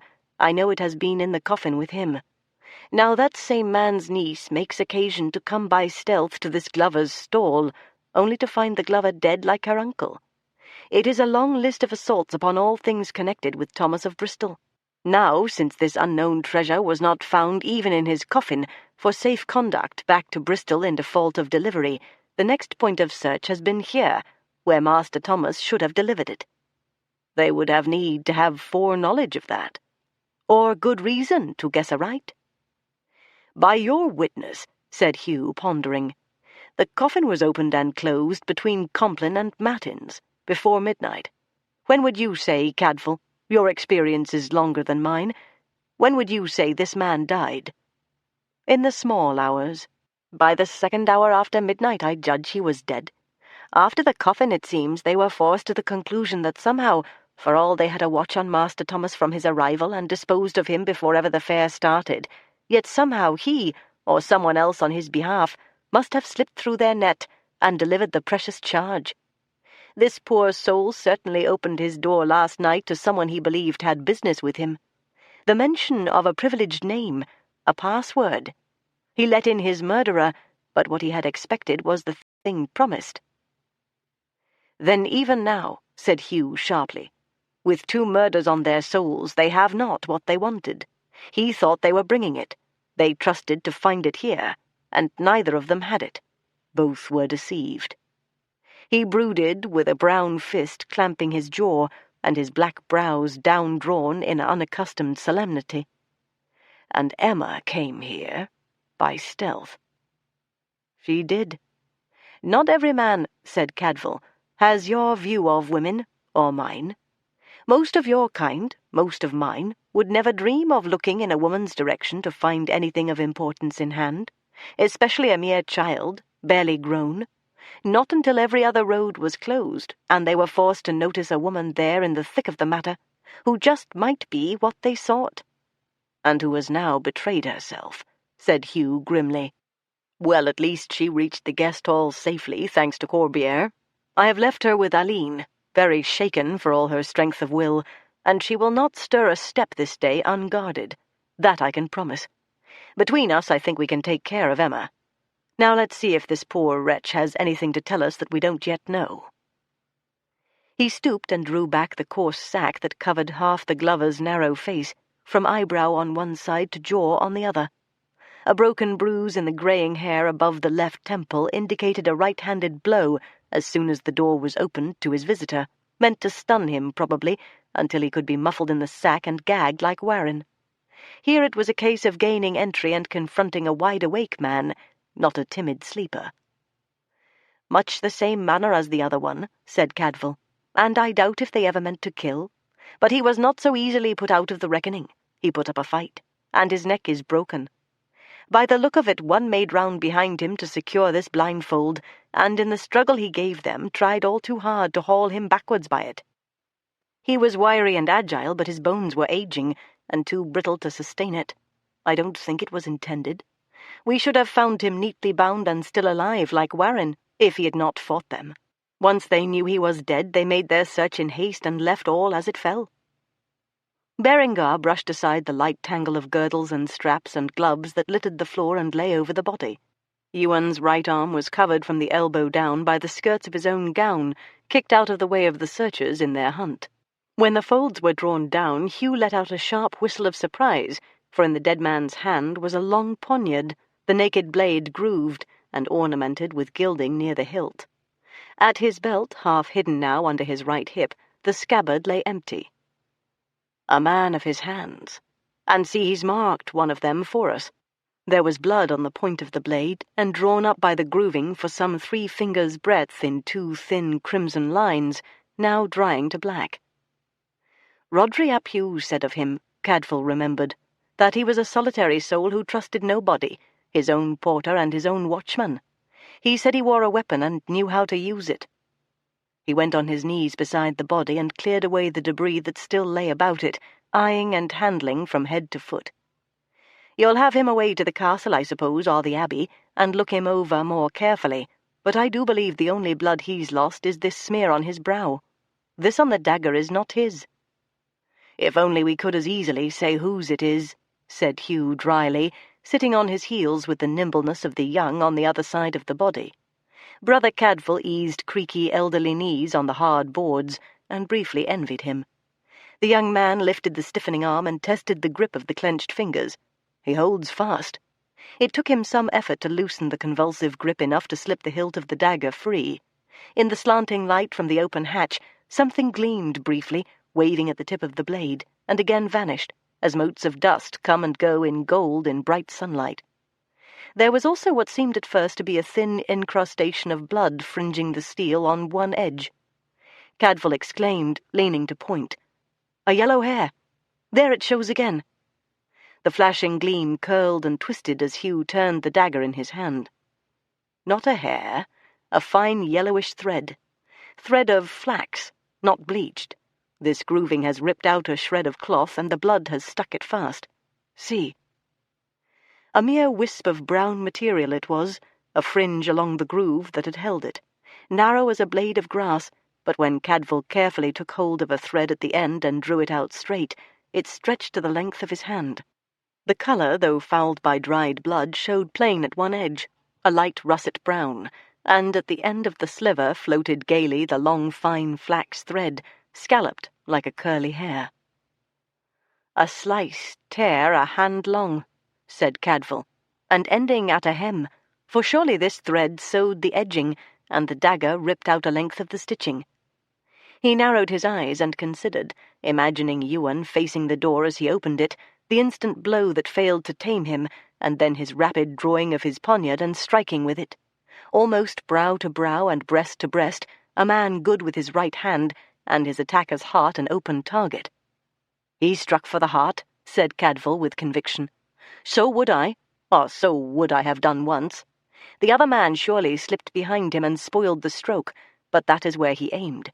Someone somewhere has a torn cot. It might be in the left breast, or it might be in the sleeve. The man's arms would be raised, reaching to grapple him.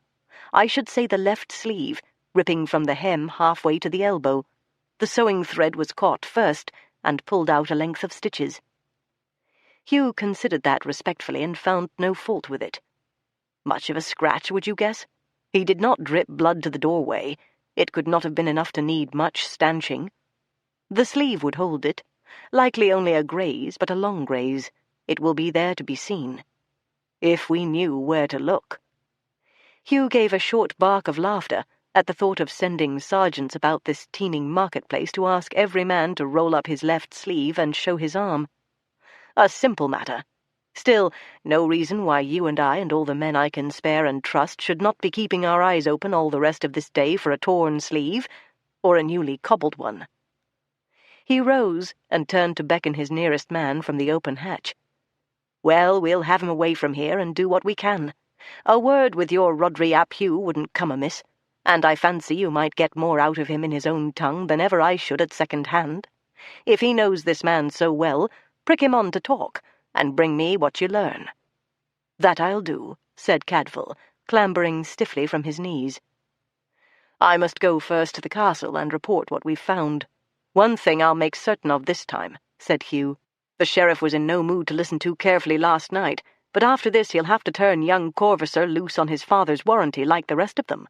It would take a more pig-headed man than Prescott to believe the lad had any part in the first death, seeing the trail of offences that have followed while he was in prison. He shall eat his dinner at home today." Rodri was not merely willing to spend an hour pouring the fruits of his wisdom and experience into Brother Cadfael's ear, he was hovering with that very thing in mind as soon as the corpse of Ewan of Shotwick had been carried away, and the booth closed, with one of the sheriff's men on guard. Though ever present, he had the gift of being unobtrusive until he chose to obtrude, and then could appear from an unexpected direction, and as casually as if only chance had brought him there. "No doubt you'll have sold all you brought with you," said Cadfael, encountering him thus between the stalls, clearly untroubled by business. "Goods of quality are recognized everywhere," said Rodri, sharp eyes twinkling merrily. "My lads are clearing the last few jars of honey, and the wool's long gone.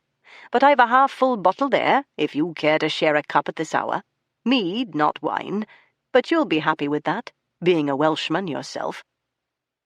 They sat on heaped trestles already freed from their annual use by the removal of small tradesmen who had sold out their stock, and set the bottle between them.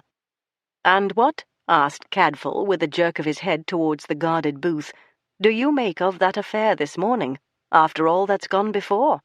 Have we more birds of prey this way than usual, do you think? It may be they've taken fright and left the shires where there's still fighting, and we get the burden of it." Rhodri shook his shaggy head and flashed his large white teeth out of the thicket in a grin. "I would say you've had a more than commonly peaceful and well-mannered fare myself, apart from the misfortunes of 2 merchants only. Oh, tonight's the last night, and there'll be a few drunken squabbles and a brawl or 2, I dare say, but what is there in that? But chance has played no part in what has happened to Thomas of Bristol. Chance never goes hounding one man for 3 days through hundreds of his fellows, yet never grazes one of the others." "It has more than grazed Ewan of Shotwick," remarked Cadfael dryly. "Not chance. Consider, brother. Earl Ranulph of Chester's eyes and ears comes to a Shropshire fair and is killed. Thomas of Bristol, from a city that holds by Earl Robert of Gloucester, comes to the same fair, and is killed the very night of his coming. And after his death, everything he brought with him is turned hither and yon, but precious little stolen, from all I hear." And certainly he had a way of hearing most of what was said within a mile of him, but at least he had made no mention of the violation of Master Thomas's coffin. Either that had not reached his ears, and never would, or else he had been the first to know of it, and would be the last ever to admit it. The parish door was always open, no need to set foot in the great court or pass the gatehouse. "Something Thomas brought to Shrewsbury is of burning interest to somebody, it seems to me, and the somebody failed to get hold of it from man, barge, or stall. And the next thing that happens is that Ewan of Shotwick is also killed in the night, and all his belongings ransacked. I would not say but things were stolen there. They may have learned enough for that, and his goods are small and portable, and why despise a little gain on the side? But for all that, no, 2 men from opposite ends of a divided country meeting midway on important private business? It could be so. Gloucester's man and Chester's man. And whose, wondered Cadfael aloud, was the third man? The third? Who took such an interest in the other 2 that they died of it? Whose man would he be? Why, there are other factions, and every one of them needs its intelligencers. There's the King's party. They might well feel a strong interest if they noted Gloucester's man and Chester's man attending the same fair midway between. And not only the King. There are others who count themselves kings on their own ground besides Chester, and they also need to know what such a one as Chester is up to, and will go far to block it if it threatens their own profit. And then there's the church, brother, if you'll take it no offence is meant to the Benedictines. For you'll have heard by now that the King has dealt very hardly with some of his bishops this last few weeks, put up all manner of clerical backs, and turned his own brother and best ally, Bishop Henry of Winchester, whose papal legate into the bargain, into a bitter enemy. Bishop Henry himself might well have had a finger in this pie, though I doubt if he can have had word of things afoot here in time, being never out of the south. But Lincoln or Worcester, all such lords need to know what's going on, and for men of influence there are always plenty of bully boys for hire, who'll do the labouring work while their masters sit inviolable at home. And so, thought Cadfael, could wealthy men sit inviolable here in their stalls, in full view of hundreds, while their hired bully boys do the dirty work. And this black Welshman is laying it all out for me plain to be seen, and taking delight in it too. Cadfael knew when he was being deliberately teased. What he could not be quite sure of was whether this was the caprice of a blameless but mischievous man, or the sport of a guilty one taking pleasure in his own immunity and cleverness. The black eyes sparkled, and the white teeth shone. And why grudge him his enjoyment, if something useful could yet be gleaned from it? Besides, his mead was excellent. "There must," said Cadfael thoughtfully, "be others here from Cheshire, even some from close to Ranulph's court. You yourself, for instance, come from not so far away, and are knowledgeable about those parts, and the men and the mood there. If you are right, whoever has committed these acts knew where to look for the thing they wanted, once they gave up believing that it was still among the effects of Thomas of Bristol. Now, how would they be able to choose, say, between Ewan of Shotwick and you? As an instance, of course. No offence." "None in the world," said Rhodri heartily. "Why, bless you, The only reason I know myself is because I am myself, and no, I'm not in Ranulph of Chester's employ. But you can't know that, not certainly, and neither can any other. There's a small point, of course. Thomas of Bristol, I doubt, spoke no Welsh. And you know English, sighed Cadfael. I had forgotten. There was a traveller from down towards Gloucester stayed overnight at Ranulph's court not a month ago, mused Rodri, twinkling happily at his own omniscience. A jongler who got unusual favour, for he was called in to play a stave or two to Ranulph and his lady in private, after they left the hall at night.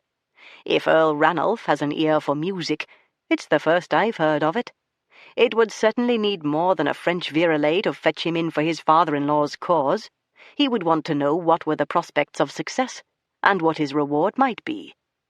He slanted a radiant smile along his shoulder at Cadfael, and poured out the last of the mead. Your health, brother. You at least are delivered from the greed for gain. I have often wondered, is there a passion large enough to take its place? I am still in the world myself, you understand. I think there might be, said Cadfael mildly. For truth, perhaps? Or justice?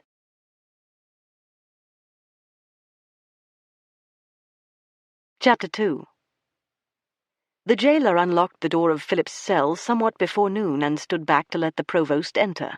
Father and son eyed each other hard, and though Geoffrey Corvisor continued to look grimly severe, and Philip obdurate and defiant, nevertheless the father was mollified and the son reassured. By and large they understood each other pretty well. "You are released to my warranty," said the provost shortly. "The charge is not withdrawn, not yet, but you're trusted to appear when called, and until then let's hope I may get some sensible work out of you." "I may come home with you?" Philip sounded dazed. He knew nothing of what had been going on outside, and was unprepared for this abrupt release. Hurriedly he brushed himself down, all too aware that he presented no very savoury spectacle to walk through the town at the provost's side. What made them change their mind? There's no one been taken for the murder. That would clear him utterly in Emma's eyes, no doubts left. "Which murder?" said his father grimly. "Never mind now, you shall hear once we have got you out of here." "Aye, stir yourself, lad," advised the good-humoured warder, jingling his keys, "before they change their minds again. The rate things are happening at this year's fair, you might find the door slammed again before you can get through it." Philip followed his father wonderingly out of the castle. The noonlight in the outer ward fell warm and dazzling upon him. The sky was a brilliant deep blue, like Emma's eyes when she widened them in anxiety or alarm. It was impossible not to feel elated, whatever reproaches might still await him at home, and hope and the resilience of youth blossomed in him as his father recounted brusquely all that had happened, while his son fretted in prison without news. "Then there have been 2 attacks upon Mistress Vernal's boat and booth? Her goods taken? Her men assaulted?" He had quite forgotten his own bedraggled appearance. He was striding towards home with his head up and his visage roused and belligerent, looking indeed very much as he had looked when he led his ill-fated expedition across the bridge on the eve of the fair. "And no one seized for it? Nothing done? Why, she herself may be in danger." Indignation quickened his steps. "For God's sake, what's the sheriff about?" "Is enough to do breaking up unseemly riots by you and your like," said his father smartly, but could not raise so much as a blush from his incensed offspring. "But since you want to know, Mistress Vernald is in the guest hall of the Abbey, safe enough in the care of Hugh Berengar and his lady. You do better to be thinking about your own troubles, my lad, and mind your own step, for you're not out of the wood yet." "What did I do that was so wrong? I went only 1 pace beyond what you did yourself the day before." He did not even sound aggrieved about being judged hard. He made that brief defence only absently, his mind all on the girl. "Even in the guest hall she may not be out of reach, if this is all some determined plot against her uncle and all his family." In the death of one more tradesman at the fair he showed less interest, shocking though it was, since it seemed to have little or nothing to do with the vindictive catalogue of offences against Master Thomas and all his possessions. "She spoke so fairly," he said. "She would not have me accused of worse than I did." "True enough. She was a fine, honest witness, no denying it. But no business of yours now, she's well cared for. It's your mother you need to be thinking of. She's been in a fine taking over you all this while, and now they're looking in other directions for the one who did the killing. With one eye still on you, though, mind. She'll likely take some sweetening. One way or another you'll get a warm welcome."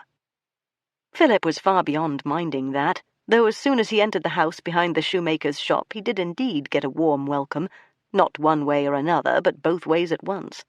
Mistress Corvisor, who was large, handsome, and voluble, looked round from her fireside hob, uttered a muted shriek, dropped her ladle, and came billowing like a ship in full sail, to embrace him, shake him, wrinkle her nose at the prison smell of him, abuse him for the damage to his best cot and hose, box his ears for laughing at her tirade, exclaim lamentably over the dried scar at his temple, and demand that he sit down at once and let her crop the hair that adhered to the matted blood and clean up the wound.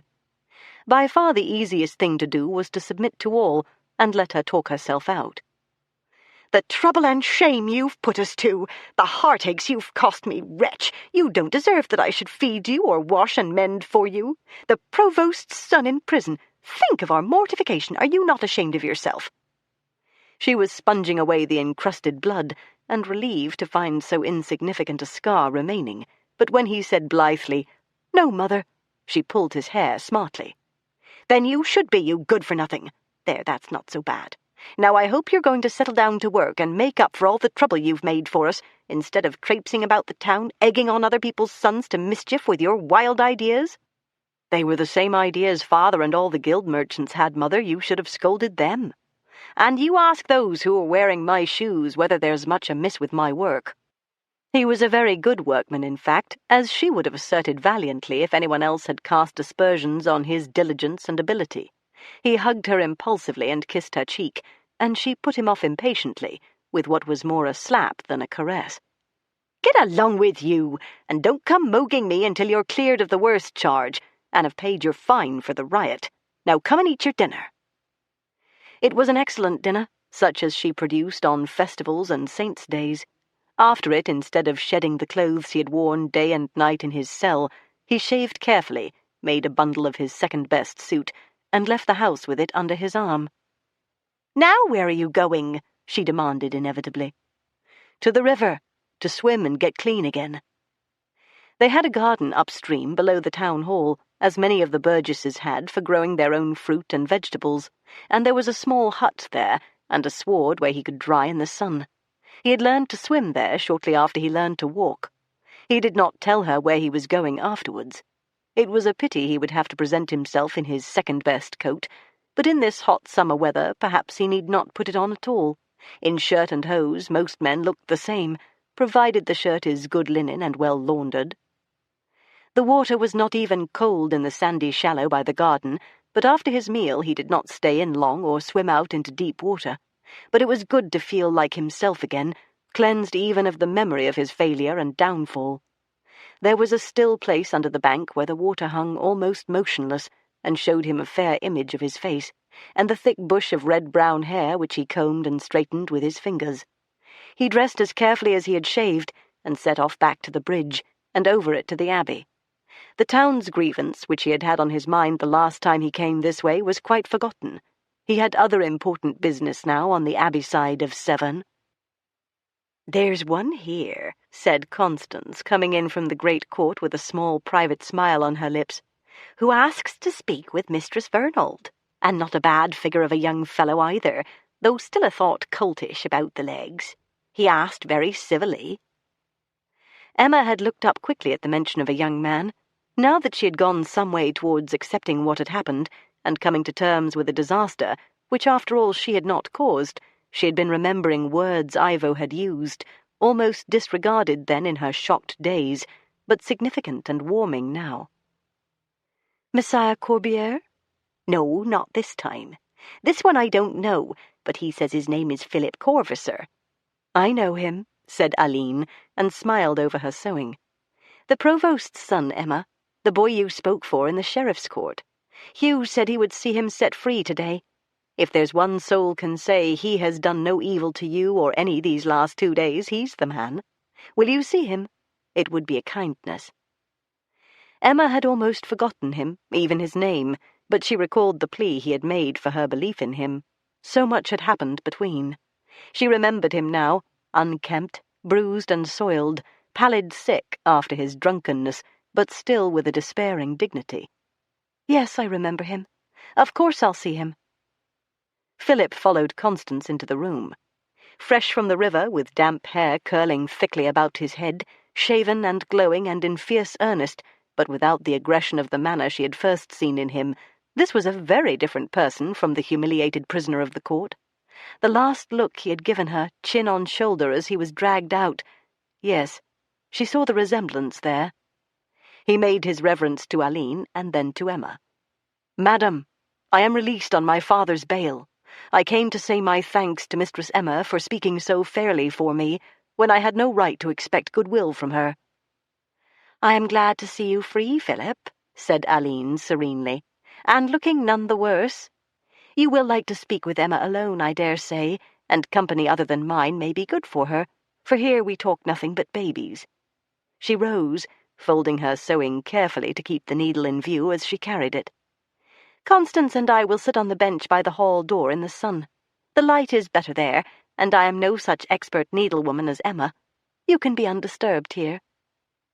Out she went, and they saw a ray of sun from the open outer door sparkle in her piled gold hair before Constance followed and closed the door between. The two of them were left, gazing gravely at each other. "The first thing I wanted to do with freedom," said Philip, "was to see you again, and thank you for what you did for me, as I do with all my heart. There were some who bore witness there who had known me most of my life, and surely had no grudge against me, and yet testified that I had been the first to strike and done all manner of things I knew I had not done. But you, who had suffered through my act, though God knows I never willed it, you spoke absolute truth for me. It took a generous heart and a fair mind to do so much for an unknown whom you had no cause to love." He had not chosen that word. It had come naturally in the commonplace phrase, but when he heard it, it raised a blush like fire in his own face, faintly reflected the next moment in hers. "All I did was to tell the truth of what I had seen," she said. "So should we all have done. It's no virtue, but an obligation. It was shame that they did not. People do not think what it is they are saying, or trouble to be clear about what they have seen. But that's all by now. I'm very glad they've let you go. I was glad when Hugh Berengar said they must, taking into account what has been happening, for which you certainly can bear no blame. But perhaps you have not heard." "Yes, I have heard. My father has told me." Philip sat down beside her in the place Aline had vacated, and leaned towards her earnestly. "There is some very evil purpose against you and yours, surely. How else to account for so many outrages? Emma, I am afraid for you. I fear danger threatening even you. I'm grieved for your loss and all the distress you've suffered. I wish there might be some way in which I could serve you." "Oh, but you need not be troubled for me," she said. "You see I am in the best and kindest hands possible, and tomorrow the fair will all be over, and Hugh Berengar and Aline will help me to find a safe way to go home." "Tomorrow?" he said, dismayed. "It may not be tomorrow. Roger Dodd will take the barge down river tomorrow, but it may be that I must stay a day or two more. We have to find a party going south by Gloucester for safe conduct, and with some other women for company. It may take a day or two." Even a day or two would be gold, but after that she would be gone, and he might never see her again. And still, confronted by this cause for unhappiness on his own part, he could only think of her. He could not rid himself of the feeling that she was threatened. "In only 2 days see how many ill things have happened, and always close to you, and what may not still happen in a day or two more. I wish you were safe home this moment," he said passionately, "though God knows I'd rather lose my right hand than the sight of you." He was not even aware that that same right hand had taken possession of her left one, and was clasping it hard. "At least find me some way of serving you before you go. If nothing more, tell me you know that I never did harm to your uncle." "Oh, yes," she said warmly. "That I can most willingly. I never did truly believe it. You are no such person to strike a man dead by stealth. I never thought it, but still we don't know who did it. Oh, don't doubt me. I'm sure of you. But I wish it could be shown clear to the world for your sake." It was said very prettily and sincerely, and he took it to his heart gratefully, but it was said out of generous fellow-feeling and nothing deeper, and he was gallingly sure of it while he hugged at least the kindness to him. "For mine, too," she said honestly, "and for the sake of justice. It is not right that a mean murderer should escape his due, and it does aggrieve me that my uncle's death should go unpaid for." "Find me some way of serving you," he had said, and perhaps she had. There was nothing he would not have undertaken for her. He would have lain over the threshold of any room in which she was like a dog on guard if she had needed it, but she did not. She was cared for by the sheriff's own deputy and his lady, and they would watch over her until they saw her safely on her way home.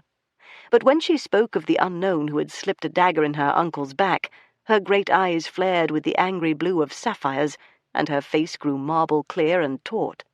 Her complaint was his commission. He would achieve something for her yet. "Emma," he began in a whisper, and drew breath to commit himself deep as the sea. The door opened, though neither of them had heard the knock. Constance put her head into the room. "Messire Corbier waits to see you when you are free," she said, and withdrew, but left the door ajar. Evidently Messire Corbier ought not to be kept waiting long. Philip was on his feet. Emma's eyes had kindled at the name like distant stars, forgetting him. "You may remember him," she said, still sparing a morsel of her attention for Philip. "The young gentleman who came to help us on the jetty, along with Brother Cadfael.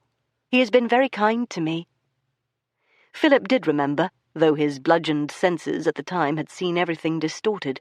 A slender, elegant, assured lordling who leaped a rolling cask to catch her in his arm at the water's edge, and further, to be just to him, had appeared in the sheriff's court and borne out Emma's honest story, even if he had also produced his falconer to testify to the silly threats Philip had been indulging in, drunk as he was, later that evening. Testimony Philip did not dispute, since he knew he had been incapable of clear thought or positive recollection.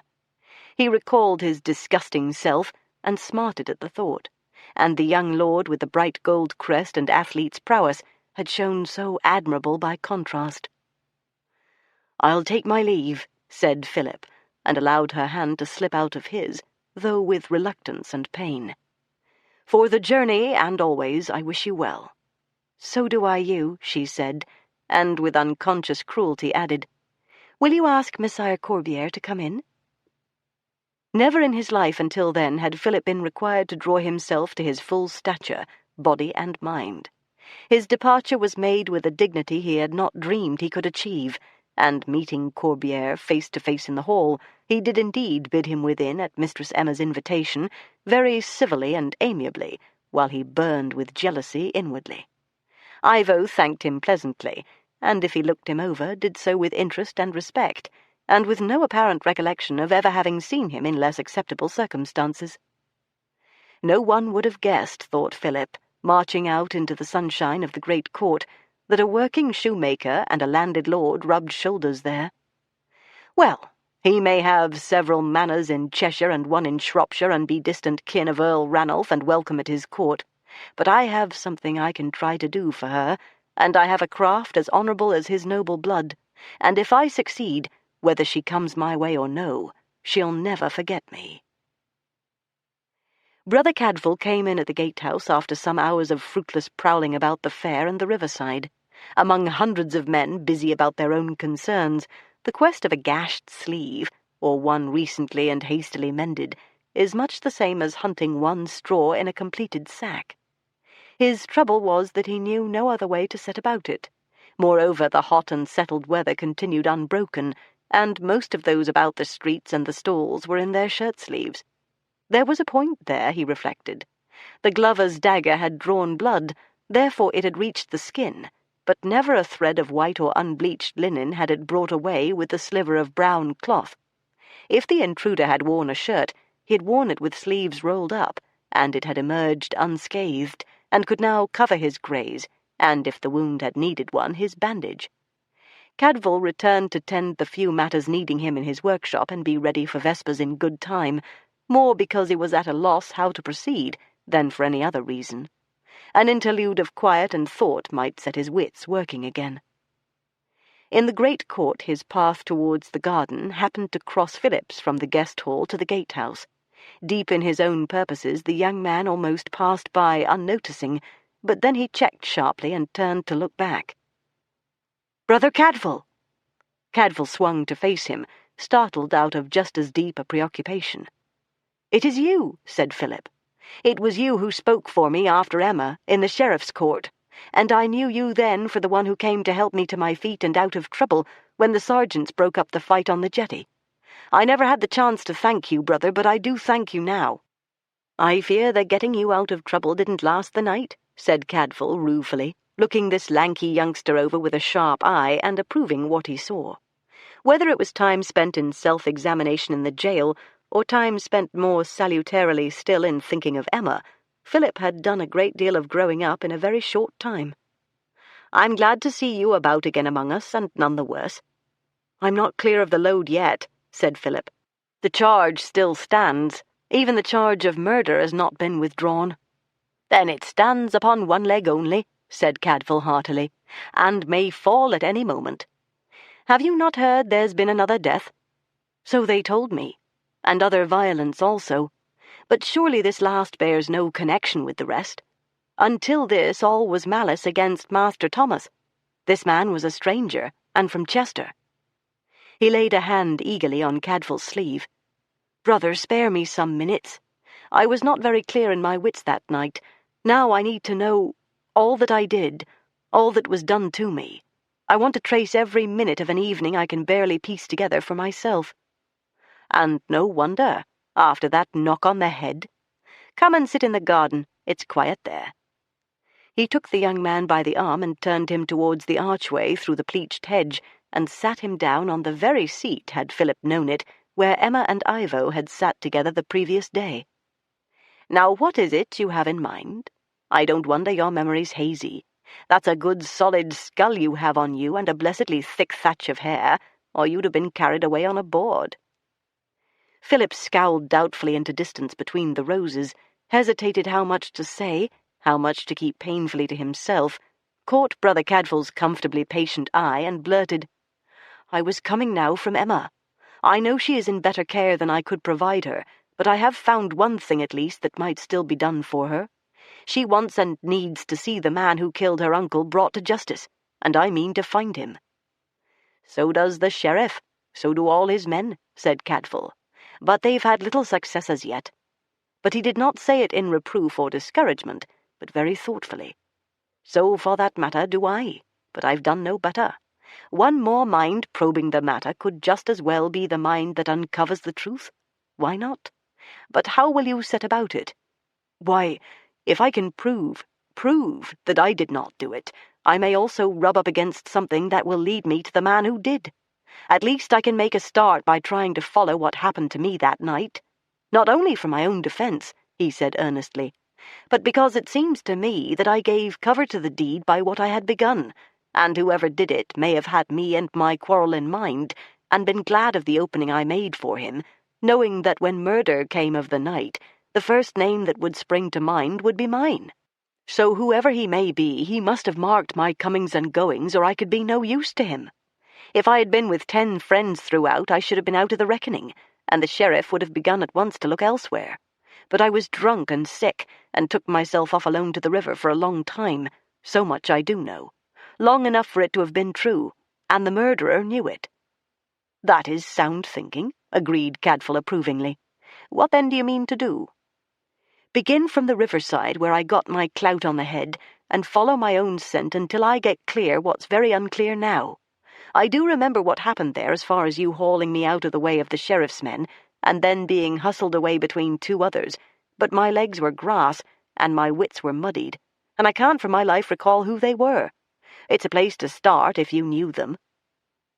"One of them was Edric Flesher's journeyman," said Cadfael. "The other I've seen, though I don't know his name. A big, sturdy young fellow twice your width, with tow-coloured hair." "John Norreys!" Philip snapped his fingers. "I seem to recall him later in the night. It's enough. I'll begin with them and find out where they left me, and how, or where I shook them off, for so I might have done. I was no fit company for Christians."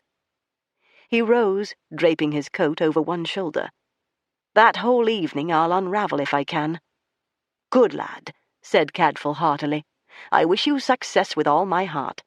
And if you're going to be threading your way through a few of the alehouses of the Foregate, as you seem to have done that night, keep your eyes open on my behalf, will you? If you can find your murderer, you may very well also be finding mine." Carefully and emphatically he told him what to look for. "An arm raising a flagon or spread over a table may show you what I'm seeking. The left sleeve sliced open for a hand's length from the cuff of a russet-brown coat that was sewn with a lighter linen thread. It would be on the underside of the arm, or where arms are bared, look for the long scratch the knife made when it slit the sleeve, or for the binding that might cover it if it still bleeds. But if you find him, don't challenge him or say word to him. Only bring me, if you can, his name and where to find him again." "This was the Glover's slayer?" asked Philip, marking the details with grave nods of his brown head. "You think they may be one and the same?" "If not the same, well known to each other, and both in the same conspiracy. Find one, and we shall be very close to the other." "I'll keep a good watch at any rate," said Philip, and strode away purposefully towards the gatehouse to begin his quest. Chapter 3. Afterwards Brother Cadfael pondered many times over what followed, and wondered if prayer can even have a retrospective effect upon events as well as influencing the future. What had already happened, yet would he have found the same situation if he had not gone straight into the church when Philip left him, with the passionate urge to commit to prayer the direction of his own efforts, which seemed to him so barren? It was a most delicate and complex theological problem, never, as far as he knew, raised before, or if raised, no theologian had ventured to write on the subject, probably for fear of being accused of heresy. Howbeit, the urgent need came over him, since he had lost some offices during the day, to recommit his own baffled endeavours to eyes that saw everything, and a power that could open all doors. He chose the transept chapel from which Master Thomas's coffin had been carried that morning, resealed into sanctity by the Mass sung for him. He had time now to kneel and wait, having busied himself thus far in anxious efforts like a man struggling up a mountain, when he knew there was a force that could make the mountain bow. He said a prayer for patience and humility, and then laid that by and prayed for Emma, for the soul of Master Thomas, for the child that should be born to Aline and Hugh, for young Philip and the parents who had recovered him, for all who suffered injustice and wrong, and sometimes forgot they had a resource beyond the sheriff. Then it was high time for him to rise from his knees and go and see to his primary duty here, whatever more violent matters clamoured for his attention. He had supervised the herbarium and the manufactory derived from it for 16 years, and his remedies were relied upon far beyond the abbey walls, and though Brother Mark was the most devoted and uncomplaining of helpers, it was unkind to leave him too long alone with such a responsibility. Cadfael hastened towards his workshop with a lightened heart, having shifted his worries to broader shoulders, just as Brother Mark would be happy to do on his patron's arrival. The heavy fragrance of the herb garden lay over all the surrounding land, after so many hours of sunshine and heat, like a particular benediction meant for the senses, not the soul. Under the eaves of the workshop the dangling bunches of dried leafage rustled and chirped like nests of singing birds in waves of warmed air where there was hardly any wind. The very timbers of the hut, dressed with oil against cracking, breathed out scented warmth. "I finished making the balm for ulcers," said Brother Mark, making dutiful report, and happily aware of work well done. "And I have harvested all the poppy heads that were ripe, but I have not yet broken out the seed. I thought they should dry in the sun a day or two yet." Cadfael pressed one of the great heads between his fingers and praised the judgment. "And the angelica water for the infirmary?" "Brother Edmund sent for it 1/2 an hour ago. I had it ready." "And I had a patient," said Brother Mark, busy stacking away on a shelf the small clay dishes he used for sorting seeds. "Earlier on, soon after dinner. A groom with a gashed arm. He said he did it on a nail in the stables reaching down harness, though it looked like a knife slash to me. It was none too clean. I cleansed it for him, and dressed it with some of your goose-grass unguent. They were gambling with dice up there in the loft last night. I dare say it came to a fight and somebody drew on him. He'd hardly admit to that." Brother Mark dusted his hands and turned with a smile to report for the sum of his stewardship. "And that's all. A quiet afternoon. You need not have worried." At sight of Cadfael's face his eyebrows went up comically, and he asked in surprise, "Why are you staring like that? Nothing there, surely, to open your eyes so wide?" "My mouth, too," thought Cadfael, and shut it while he reflected on the strangeness of human effort and the sudden rewards that fell undeserved. Not undeserved, perhaps, in this case, since this had fallen to Brother Mark, who modestly made no demands at all. "Which arm was gashed?" he asked, further baffling Brother Mark, who naturally could not imagine why that should matter. "The left. From here, the outer edge of the wrist, down the underside of the forearm, almost to the elbow. Why? Had he his coat on?" "Not when I saw him," said Mark, smiling at the absurdity of this catechism. "But he had it over his sound arm. Is that important?" "More than you know. But you shall know later. I am not playing with you. Of what colour was it? And did you see the sleeve that should cover that arm?" "I did. I offered to stitch it for him. I had little to do just then. But he said he'd already cobbled it up, and so he had, very roughly and with black thread. I could have done better for him. The original was unbleached linen thread. The colour? Reddish dun, much like most of the grooms and men-at-arms wear, but a good cloth." "Did you know the man? Not one of our own abbey servants?" "No, a guest's man," said Brother Mark, patient in his bewilderment. "Not a word to his lord, he said. It was one of Ivo Corbiere's grooms, the older one, the surly fellow with the beard." Gilbert Prescott himself, unescorted and on foot, had taken an afternoon turn about the fairground to view the public peace with his own eyes, and was in the great court on his way back to the town, conferring with Hugh Berengar, when Cadfael came in haste from the garden with his news. When the blunt recital was ended, they looked at him and at each other with blank and wary faces. "Corbiere's within at this moment," said Hugh, "and I gather from Aline has been more than an hour. Emma has him dazed. I doubt if he's had any other thought these last 2 days. His men have been running loose much as they pleased, provided the work was done. It could be the man." "His lord has the right to be told," said Prescott. "Households grow lax when they see the country torn and their betters flouting law. There's nothing been said or done to alarm this fellow, I take it. He has no reason to make any move, and surely he values the shelter of a name like Corbiere."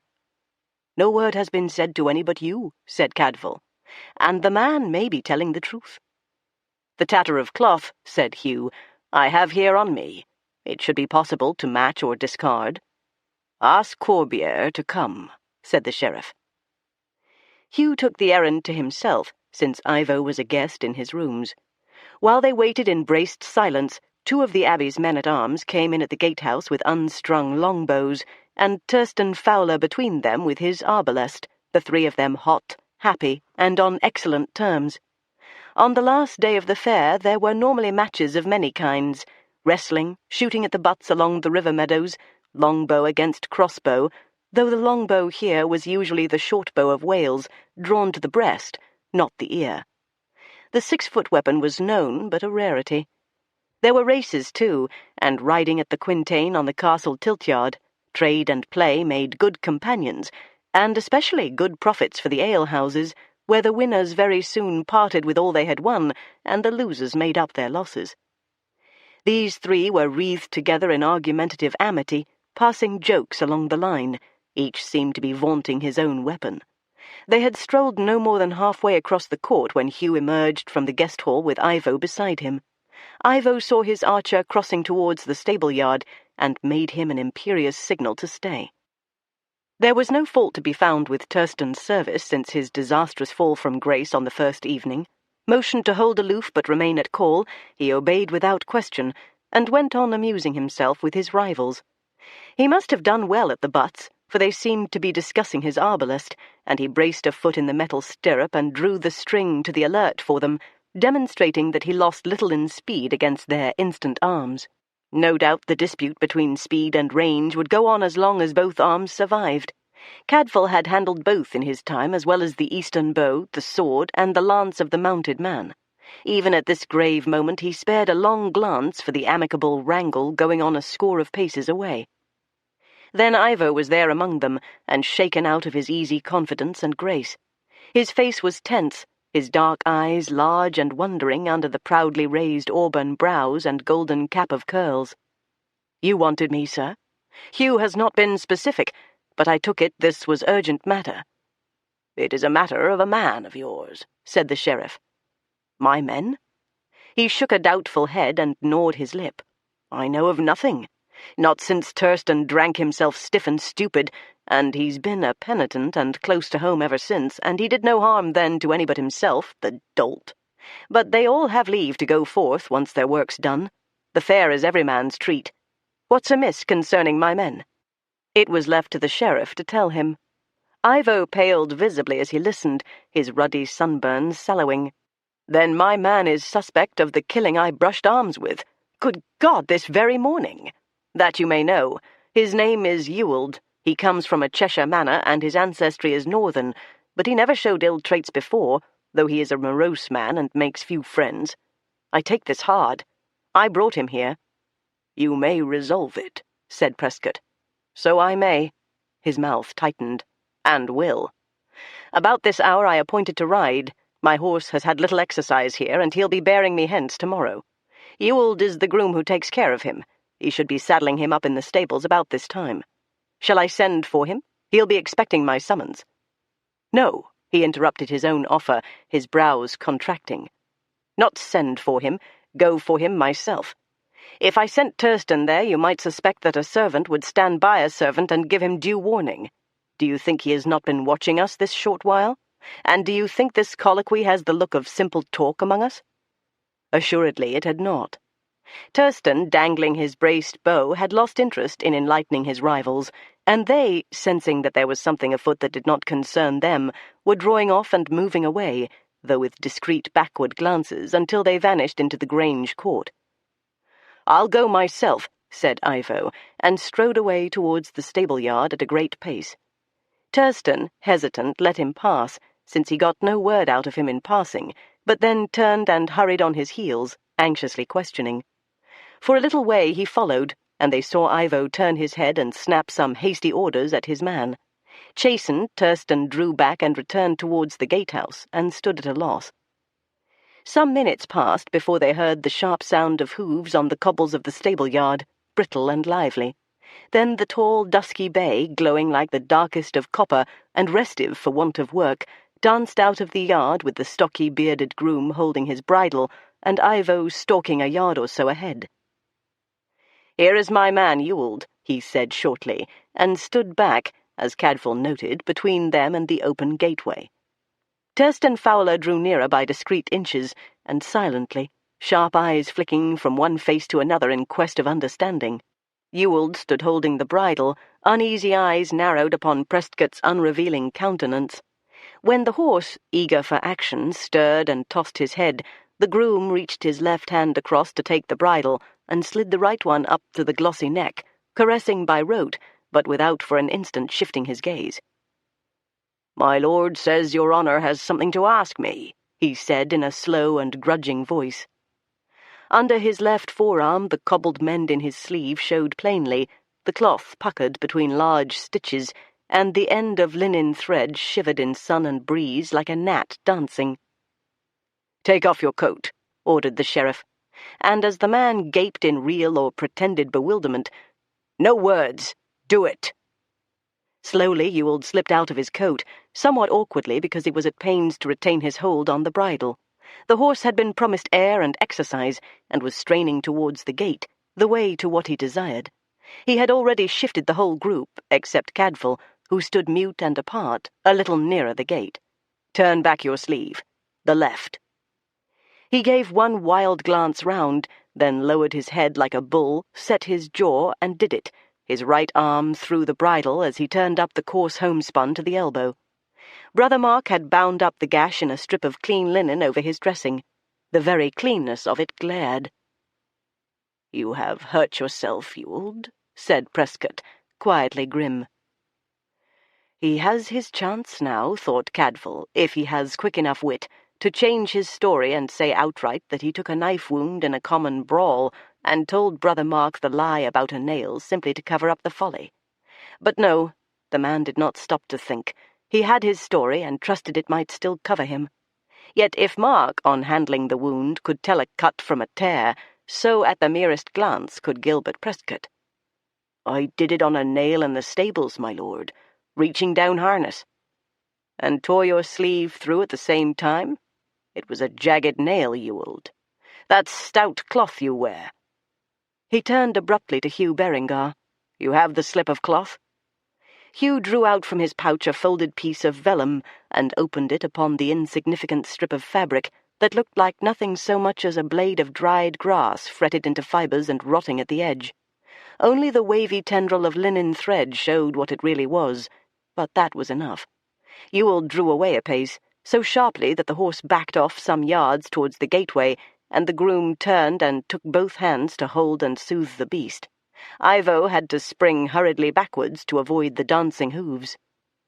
"Hand here your coat," ordered Prescott, when the bay was appeased again and willing to stand, though reluctantly.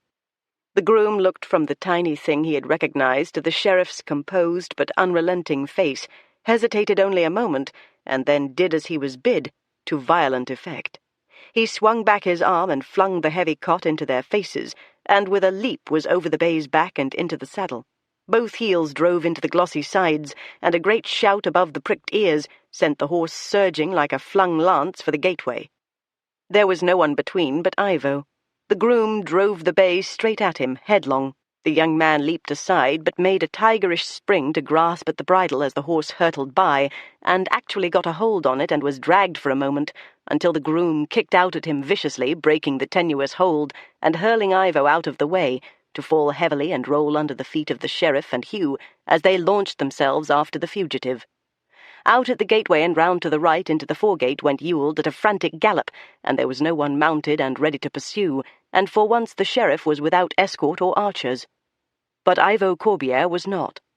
Tursten Fowler had rushed to help him to his feet, but Ivo waved him past, out into the foregate, and heaving himself breathlessly from the ground, with grazed and furious face ran limping after. The little group of them stood in the middle of the high road, helplessly watching the bay and his rider recede into distance, and unable to follow. He had killed, and he would get clear away, and once some miles from Shrewsbury, he could disappear into forest and lie safe as a fox in its lair. In a voice half-choked with rage, Ivo cried, "Fetch him down!" Tursten's arbalist was still braced and ready, and Tursten was used to jumping to his command. The quarrel was out of his belt, fitted and loosed in an instant. The thrum and vibration of its flight made heads turn and duck, and women shriek along the foregate. Ewald, stooped low over the horse's neck, suddenly jerked violently and reared up with head flung high. His hands slackened from the reins, and his arms swung lax on either side. He seemed to hang for a moment suspended in air, and then swung heavily sidewise and heeled slowly out of the saddle. The bay, startled and shocked, ran on wildly, scattering the frightened vendors and buyers on both sides, but his flight was uncertain now, and confused by this sudden lightness. He would not go far. Someone would halt and soothe him, and lead him back. As for the groom Ewald, he was dead before ever the first of the appalled stall-holders reached him, dead probably before ever he struck the ground. Chapter 4. "He was my villain," asserted Ivo strenuously in the room in the gatehouse where they had brought and laid the body. "And I enjoy the power of the High Justice over my own, and this one had forfeited life. I need make no defence for myself or my archer, who did nothing more than obey my order. We have all seen now that this fellow's wound is no tear from a nail, but the stroke of a dagger, and the fret you took from the glover's blade matches this sleeve past question. Is there doubt in any mind that this was a murderer?" There was none. Cadfael was there with them in the room, at Hugh's insistence, and he had no doubts at all. This was the man Ewan of Shotwick had marked, before he himself died. Moreover, some of Ewan of Shotwick's goods and money had been found among the sparse belongings Ewald had left behind him. His saddle-roll held a pouch of fine leather full of coins, and 2 pairs of gloves, made for the hands of girls, presents, perhaps, for wife or sister. This was certainly a murderer. Thurston, who had shot him down, obviously did not consider himself anything of the kind, any more than one of Prescott's archers would have done had he been given the order to shoot. Thurston had taken the whole affair stolidly, as none of his business apart from his duty to his lord, and gone away to his evening meal with an equable appetite. "I brought him here," said Ivo bitterly, wiping smears of blood from his grazed cheek. "It is my honour he has offended as well as the law of the land. I had a right to avenge myself." "No need to labour it," said Prescott shortly. "The Shire has been saved a trial and a hanging, which is to the good, and I don't know but the wretch himself might prefer this way out.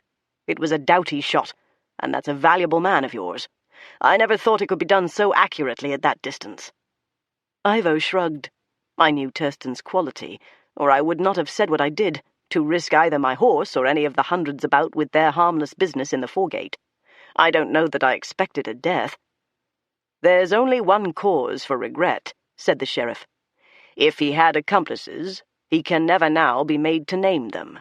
And you say, Berengar, that there were probably 2? "You're satisfied, I hope," said Ivo, "that neither Thurston nor my young groom Harold had any part with him in these thefts?" Both had been questioned, he had insisted on that. Thurston had been a model of virtue since his one lapse, and the youngster was a fresh-faced country youth, and both had made friends among the other servants and were well liked. Ewald had been morose and taciturn, and kept himself apart, and the revelation of his villainy did not greatly surprise his fellows. "There's still the matter of the other offences. What do you think? Was it this man in all of them?" "I cannot get it out of my mind," said Hugh slowly, "that Master Thomas's death was the work of one man only, and without reason or proof, by mere pricking of thumbs, I do not believe it was this man. For the rest, I don't know. 2, the merchant's watchman said, but I am not sure he may not be increasing the odds to excuse his own want of valour, or his very good sense, however you look at it. Only 1 surely would enter the barge in full daylight, no doubt briskly, as if he had an errand there, something to fetch or something to bestow. Where there were 2, this must surely be one of them. Who the other was, we are still in the dark." After Compline, Cadfael went to report to Abbot Rodolphus all that had happened. The sheriff had already paid the necessary courtesy visit to inform the abbot, but for all that Rodolphus would expect his own accredited observer to bring another viewpoint, one more concerned with the repute and the standards of a Benedictine house. In an order which held moderation in all things to be the ground of blessing, immoderate things were happening. Rodolphus listened in disciplined silence to all, and there was no telling from his face whether he deplored or approved such summary justice. "Violence can never be anything but ugly," he said thoughtfully, "but we live in a world as ugly and violent as it is beautiful and good. 2 things above all concern me, and one of them may seem to you, brother, a trivial matter. This death, the shedding of this blood, took place outside our walls. For that I am grateful.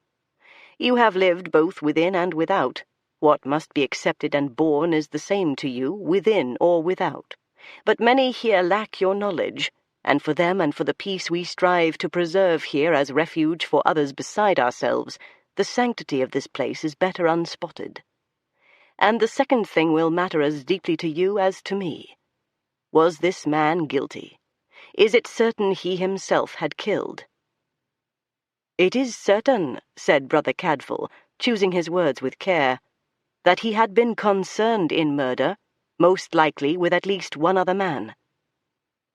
Then, harsh though it may be, this was justice. He caught the heaviness of Cadfael's silence and looked up sharply. "You are not satisfied?" "That the man took part in murder, yes, I am satisfied. The proofs are clear. But what is justice? If there were 2, and one bears all and the other goes free, is that justice? I am certain in my soul that there is more, not yet known. And tomorrow all these people will depart about their own affairs, to their own homes and shops, wherever they may be, the guilty and the innocent alike. That cannot be the will of God," said the abbot, and brooded a while in silence. "Nevertheless, it may be God's will that it should be taken out of our hands. Continue your vigil, brother, through the morrow. After that, others elsewhere must take up the burden. Brother Mark sat on the edge of his cot in his cell in the dortoir, with his elbows on his knees and his head in his hands, and grieved. From a child he had lived a hard life. Privation, brutality, and pain were all known to him as close companions until he came into this retreat, at first unwilling. But death was too monstrous and too dark for him, coming thus instant in terror, and without the possibility of grace. To live misused, ill-fed, without respite from labor, was still life, with a sky above it, and trees and flowers and birds around it, color and season and beauty. Life, even so lived, was a friend. Death was a stranger. "Child, it is with us always," said Cadfael, patient beside him. "Last summer 95 men died here in the town, none of whom had done murder. For choosing the wrong side, they died. It falls upon blameless women in war, even in peace, at the hands of evil men. It falls upon children who never did harm to any, upon old men who in their lives have done good to many and yet are brutally and senselessly slain. Never let it shake your faith that there is a balance hereafter.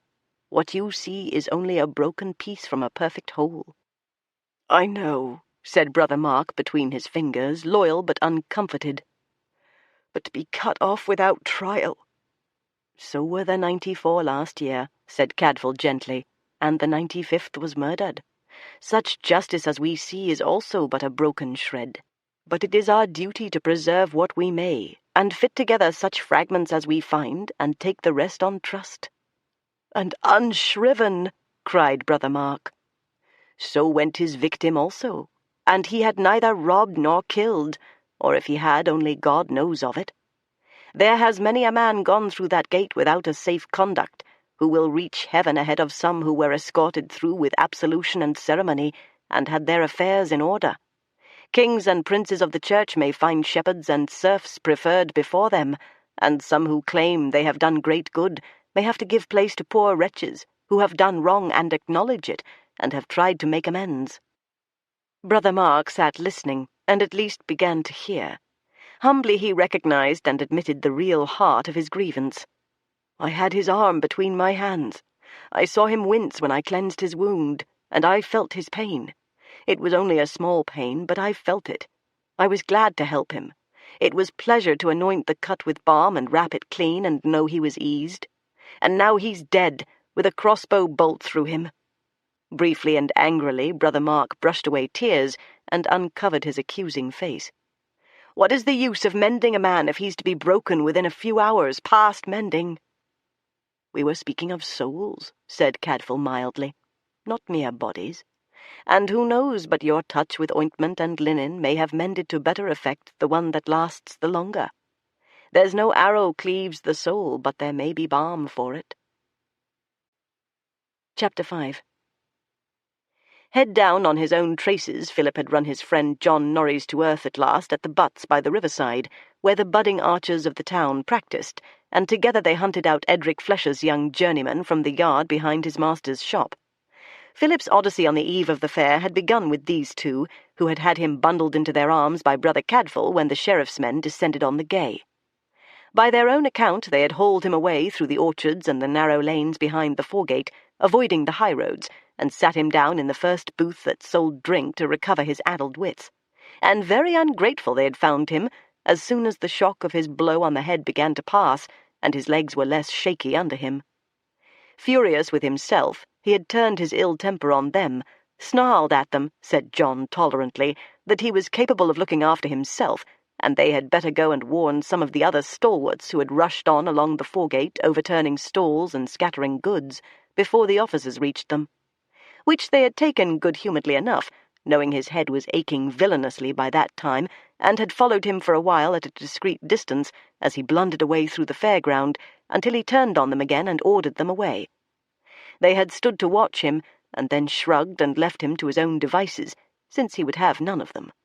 "You had your legs again," said John reasonably, "and since you wouldn't let us do anything for you, we thought best to let you go your own way.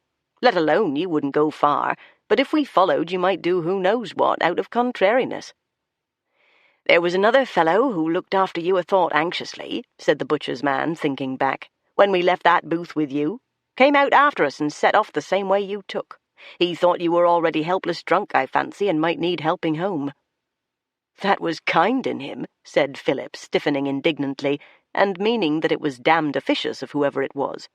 "That would be what hour? Not yet 8? "Barely. I did hear the bell for Compline shortly after over the wall. Curious how it carries over all the bustle between. In the upper air, so it would. People in the foregate regulated their day by the office bells." "Who was this who followed me? Did you know him?" They looked at each other and hoisted indifferent shoulders. Among the thousands at a great fair, the local people are lost. "Never seen him before. Not a Shrewsbury man. He may not have been following to call it that at all, just heading the same way." They told him exactly where he had left them, and the direction he had taken. Philip made his way purposefully to the spot indicated, but in that busy concourse spreading along the foregate and filling every open space beyond, he was still without a map. All he knew was that before 9, according to the witness in the sheriff's court, he had been very drunk and still drinking in Watt's tavern, and blurting out hatred and grievance and the intent of vengeance against Master Thomas of Bristol. The interval it was hard to fill. Perhaps he had made his way there at once, and been well advanced in drink before the stranger noted his threats. Philip gritted his teeth and set off along the foregate, so intent on his own quest that he had no ears for anything else, and missed the news that was being busily conveyed back and forth through the fair, with imaginative variations and considerable embellishments before it reached the far corner of the horse fair. It was news more than 2 hours old by then, but Philip had heard no word of it. His mind was on his own problem. All round him stalls were being stripped down to trestle and board, and rented booths being locked up, and the keys delivered to abbey stewards. Business was almost put away, but the evening was not yet outworn. There would be pleasure after business.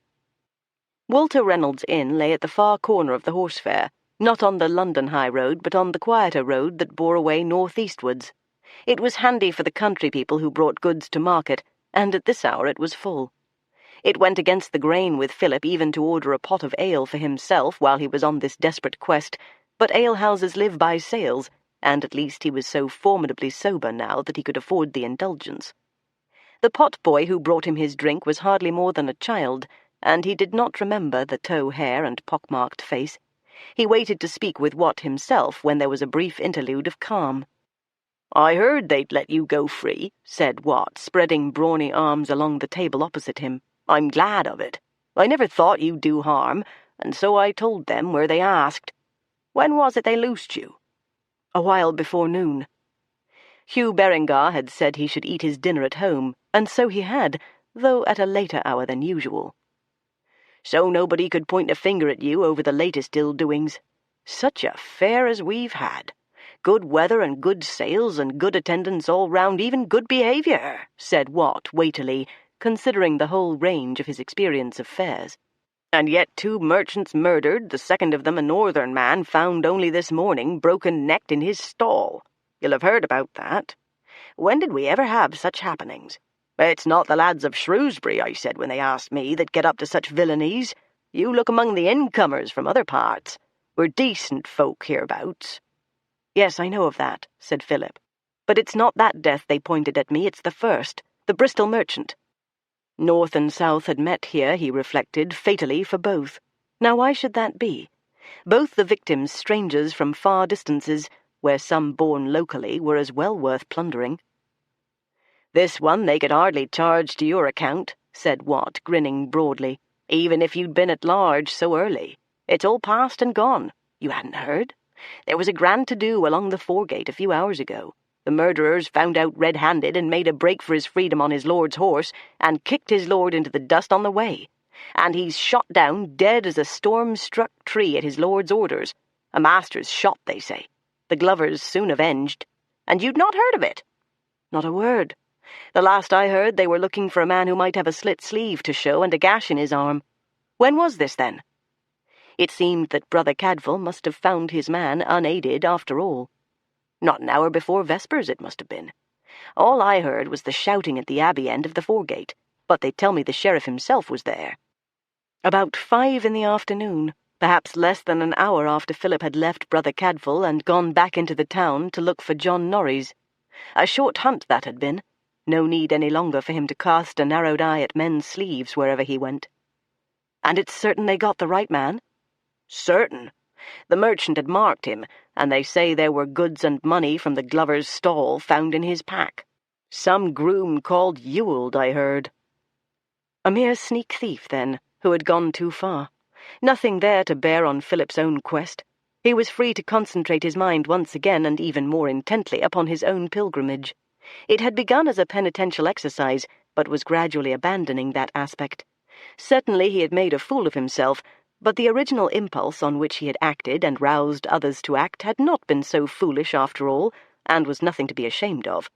Only when it collapsed about him in ruins had he thrown good sense to the winds, and indulged his misery like a sulking child. Now if only I could find out as certainly who it was did for Master Thomas. It was that night there was graver matter urged against me, and I will own I laid myself open. It's all very well being let out on my father's bail, but no one has yet said I'm clear of the charge. The rest I'll pay my score for, but I want to prove I never did the merchant any violence. I know I was here that night, the eve of the fair, you'll remember? From what hour? I've no recollection of times myself. According to his men, Master Thomas was alive until a third of the hour past 9. "Oh, you were here, no question." Watt could not help grinning at the memory. "There was noise enough, we were busy, but you made yourself heard. No offence, lad. Who hasn't made a fool of himself in his cups from time to time? It can't have been more than 8:15 when you came in, and I doubt you'd had much up to then." Only 1/4 after the hour of Compline. Then he must have come straight here after shaking off his friends. Not straight, perhaps that was an inappropriate word, but weavingly and unsteadily, though at that rate not calling anywhere else on the way. It was a natural thing to do, to hurry clean through the thick of the fair and put as much ground as possible between himself and his solicitous companions before calling a halt. "I tell you what, boy," said the expert kindly, "if you'd taken it slowly you'd have been sober enough. But you had to rush the matter. I doubt I've ever seen a fellow put so much down in the time. No wonder your belly turned against it." It was not cheering listening, but Philip swallowed it doggedly. Evidently he had been as foolish as he had been dreading, and the Archer's account of his behaviour had not been at all exaggerated. "And was I yelling vengeance against the man who struck me? That's what they said of me." "Well, no, I wouldn't go so far as that. And yet it's not too far off the mark either. Let's say you were not greatly loving him, and no wonder, we could all see the dunt he'd given you. Arrogant and greedy you called him, and a few other things I don't recall. And mark your words, you kept telling us, pride like his was due for a disastrous fall, and soon. That must be what they had in mind who witnessed against you. I never heard word of any going to this hearing from my tavern, not until afterwards. Who were they that testified, then?" "It was one man," said Philip. "Not that I can blame him.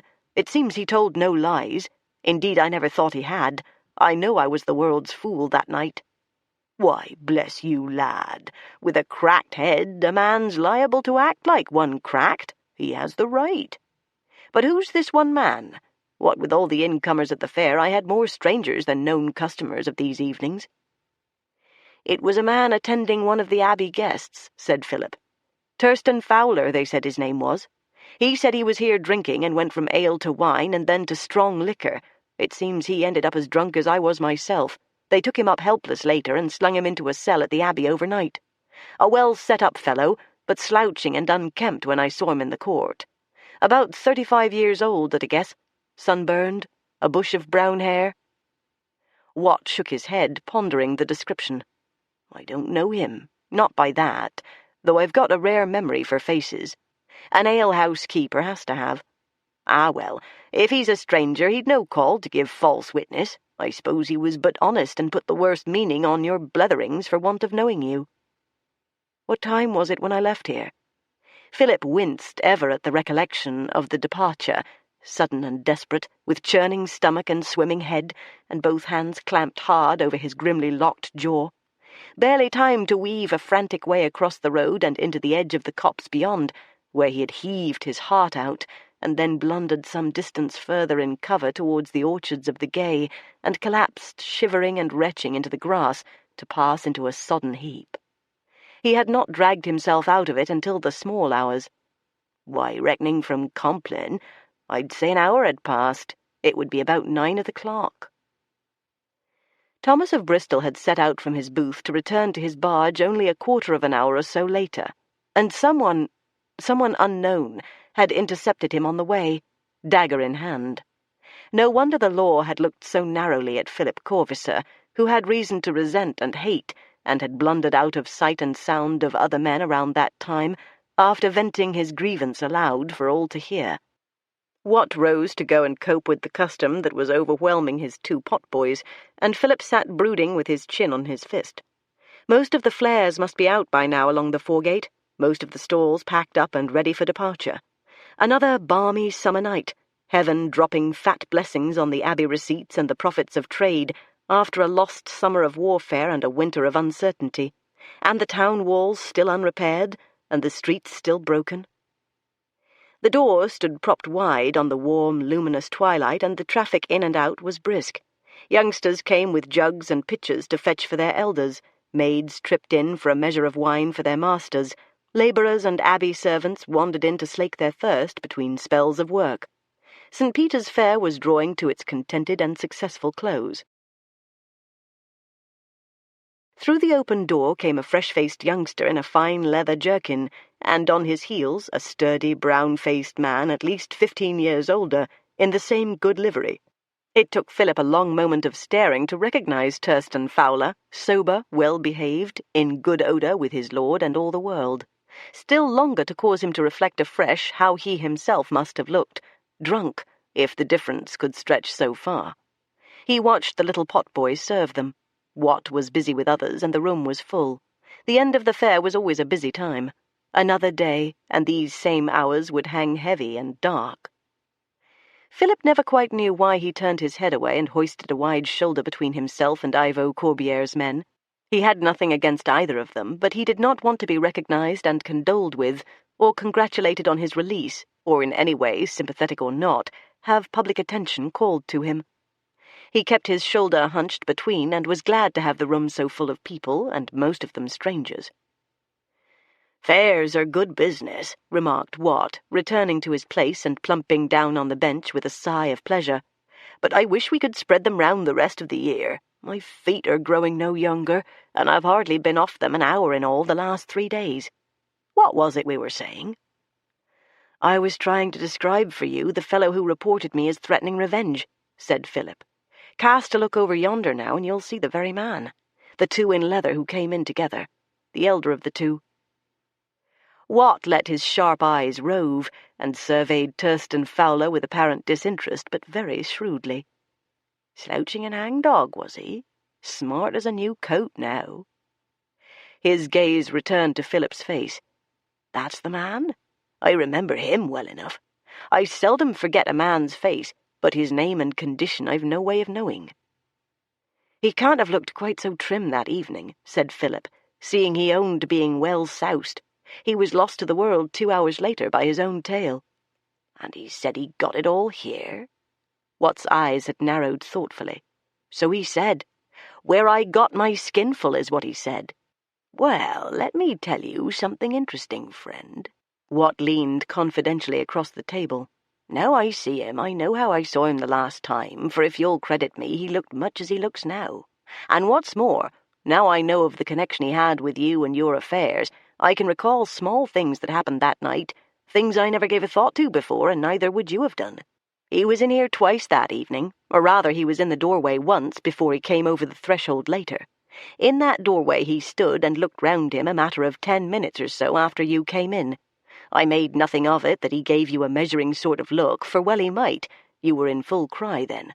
But look at you he did, and weighed you up and went away again. And the next we saw of him, it might be half an hour later, he came in and bought a measure of ale and a big flask of strong Geneva liquor, and sat supping his ale quietly and eyeing you from time to time, as again well he might, it was about then you were greenish and going suspicious quiet. But do you know when he drank up and left, Philip lad? The minute after you made for the door in a hurry, and his flask under his arm, unopened." "Drunk? Him? He was stone-cold sober when he went out of here." "But he took the juniper liquor with him," pointed out Philip reasonably. "He was drunk enough 2 hours later, There were several of them to swear to that. They had to carry him back to the abbey on a trestle-board. And how much of the juniper spirit did they find remaining? Did they ever mention that? Did they find the flask at all? I never heard mention of it, owned Philip, startled and doubtful. Brother Cadfael was there, I could ask him. But why? Watt laid a kindly if patronizing hand on his shoulder. Lad, it's easy to see you never went beyond wine or ale, and if you'll heed me, you'll leave the strong stuff to strong stomachs. I said a large flask, and large I meant. There was a quart of Geneva spirit in that bottle. If any man drank that dry in 2 hours, it wouldn't be dead drunk they'd be carrying him away, it would be plain dead. Or if he did live to tell of it, it wouldn't be the next day, nor for several after. Sober as the sheriff himself was that fellow when he went out of here on your heels, and why he should want to lie about it is more than I can say, but lie about it he did, it seems. Now you tell me why a man should go to some pains to convict himself of a debauch he never even had, and get himself slung into a cell for recompense. Unless, added Watt, considering the problem with lively interest, it was to get himself out of something worse. The elder potboy, a freckled lad born and bred in the foregate, came by with a cluster of empties in either hand, and paused to nudge Watt in the ribs with an elbow and lean to his ear. "Do you know who you have in there, master?" A jerk of his head indicated the two in leather jerkins. "The young one's fellow groom to the one that got a bolt through him along the foregate a while ago, and the other, Will Wharton just told me, and he was close by and saw it all. That's the fellow who loosed the bolt. His comrade in the same price, Mark. Should he be here and in such spirits the same night? That's a stronger stomach than mine. Fetch him down, says the master, and down the fellow fetches him sharp and cool. You'd have thought his hand would have shook too much to get near the target, but no, thump between the shoulders and through to the breast, so Will says. And that's the very man that did it, supping ale like any Christian." They were both of them staring at him open-mouthed, and turned away only to stare again, briefly and intently, at Thurston Fowler sitting at ease with his tankard, sturdy legs splayed under the table. It had never even occurred to Philip to ask in whose service the dead malefactor was employed, and perhaps Watt would not have known the name if he had asked. He would have mentioned it else. "That's the man? You're sure?" pressed Philip. "Will Wharton is sure, and he helped to pick up the poor devil who was killed." "Thurston Fowler? The falconer to Ivo Corbière? And Corbière ordered him to shoot?" "The name I don't know, for neither did Will.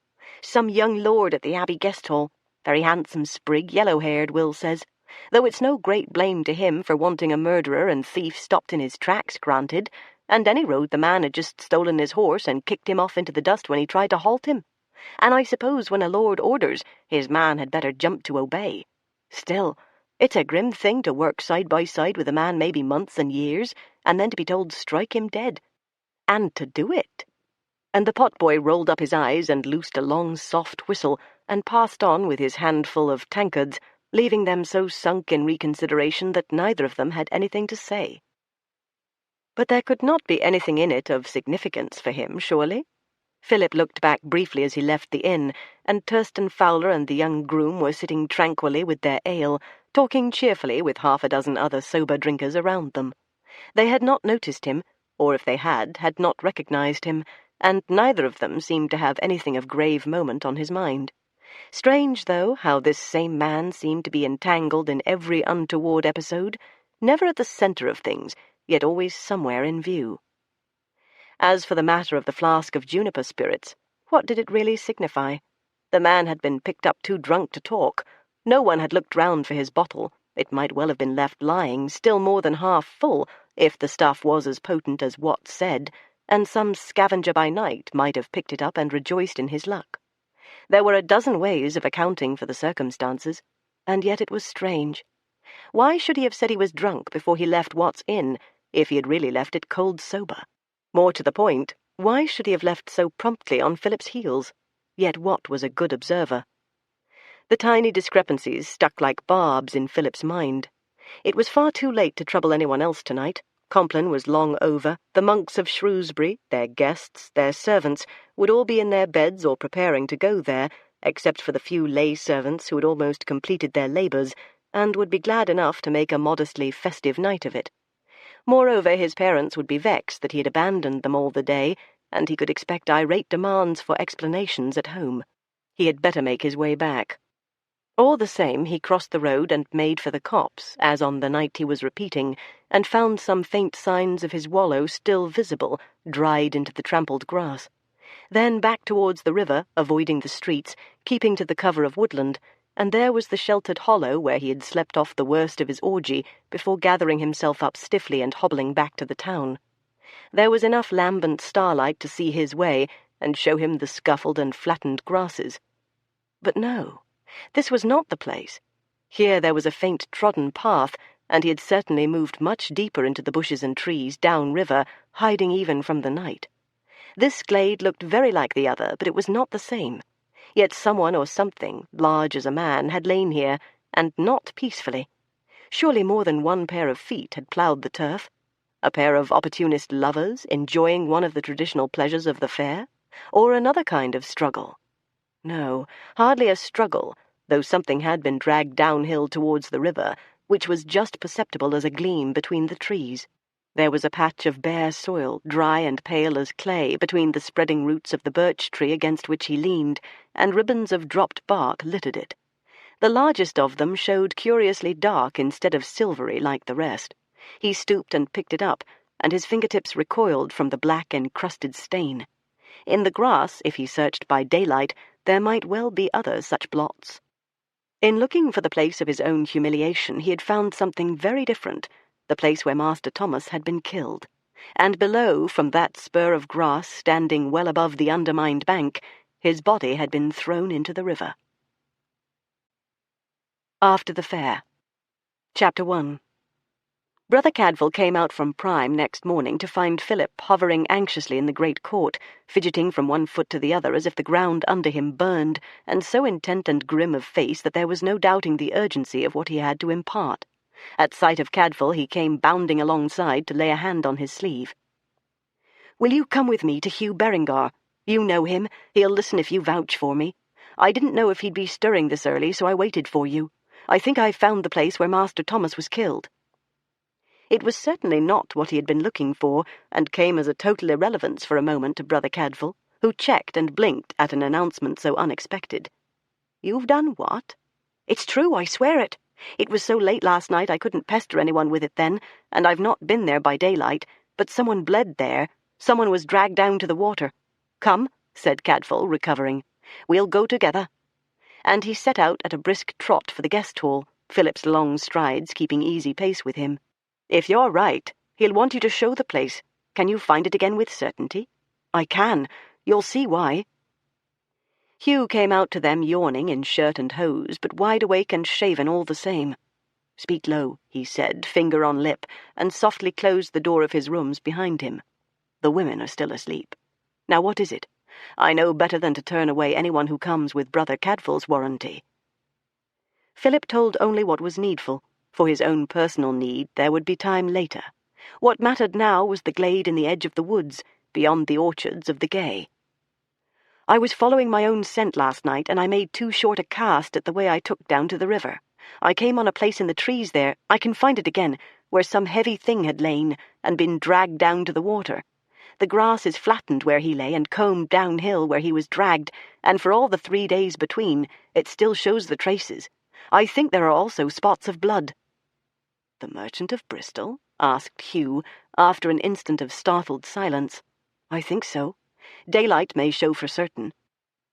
Hugh turned to drain his morning ale in purposeful haste, and demolish the end of oat-cake he had been eating. "You slept at home? In the town?" He was brushing his black crest hastily as he talked, tying the laces of his shirt and reaching for his cot.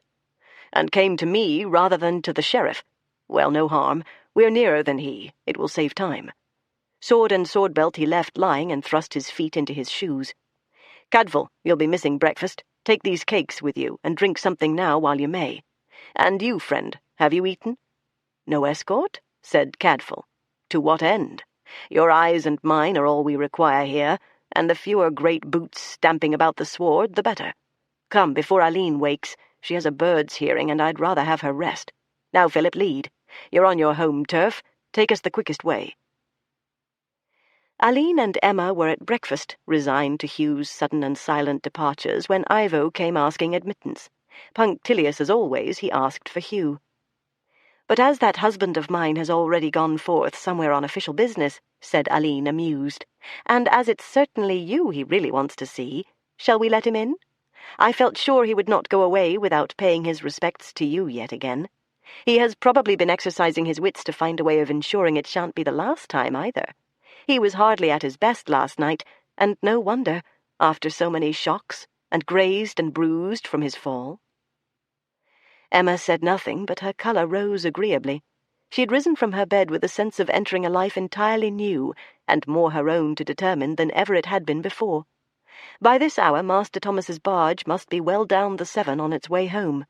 She was relieved of the necessity of avoiding Roger Dodd's grievous attentions, and eased of the sense of guilt she felt in doing him what was probably the great wrong of fearing and distrusting his intentions towards her.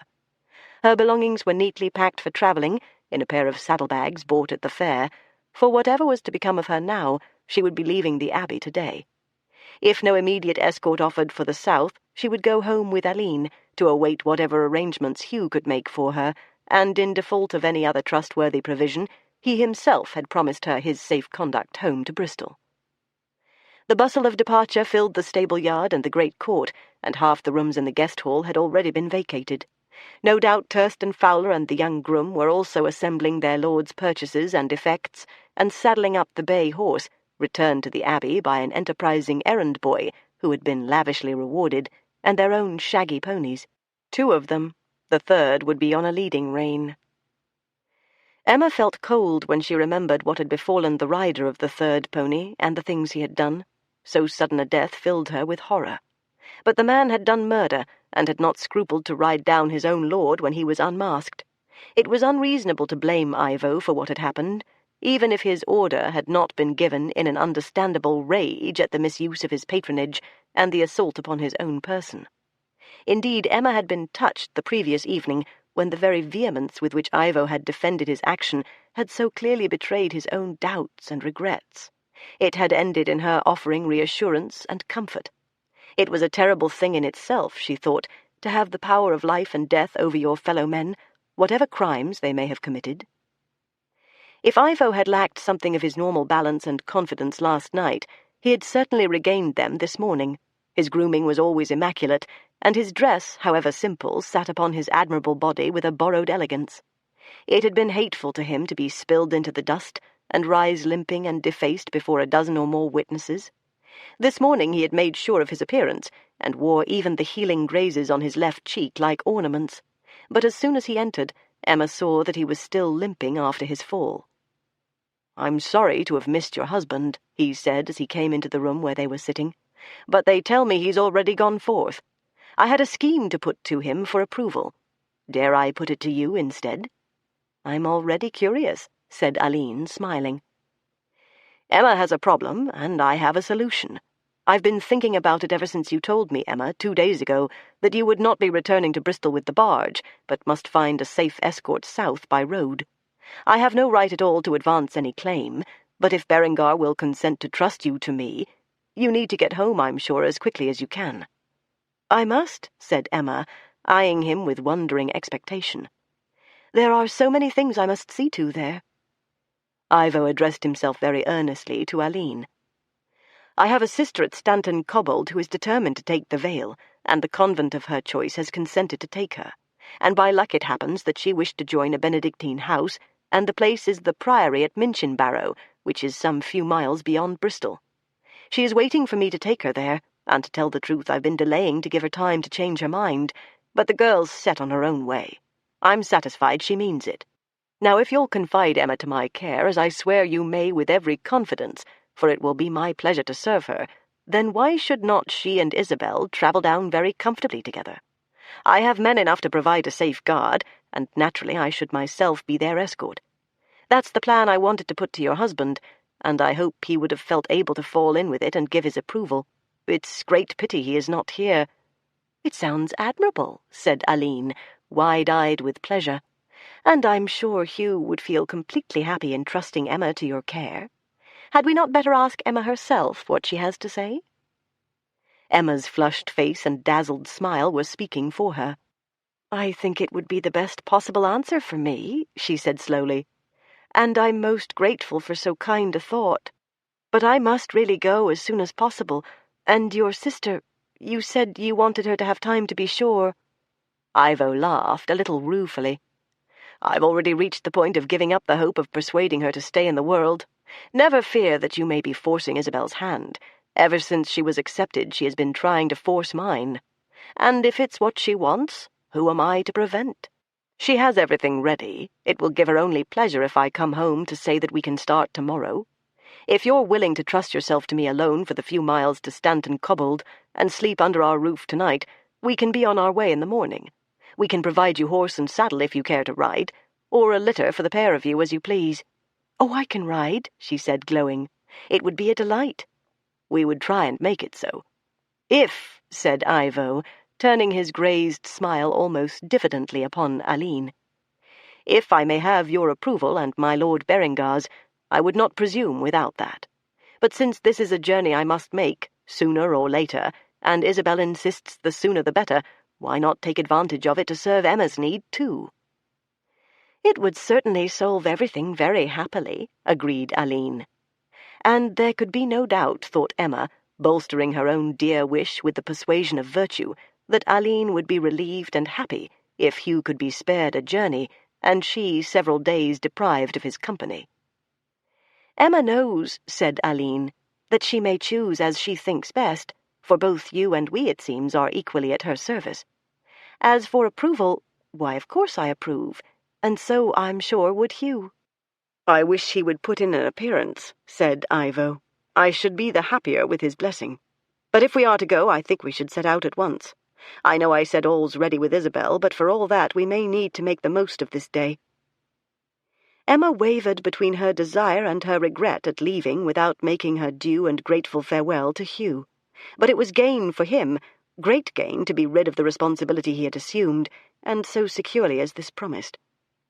"Aline, you have been the soul of kindness to me, and I leave you with regret, but it is better to spare an extra journey in such times, and then Hugh has been kept so busy on my account already, and you've seen so little of him these days.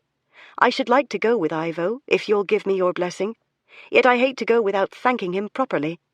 Don't fret about Hugh. He will surely think you wise to take advantage of so kind and fortunate an offer. I will give him all the pretty messages you're thinking of. Once I lose sight of him now, I never know when he'll return, and I'm afraid Ivo is right. You may yet need every moment of the day, or certainly Isabel may. It's a great step she's taking."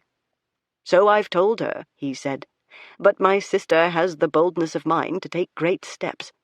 You won't mind, Emma, riding pillion behind me the few miles we have to go today? At home we'll find you saddle and horse and all." "Really?" said Aline, eyeing the pair of them with a small and private smile. "I begin to be envious." He sent the young groom to fetch out her saddlebags. Their light weight was added to the bales of Corbier's purchases on the spare pony. Her cloak, which she certainly would not need on so fine a day, folded and stowed away with the bags. It was like setting out into a new world, sunlit and inviting, but frighteningly wide. True, she had solemn duties waiting for her in Bristol, not least the confession of a failure, but for all that she felt as if she had almost shed the past, and could be glad of the riddance, and was stepping into this unknown world unburdened and unguarded, truly her own mistress. Aline kissed her affectionately and wished them both a happy journey. Emma cast frequent glances towards the gatehouse until the last moment in case Hugh should appear, but he did not. She had still to leave her messages to Aline for delivery. Ivo mounted first, since the bay, as he said, was in a skittish mood and inclined to play tricks, and then turned to give her a steady, sustaining hand as Thurston Fowler hoisted her easily to the pillion. "Even with two of us up," said Ivo over his shoulder, smiling, "this creature can be mettlesome when he's fresh out. For safety, hold me fast about the waist and close your hands on my belt. So, that's well." He saluted Aline very gracefully and courteously. "I'll see she reaches Bristol safely, I promise." He rode out at the gatehouse in shirt-sleeves just as he had ridden in, his men, now two only, at his heels, and the pack-pony trotting contentedly under his light load. Emma's arms easily spanned Ivo's slenderness, and the feel of his spare, strong body was warm and muscular and vital through the fine linen. As they threaded the foregate, now emptying fast, he laid his own left hand over her clasped ones, pressing them firmly against his flat middle, and though she knew he was simply assuring himself that her hold was secure, she could not help feeling that it was also a caress. She had laughed and shaken her head over Aline's romantic fantasies, refusing to believe in any union between landed nobility and trade, except for mutual profit. Now she was not so sure that wisdom was all with the skeptics. The hollow where the big, heavy body had lain still showed at least the approximate bulk of Master Thomas's person, and round about it the grass was trodden, as though someone, or perhaps more than one, had circled all round him as he lay dead. And so they surely had, for here he must have been stripped and searched, the first of those fruitless searches Brother Cadfael had deduced from the events following. Out of the hollow, down to the raised bank of the river, went the track by which he had been dragged, the grass, growing longer as it emerged from shade, all brushed in one direction. Nor was there any doubt about the traces of blood, meagre though they were. The sliver of birch bark under the tree showed a thin crust, dried black. Careful search found one or two more spots, and a thin smear drawn downhill, where it seemed the dead man had been turned on his back, to be hauled the more easily down to the water. "It's deep here," said Hugh, standing on the green hillock above the river, "and undercuts the bank. It would take him well out into the current. I fancy the clothes went after him at once. We may find the rest yet. One man could have done it. Had they been two, they would have carried him." "Would you say," wondered Cadfael, "that this is a reasonable way he might take to get back to his barge? He'd know his boat lay somewhat down-river from the bridge. I suppose he might try a chance cut through from the foregate and overcast by a little way. You see, the end of the jetty where the barge tied up is only a small way upstream from us. Would you say he was alone and unsuspecting when he was struck down?" Hugh surveyed the ground narrowly. It was not the scene of a struggle. There was the flattened area of the body's fall, and the trampling of feet all round its stillness. The brushings of the grass this way and that were ordered, not the marks of a fight. Yes, there was no resistance. Someone crept behind and pierced him without word or scruple. He went down and lay. He was on his way back, preferring the byways, and came out a little downstream of where he aimed. Someone had been watching and following him. "The same night," said Philip flatly, "someone had been watching and following me." He had their attention at once, both of them eyeing him with sharp interest. "The same someone," suggested Cadfael mildly. "I haven't told you my own part," said Philip. "It went out of my head when I stumbled on this place, and guessed at what it meant. What I set out to do was to find out just what I did that night and prove I never did murder, for I'd come to think that whoever intended this killing had his eye on me from the start. I came from that riot of the jetty with my head bleeding and my mood for murder. I was a gift, if I could but be out of sight and mind when murder was done." He told them everything he had discovered, word for word. By the end of it, they were both regarding him with intent and frowning concentration. "The man Fowler?" said Hugh. "You're sure of this?" "Walter Reynolds is sure, and I think him a good witness. The man was there to be seen. I pointed him out, and Watt told me what he'd seen of him that night. Fowler looked in, saw and heard the condition I was in, and went away again, for it might be as much as half an hour, says Watt. Then he came back, took one measure of ale to drink, and bought a big flask of Geneva spirit." "And left with it unopened," Brother Cadfael recalled, "as soon as you took yourself off with your misery into the bushes.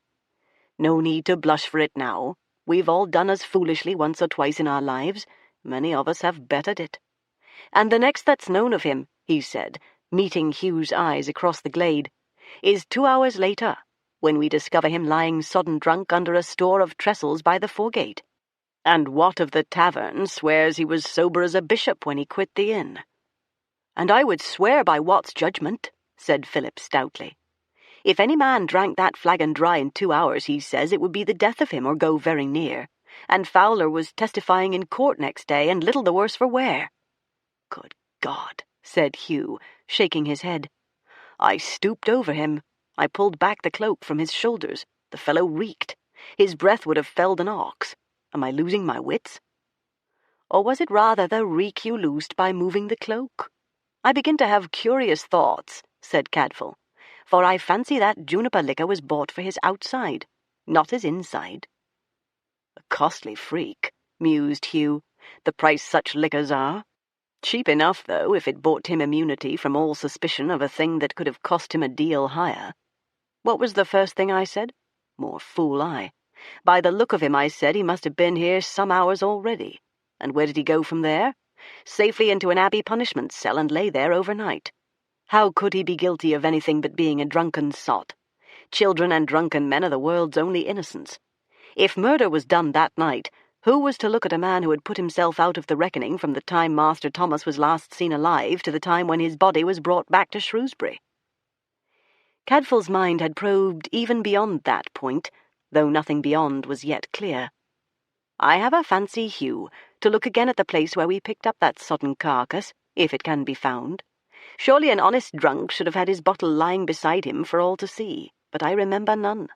If we missed it, and some stray scavenger found it by night, still half full or more, well and good.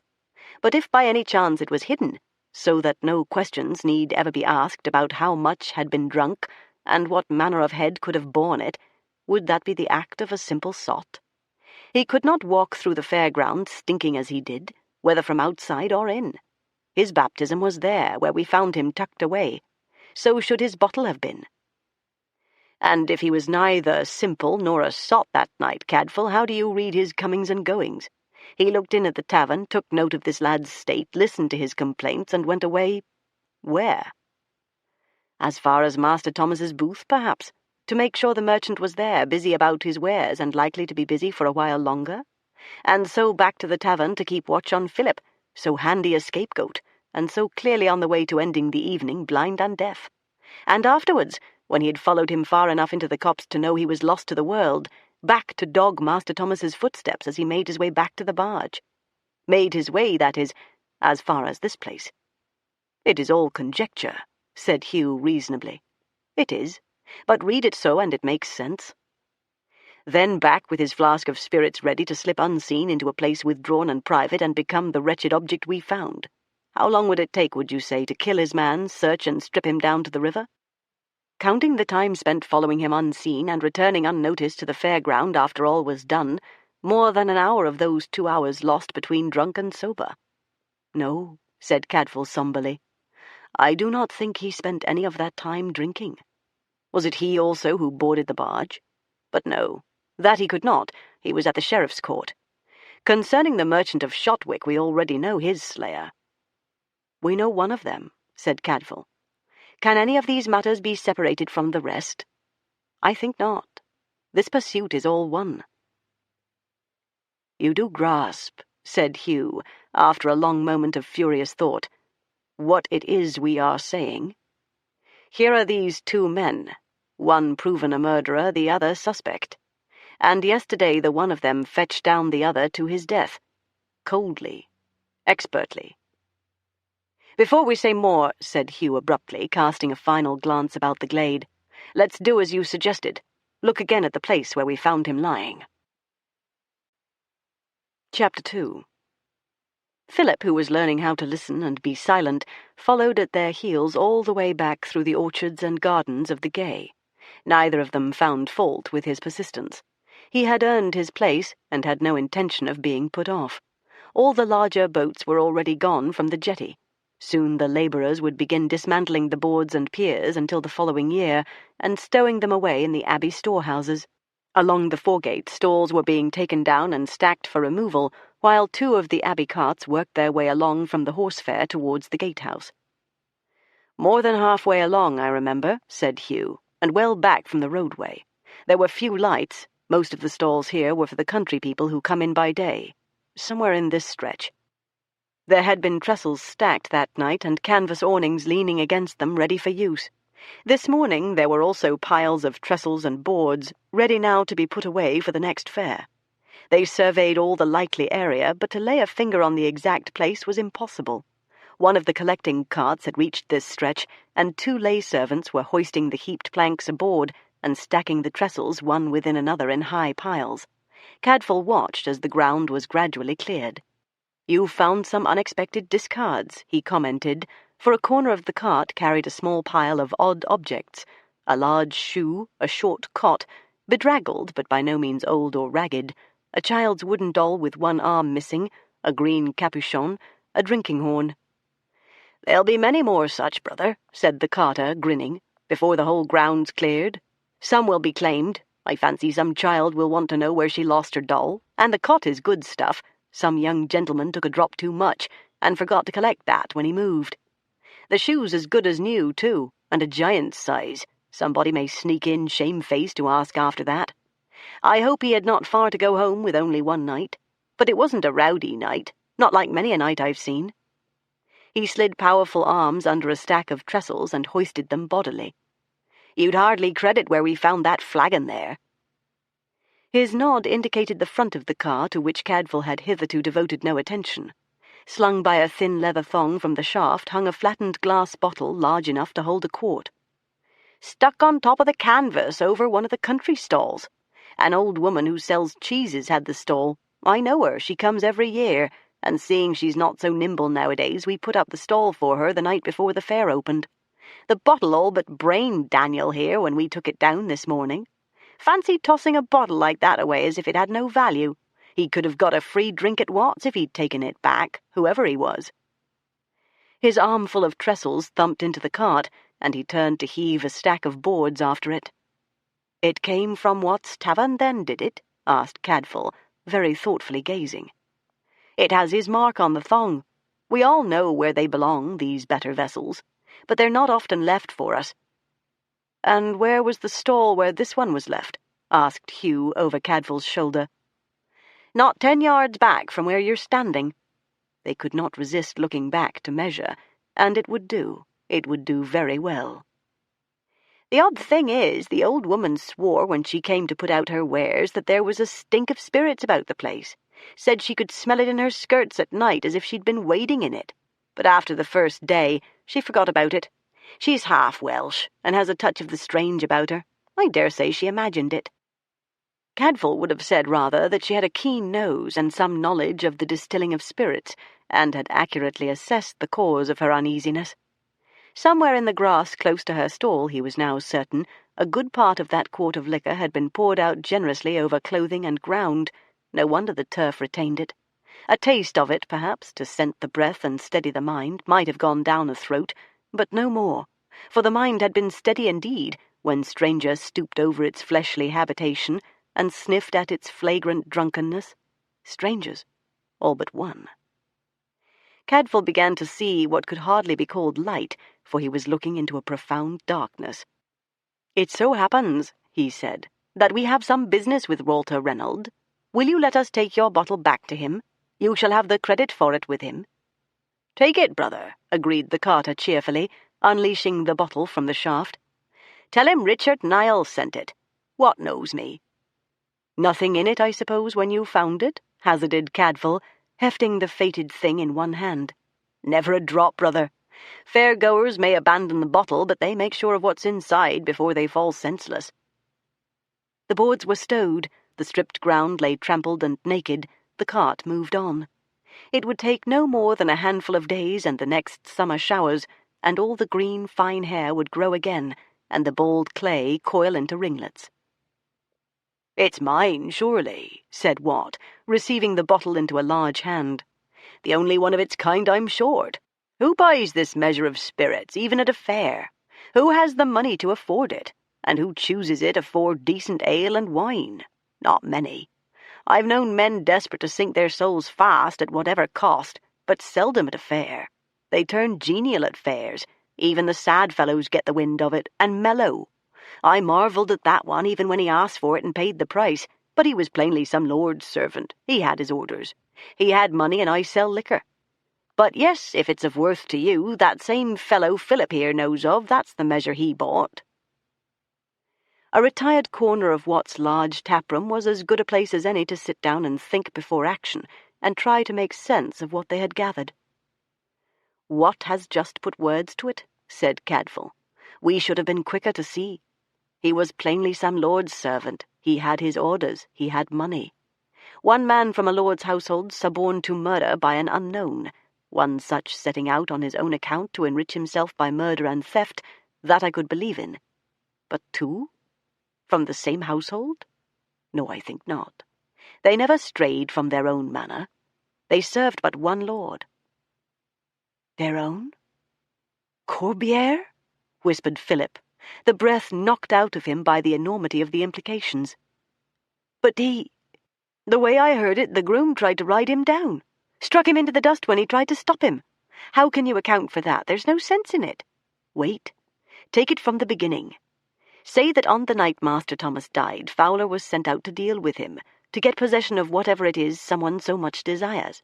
His lord has spied out the land, told him of a handy scapegoat who may yet be useful, given him money for the drink that will put him out of the reckoning when the deed is done. The man would demand immunity. He must be seen to be out of that reckoning.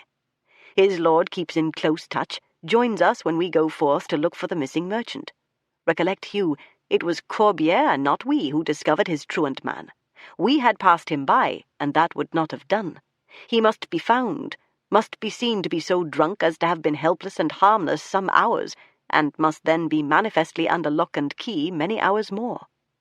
10 murders could have been committed that night, and no one would ever have looked at Thurston Fowler. All for nothing, pointed out Hugh. Sooner or later he had to tell his master that murder had been done in vain. Master Thomas did not carry his treasure on him.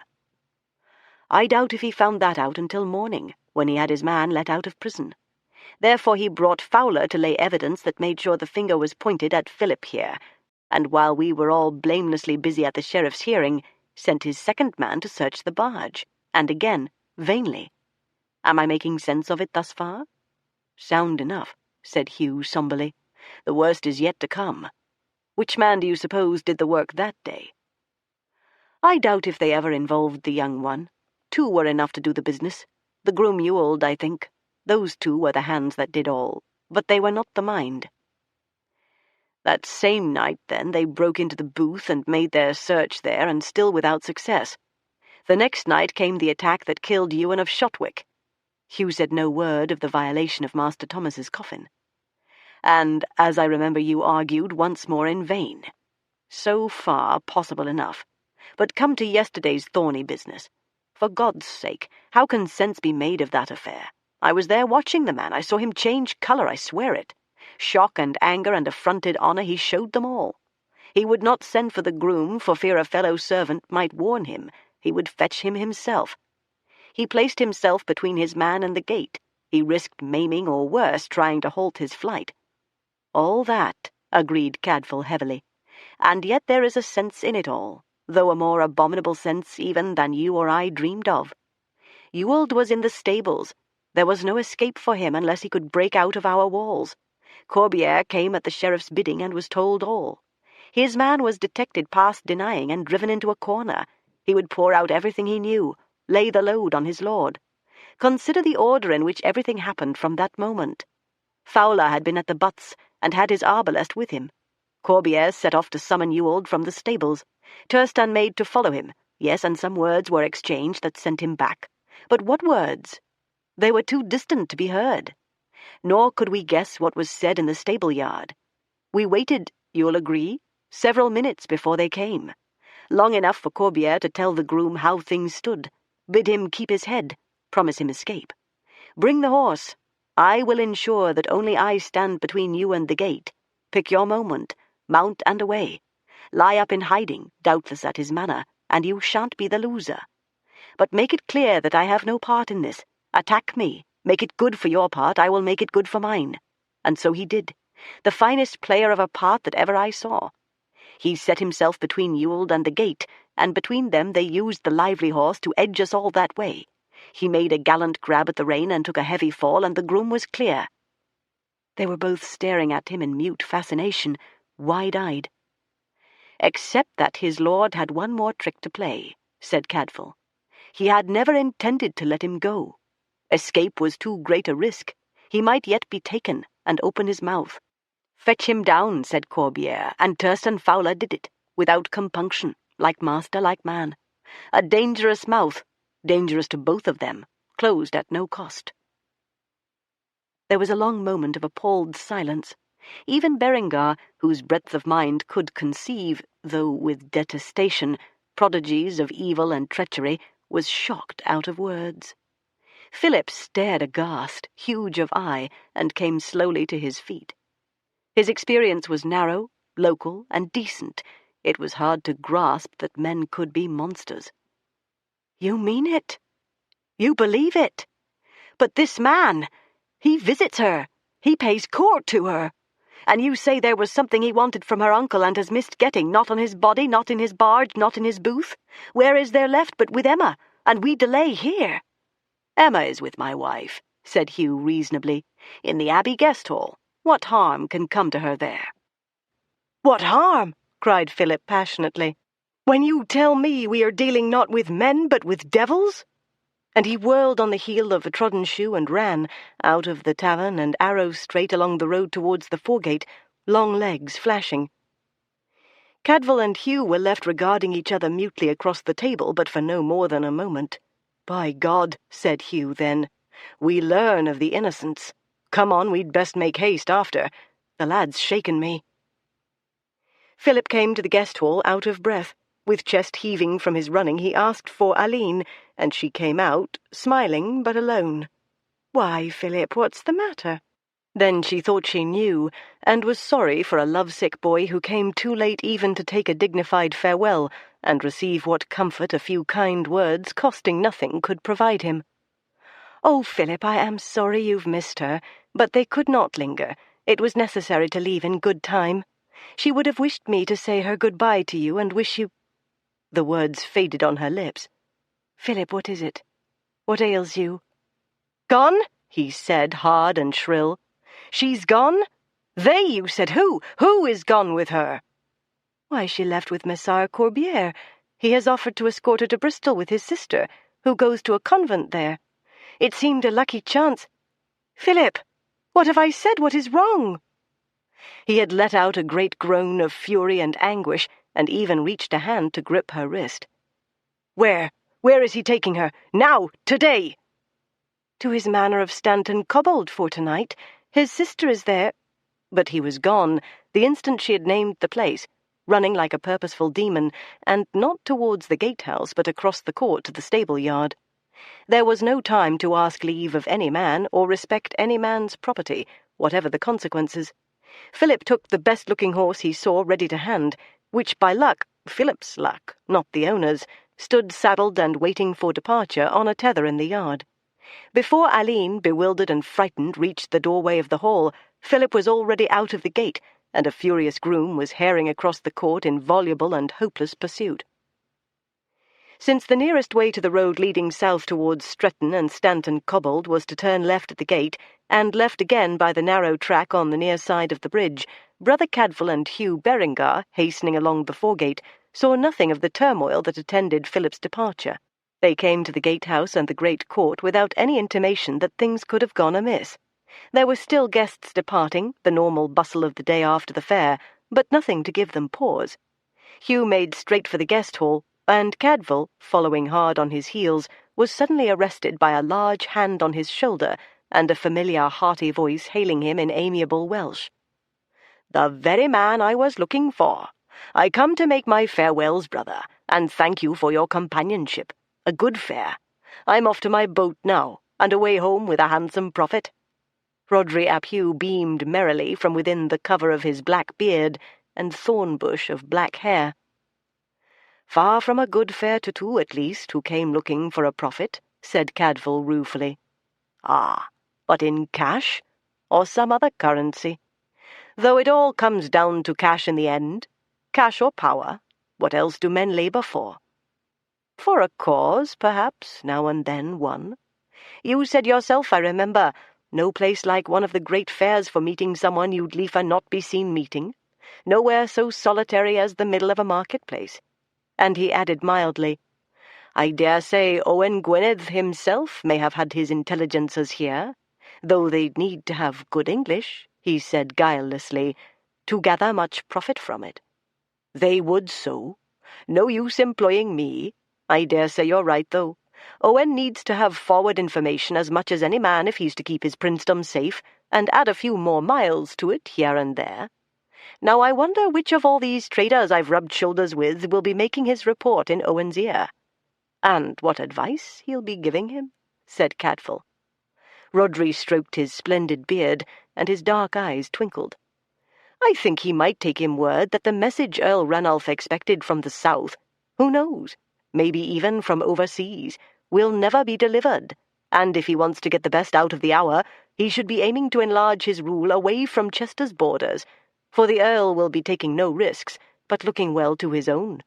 Owen would do better to make his bid in Mylienydd and Elvael, and let Ranulph alone." "Now I come to think," mused Cadfael, "it would be excellent cover for Owen's intelligencers to ask the help of an interpreter in these parts and be seen to need him. Tongues wag more freely before the deaf man." "A good thought," approved Rhodri. "Someone should suggest it to Owen." Though there was every indication that the Prince of Gwynedd needed no other man's wits to fortify his own, but had been lavishly endowed by God in the first place. Cadfael wondered how many other tongues this simple merchant knew. French almost certainly enough for his purposes, Flemish possibly a little. He had undoubtedly travelled in Flanders. It would be no surprise if he knew some Latin, too. "You'll be coming to St. Peter's Fair next year?" "I may, brother, I may, who knows? Will you come forth again and speak for me if I do?" "Gladly. I'm a Gwynedd man myself. Take my greetings back with you to the mountains, and Godspeed on the way." "God keep you," said Rhodri, still beaming, and clapped him buoyantly on the shoulder and set off towards the riverside.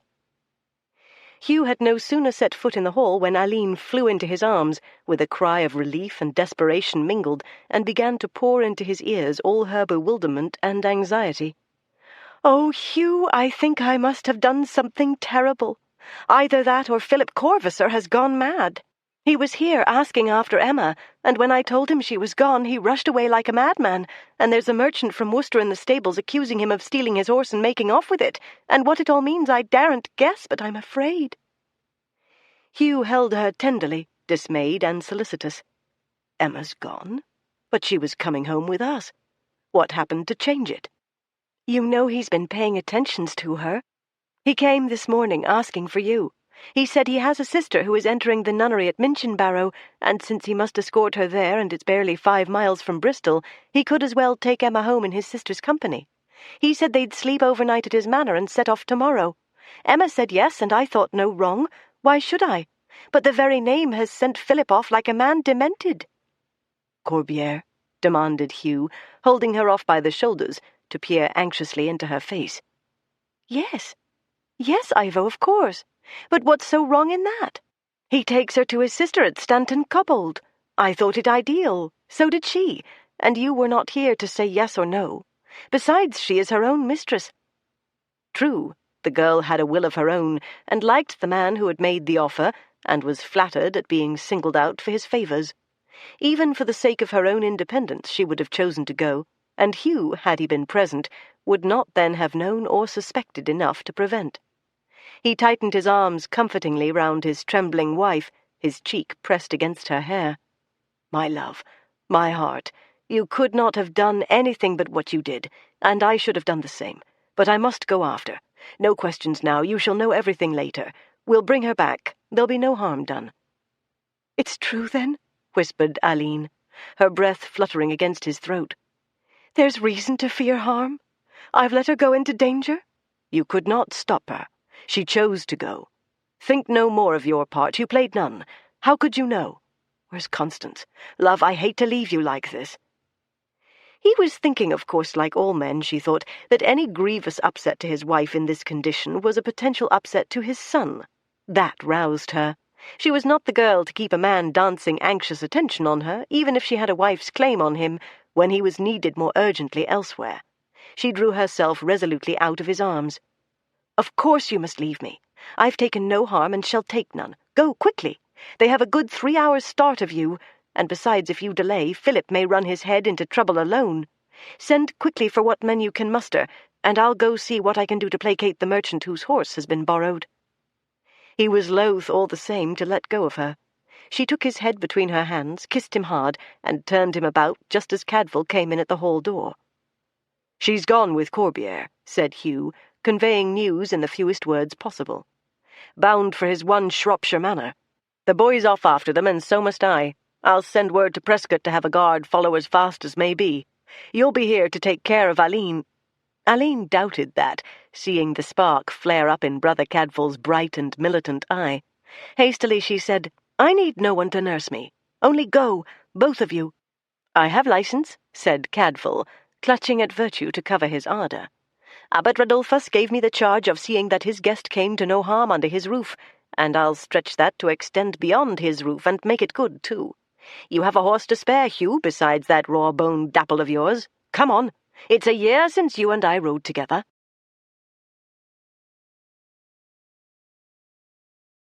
Chapter 3.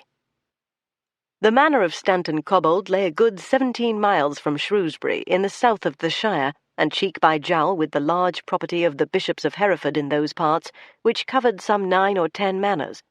The road lay through the more open and sunlit stretches of the long forest, and at its southernmost fringe plunged in among the hump-backed hills at the western side of a long bare ridge that ran for some miles. Here and there a wooded valley backed into its bare flank, and into one of these Corbiere turned, along a firm cart track. It was the height of the early afternoon then, the sun at its highest, but even so the crowding trees cast sudden chill and shadow. The bay horse had worked off his high spirits, and went placidly under his double burden. Once in the forest they had halted briefly, and Ivo had produced wine and oat-cakes as refreshment on the journey, and paid Emma every possible delicate attention. The day was fair, the countryside strange to her and beautiful, and she was embarked on an agreeable adventure. She approached Stanton Cobbold with only the happiest anticipation, flattered by Ivo's deference, and eager to meet his sister. A rivulet ran alongside the track, coming down from the ridge. The path narrowed, and the trees closed in. "We are all but home," said Ivo over his shoulder, and in a few minutes more the rising ground opened before them into a narrow level plot enclosed before with a wooden stockade. Within, the manor house backed solidly into the hillside, trees at the back, trees shutting it in darkly at either end. A boy came running to open the gate for them, and they rode into the enclosure. Barns and byres lined the stockade within. The manor itself showed a long undercroft of stone, buttressed and pierced with 2 doors wide enough for carts, and a living floor above, also of stone for most of its length, where the great hall and the kitchens and pantries lay. But at the right stone gave place to timber, and stone mullions to wooden window frames and stout shutters, and this wooden living apartment was taller than the stone portion, and seemed to have an additional floor above the solar. A tall stone stair led up to the hall door. "Modest enough," said Ivo, turning his head to smile at her, "but it has room and a welcome for you." He was well served. Grooms came running before the horse had halted. A maid appeared in the hall doorway and began to flutter down to meet them. Ivo kicked his feet free of the stirrups, swung a leg nimbly over the horse's bowing head, and leaped down, waving Turston Fowler aside to stretch up his arms to Emma and lift her down himself. Her slight weight gave him no trouble. He held her aloft for a long moment to prove it, laughing, before he set her down. "Come, I'll take you up to the solar." He put off the maid with a flick of his hand, and she stood aside and followed them demurely up the steps, but let them go on without her when they reached the hall. The thick stone walls struck inward with a palpable chill. The hall was large and lofty, the high ceiling smoke-stained, but now, in the summer, the huge fireplace was empty and cold. The mullioned windows let in air far more genial than that within, and a comforting light, but they were narrow, and could do little to temper the oppression of the room. "Not my most amiable home," said Ivo with a grimace, "but in these Welsh borders we built for defence, not for comfort. Come up to the solar. The timber end was built on later, but even there this is a chill, dark house. Even on summer evenings we need some firing." A short staircase at the end of the hall led up to a broad gallery and a pair of doors. "The chapel," he said, indicating that on the left. "There are 2 small bedchambers above, dark, since they look into the hillside and the trees at close quarters. And in here, if you'll forgive me while I attend to your baggage and mine and see the horses stabled, I'll rejoin you shortly." The solar into which he led her contained a massive table, a carved bench, cushioned chairs, tapestries draping the walls, and rugs on the floor, and was a place of some comfort and elegance, if also somewhat dim and cold, chiefly by reason of the looming hillside and the shrouding trees, and the narrow windows that let in so little of the day, and so filtered through heavy branches. Here there was no fireplace, the only chimney serving the hall and the kitchens, but the centre of the floor was set with large paving stones to make a hearth proof against cinders, and on this square a brazier burned, even on this summer day. Charcoal and wood glowed, discreetly massed, to give a central spark of comfort without smoke. Summer sunlight failed to warm through the arm's-length thickness of the stone walls below, and here the sun, though confronted only with friendly timber, hardly ever reached.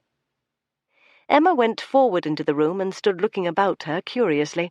She heard Ivo close the door between them, but it was only a very small sound in a large silence.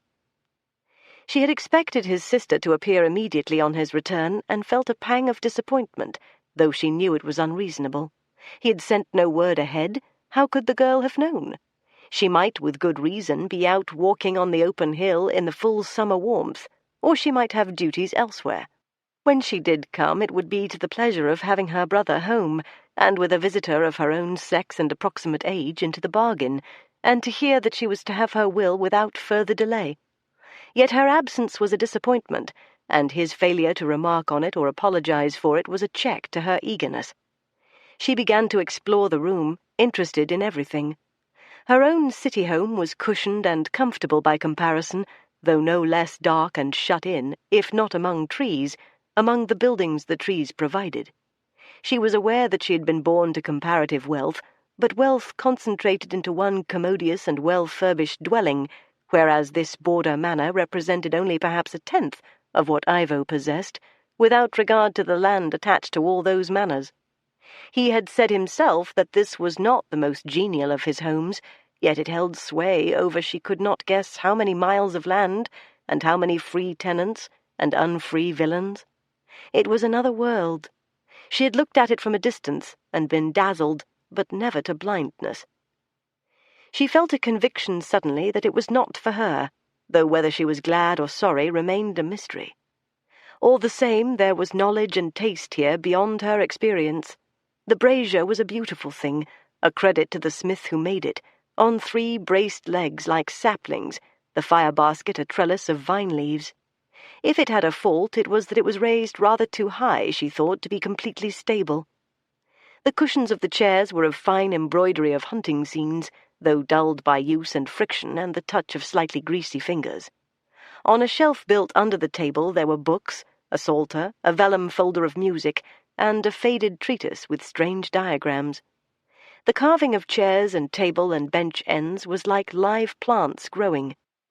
The tapestries that covered all the walls between windows and door were surely old, rich, wonderfully worked, and once had had glorious colours that showed still here and there in the protected folds.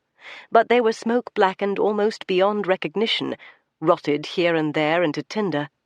She parted a fold, and the hound, plunging with snarling jaws and stretched paws between her fingers, disintegrated into powdery dust, and floated on the air in slow dissolution. She let fall the threads she held, and retreated in dismay. The very dust on her palms felt like ash. She waited, but nobody came. Probably the time she waited was not as long as she supposed, by no means as long as it felt to her, but it seemed an age, a year of her life. In the end, she thought she might not be offending by wandering along the gallery into the chapel. She might at least hear if there was any activity below. Ivo had bought Flemish tapestries for his new Cheshire manor. He might well be unveiling them, and delighting in their fresh colours. She could forgive a degree of neglect in such circumstances. She set her hand to the latch of the door and trustingly lifted it. The door did not give. She tried it again, more strongly, but the barrier remained immovable. No doubt of it, the door was locked. What she felt first was sheer incredulity, even amusement, as if some foolish accident had dropped a latch and shut her in by mistake. Then came the instinctive wish of every creature locked in, to get out, and only after that the flare of alarm and the startled and furious reappraisal in search of understanding. No mistake, no. Ivo's own hand had turned the key on her. She was not the girl to fall into a frenzy and batter on the door. What good would that do? She stood quite still with the latch in her hand, while her wits ran after truth as fiercely as the hound in the tapestry after the hart. She was here in an upstairs room with no other door, and windows not only narrow for even her slender body to pass through, but high above ground, by reason of the slope. There was no way out until someone unlocked the door. She had come with him guilelessly, in good faith, and he turned into her jailer. What did he want of her? She knew she had beauty, but suddenly was certain he would not go to such trouble on that account. Not her person, then, and there was only one thing in her possession for which someone had been willing to go to extremes. Death had followed it wherever it passed. One of those deaths a servant of his had helped to bring about, and he had dealt out summary justice. A sordid attack for gain, a theft that accidentally ended in murder, and the stolen property found to prove it. She had accepted that, as everyone had accepted it. To doubt it was to see beyond into a pit too black to be credited, but she was peering into that darkness now. It was Ivo and no other who had caged her.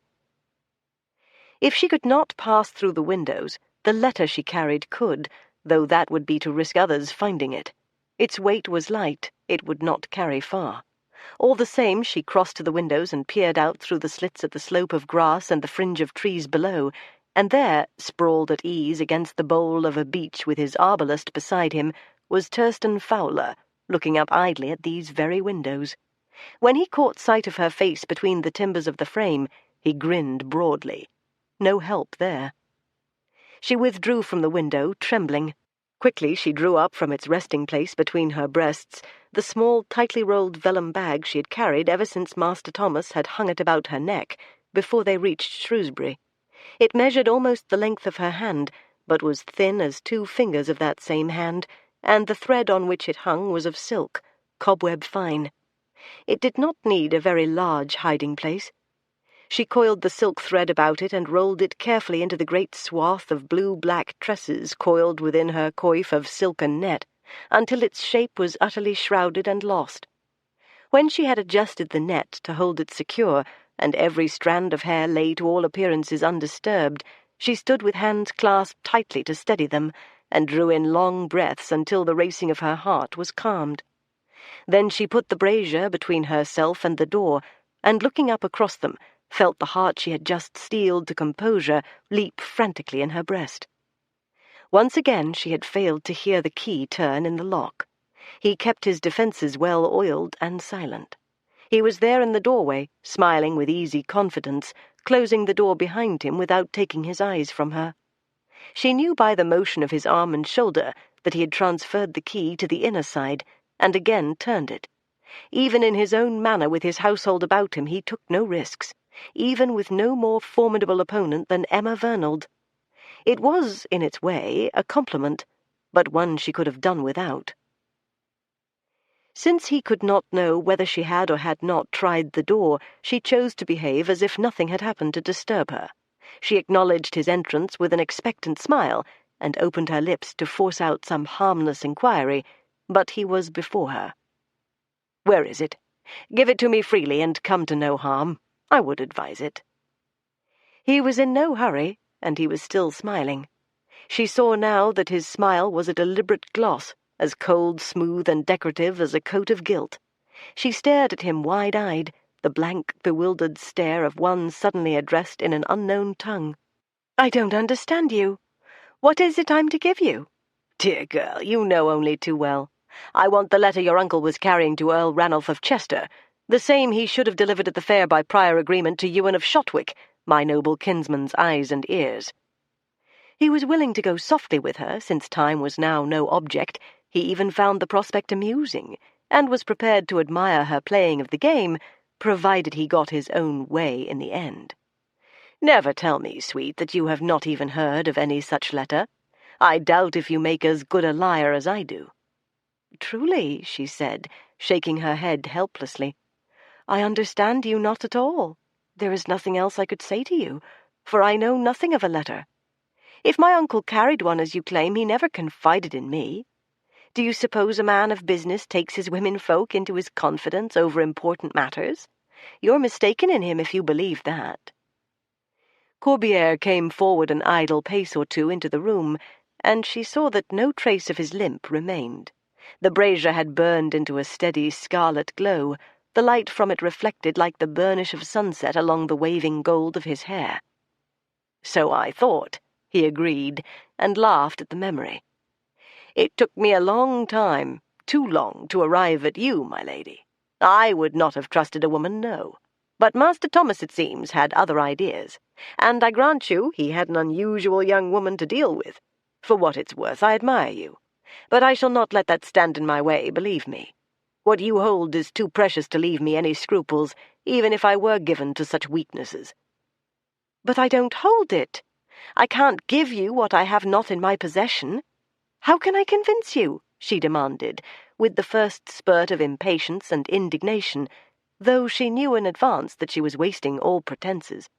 He knew. He shook his head at her, smiling. "It is not in your baggage.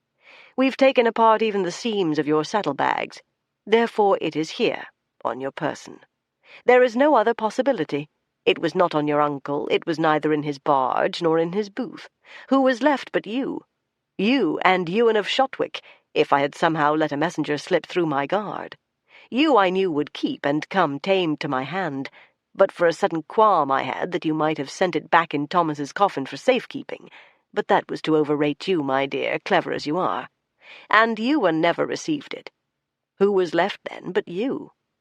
Not his crew, all of them far too simple, even if he had not had orders to keep strict secrecy, as I know he had.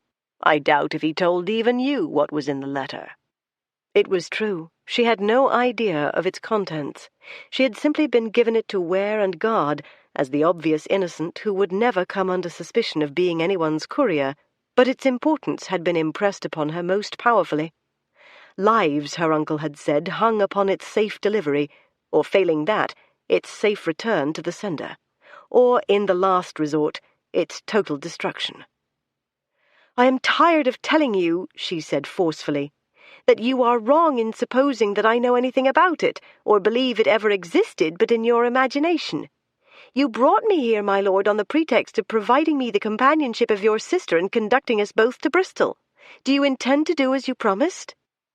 He threw his head back and laughed aloud, the red glow dancing on his fine cheekbones. "You would not have come with me if there had not been a woman in the story. If you behave sensibly now, you may yet meet, some day, the only sister I have. She's married to one of Ranulph's knights, and keeps me informed of what goes on in Ranulph's court. But devil a nun she'd ever have made, even if she were not already a wife. But send you safe home to Bristol, yes, that I'll do, when you've given me what I want from you.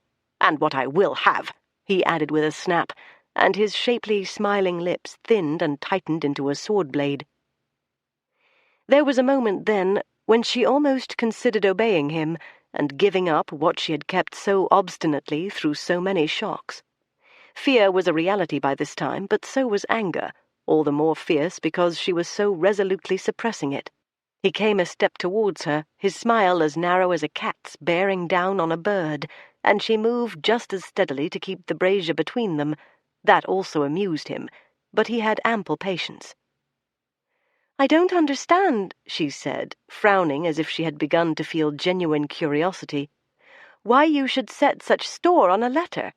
If I had it, do you think I should refuse it to you when I'm in your power? But why does it matter to you so much? What can there be in a mere letter?" "Fool girl, there can be life and death in a letter," he said, condescending to her simplicity. "Wealth, power, even land to be won or lost. Do you know what that single packet could be worth? To King Stephen his kingdom entire, to me maybe an earldom, and to a number of others their necks. For I think you must know, for all your innocence, that Robert of Gloucester has his plans made to bring the Empress Maud to England and make a fight of it for her claim to the throne, and has been touting through his agents here to get Earl Ranulph's support for her cause when they do land. My noble kinsman has a hard heart, and has demanded proof of the strength of that cause before he lifts a hand or stirs a foot to commit himself. Names, numbers, every detail, if I know my Ranulph, they've been forced to set down in writing for him. All the tale of the king's enemies, the names of all those who pay him lip service now, but are preparing to betray him. There could be as many as 50 names on the list, and it will serve, believe me, for Ranulph's ruin no less, since if his name is not there, he had reached the point of considering adding it.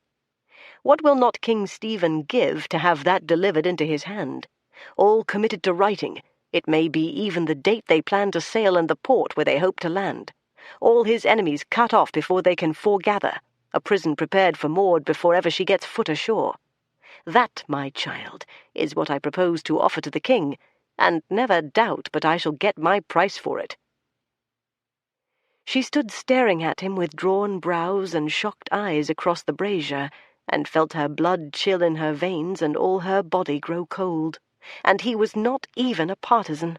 He had killed or procured others to kill for him 3 times already, not for a cause, but coldly and methodically for his own gain and advancement. He cared nothing at all for which of them wore the crown, Stephen or Maud. If he could have got his hands rather on information of value to Maud, and felt that she was likely to prevail and reward him well, he would have betrayed Stephen and all his supporters just as blithely. For the first time she was terrified. The weight of all those imperilled lives lay upon her heart like a great stone. She had no doubt that this estimate of what would be in the letter must be very close to the truth, close enough to destroy a great many men who adhered to the same side her uncle had served with devotion. He had been a passionate partisan, and it had cost him his life. Now, unless she could bring about a miracle, the message he had carried would cost many more lives, bloodshed, bereavement, ruin, and all for the enrichment and advancement of Ivo Corbière. She had followed and supported Master Thomas as a matter of family loyalty. Now that meant nothing any longer, and all she felt was a desperate desire to avoid more killing, not to betray any man on either side of the quarrel to his enemies on the other, to help every fugitive, to hide every hunted man, to keep the wives unwidowed and the children still fathered, was better by far than to fight and kill either for Stephen or for Maud. And she would not let him have them. Whatever the cost, he should not tread his way unscathed to his earldom over other men's faces. "I have nothing against you," Corbière was saying, confident and at ease. "Give me the letter, and you shall reach Bristol in safety and not be the loser. But don't think I'll scruple to pay you in full either if you thwart me." She stood fixed and still, her hands cupping her face, as though pressing hard to contain fear. The tips of her fingers worked unseen under the edge of her tissue net into the coils of her hair, feeling for the little cylinder of vellum, but face to face with her, he saw no movement at all. "Come, you are not so attractive to me that you need fear rape," he said, disdainfully smiling, "provided you are sensible. But for all that, it would be no hardship to me to strip you with my own hands if you are obstinate. It might even give me pleasure if the act proves stimulating. Give, or have it taken from you by force. You should know by now that I let no man stand in my way, much less a little shopkeeper's girl of no account." Of no account? No, she had never been of any account to him, never for a moment, only of use in his ruthless pursuit of his own ambitious interests.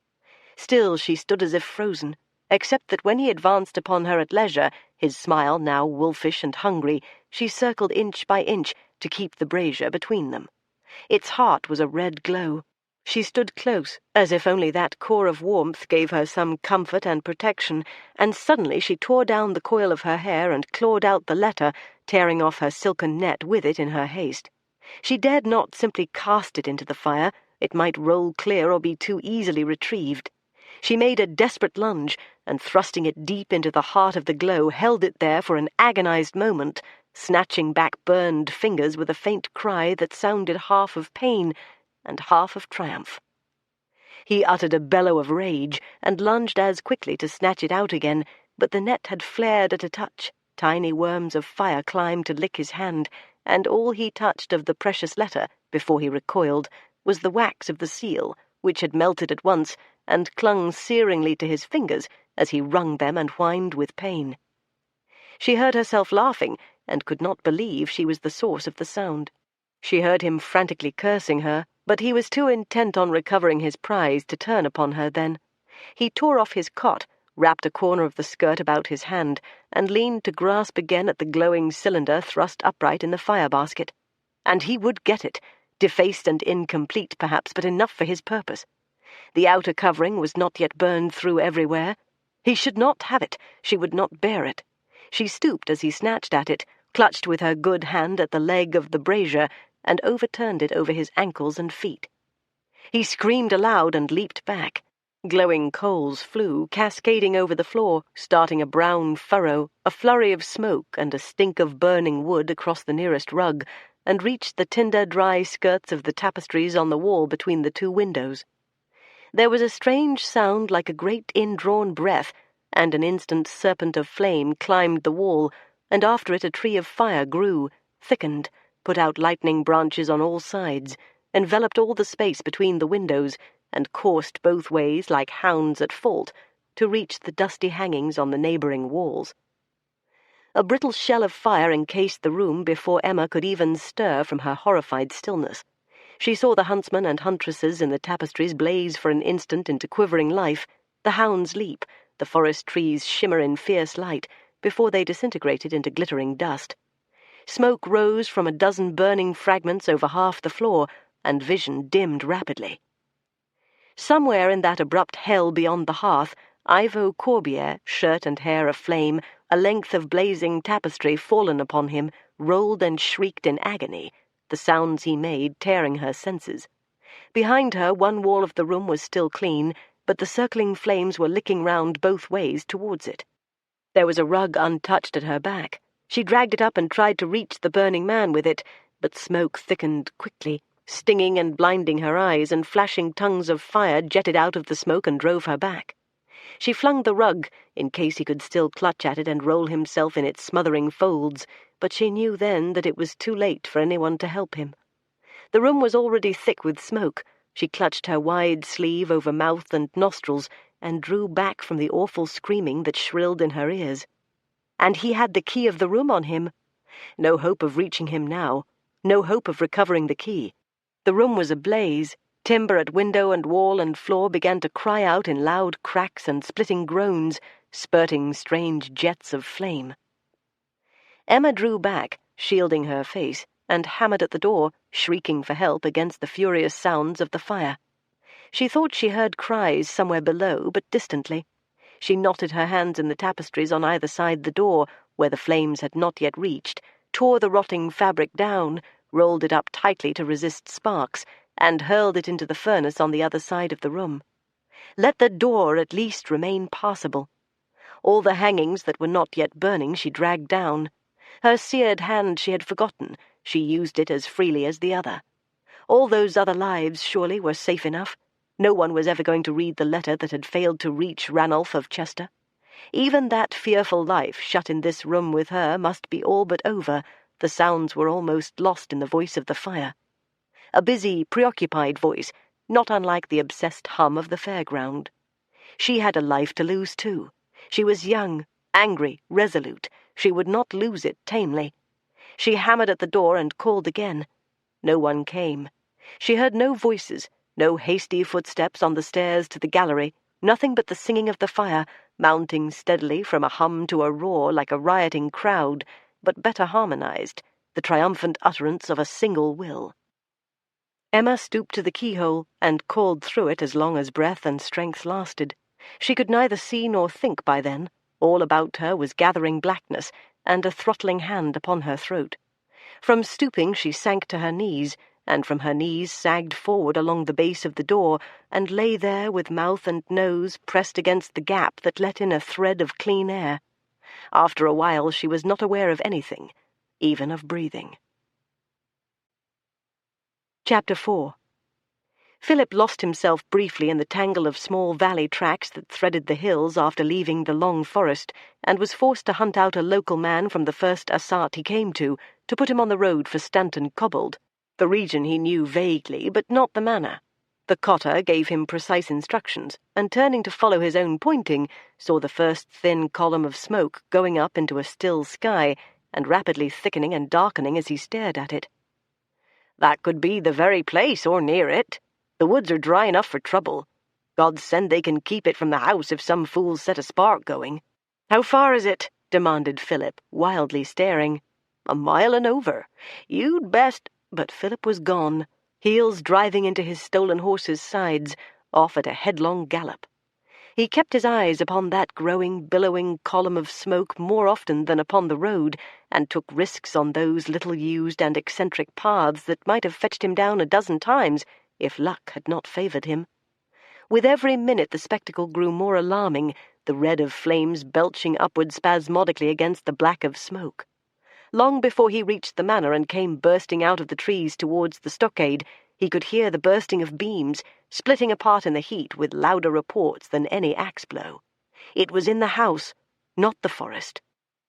The gate stood open, and within frantic servants ran confusedly, dragging out from hall and kitchen whatever belongings they could, salvaging from the stables and byres, dangerously near to the wooden part of the house, terrified and shrieking horses, and bellowing cattle.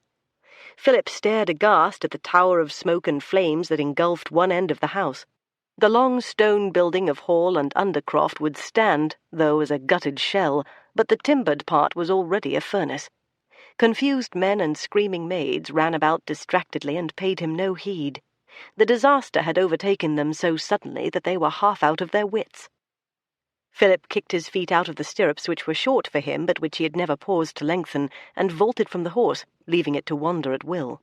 One of the cowmen blundered across his path, and Philip seized him by the arm and wrenched him round to face him. "Where's your lord? Where's the girl he brought here today?" The man was dazed and slow to answer. He shook him furiously.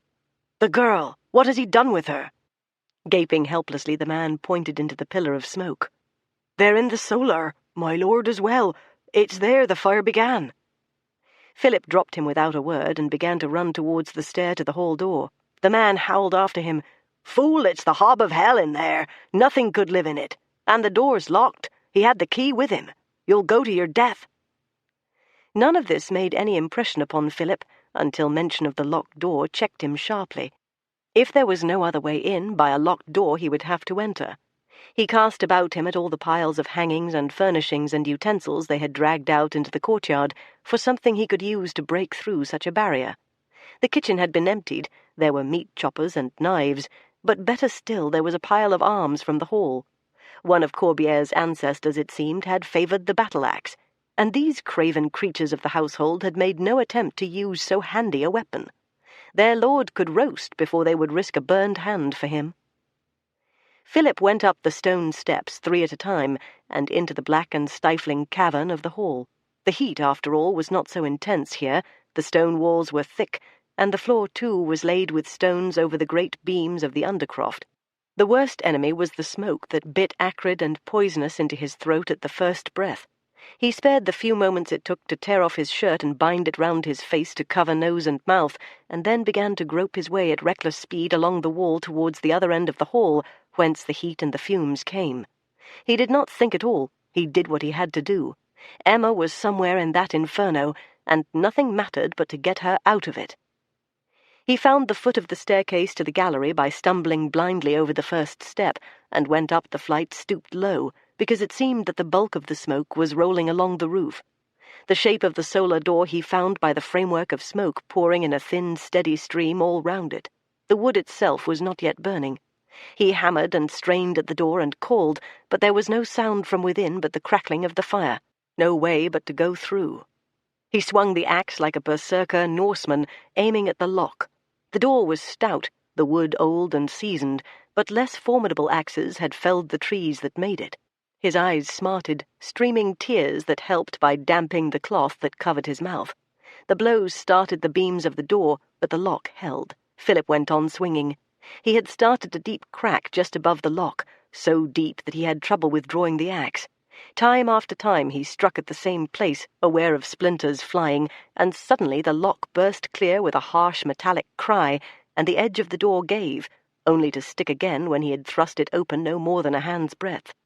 The upper part, when he groped round it, offered no resistance. He felt along the floor within, and closed his hand upon a coil of silky hair. She was there, lying along the doorway, and though the heat that gushed out at him was terrifying, yet only the smoke, not the flames, had reached her. The opening of the door had provided a way through for the wind that fed the flames.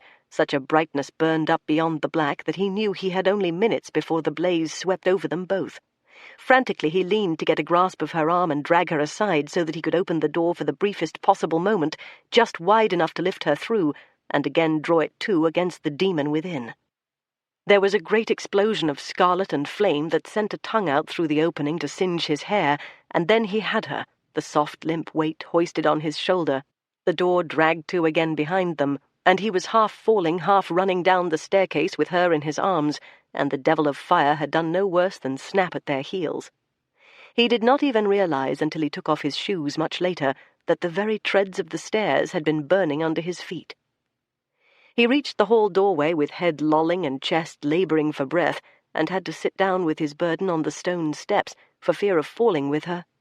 Greedily he dragged the clean outside air into him and pulled down the smoke-fouled shirt from about his face. Vision and hearing were blurred and distant. He did not even know that Hugh Berengar and his guard had come galloping into the courtyard until Brother Cadfael scurried up the steps to take Emma gently from him. "Good lad, I have her. Come away down after us. Lean on me as we go, so. Let's find you a safe corner, and we'll see what we can do for you both." Philip, suddenly shivering and so feeble he dared not trust his legs to stand, asked in urgent, aching terror, "Is she—" "She's breathing," said Brother Cadfael reassuringly. "Come and help me care for her, and with God's blessing she'll do." Emma opened her eyes upon a clean, pale sky and two absorbed and anxious faces. Brother Cadfael's she knew at once, for it bore its usual shrewdly amiable aspect, though how he had come to be there, or where indeed she was, she could not yet divine. The other face was so close to her own that she saw it out of focus, and it was wild and strange enough, grimed from brow to chin, the blackness seamed with dried rivulets of sweat. The brown hair along one temple curled and brown from burning, but it had two fine, clear brown eyes, as honest as the daylight above, and fixed upon her with such devotion that the face, marred as it was, and never remarkable for beauty, seemed to her the most pleasing and comforting she had ever seen. The face on which her eyes had last looked, before it became a frightful lantern of flame, had been the face of ambition, greed, and murder, in a plausible shell of beauty. This face was the other side of the human coin. Only when she stirred slightly and he moved his position to accommodate her more comfortably did she realize that she was lying in his arms. Feeling and awareness came back gradually. Even pain took its time. Her head was cradled in the hollow of his shoulder, her cheek rested against the breast of his cot. A craftsman's working clothes, homespun. Of course, he was a shoemaker, a shopkeeper's boy of no account. There was much to be said for it. The stink of smoke and burning still hung about them both, in spite of Cadfael's attentions with a pannikin of water from the well. The shopkeeper's boy of no account had come into the manor after her and brought her out alive. She had mattered as much as that to him. A little shopkeeper's girl. "Her eyes are open," said Philip in an eager whisper. "She's smiling." Cadfael stooped to her. "How is it with you now, daughter?" "I am alive," she said, almost inaudibly, but with great joy. "So you are. God be thanked, and Philip here next after God. But lie still. We'll find you a cloak to wrap you in, for you'll be feeling the cold that comes after danger. There'll be pain, too, my poor child." She already knew about the pain. "You've a badly burned hand, and I've no salves here. I can do no more than cover it from the air until we get back to town. Leave your hand lie quiet if you can, the stiller the better. How did it come that you escaped clean, but for the one hand so badly burned?" "I put it into the brazier," said Emma, remembering. She saw with what startled eyes Philip received this, and realized what she had said, and suddenly the most important thing of all seemed to her that Philip should not know everything, that his candid clarity should not be made to explore the use of lies, deceptions, and subterfuges, no matter how right the cause they served. Some day she might tell someone, but it would not be Philip. "I was afraid of him," she said, carefully amending, "and I tipped over the brazier. I never meant to start such a fire." Somewhere curiously distant from the corner of peace where she lay, Hugh Berengar and the sergeant and officers who had followed him from Shrewsbury were mustering the distracted servants in salvage and damping down all the outhouses that were still in danger from flying sparks and debris, so that the beasts could be housed, and a roof at least provided for the men and maids. The fire had burned so fiercely that it was already dying down, but not for some days would the heat have subsided enough for them to sift through the embers for Ivo Corbiere's body. "Lift me," entreated Emma. "Let me see." Philip raised her to sit beside him in the clean, green grass. They were in a corner of the court, their backs against the stockade. Round the perimeter the barns and byres steamed in the early evening sun from the buckets of water which had been thrown over them. Close to the solar end, men were still at work carrying buckets in a chain from the well.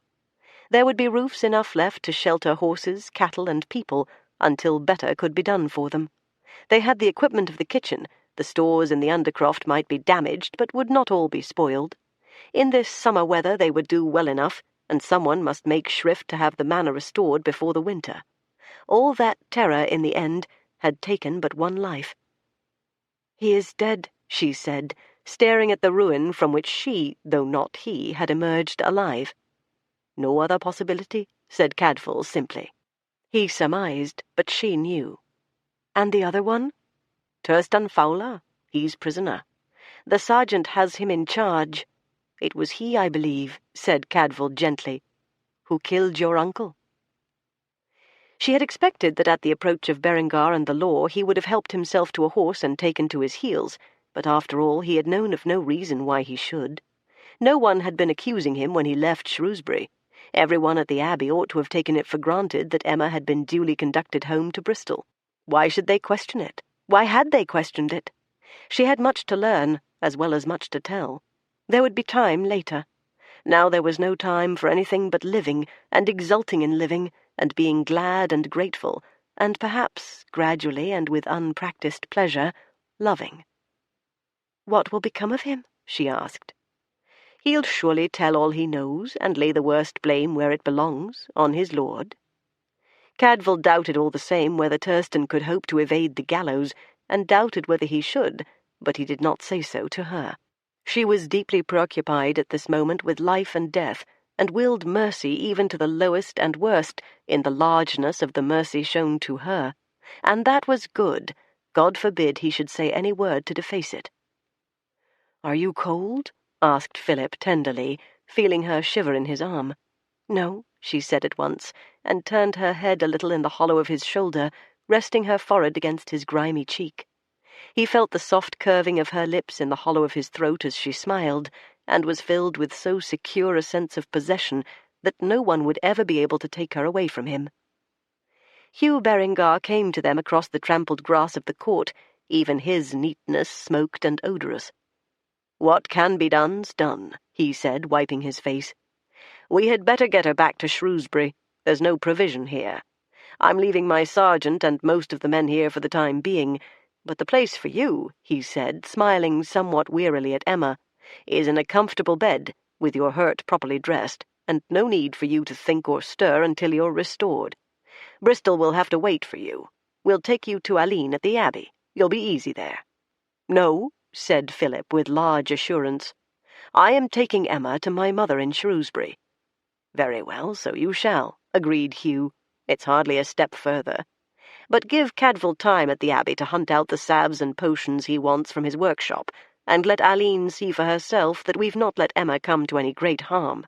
And don't forget, friend, you owe Aline something for entertaining the fellow you robbed of his horse, and guarding your back for you until you can restore him."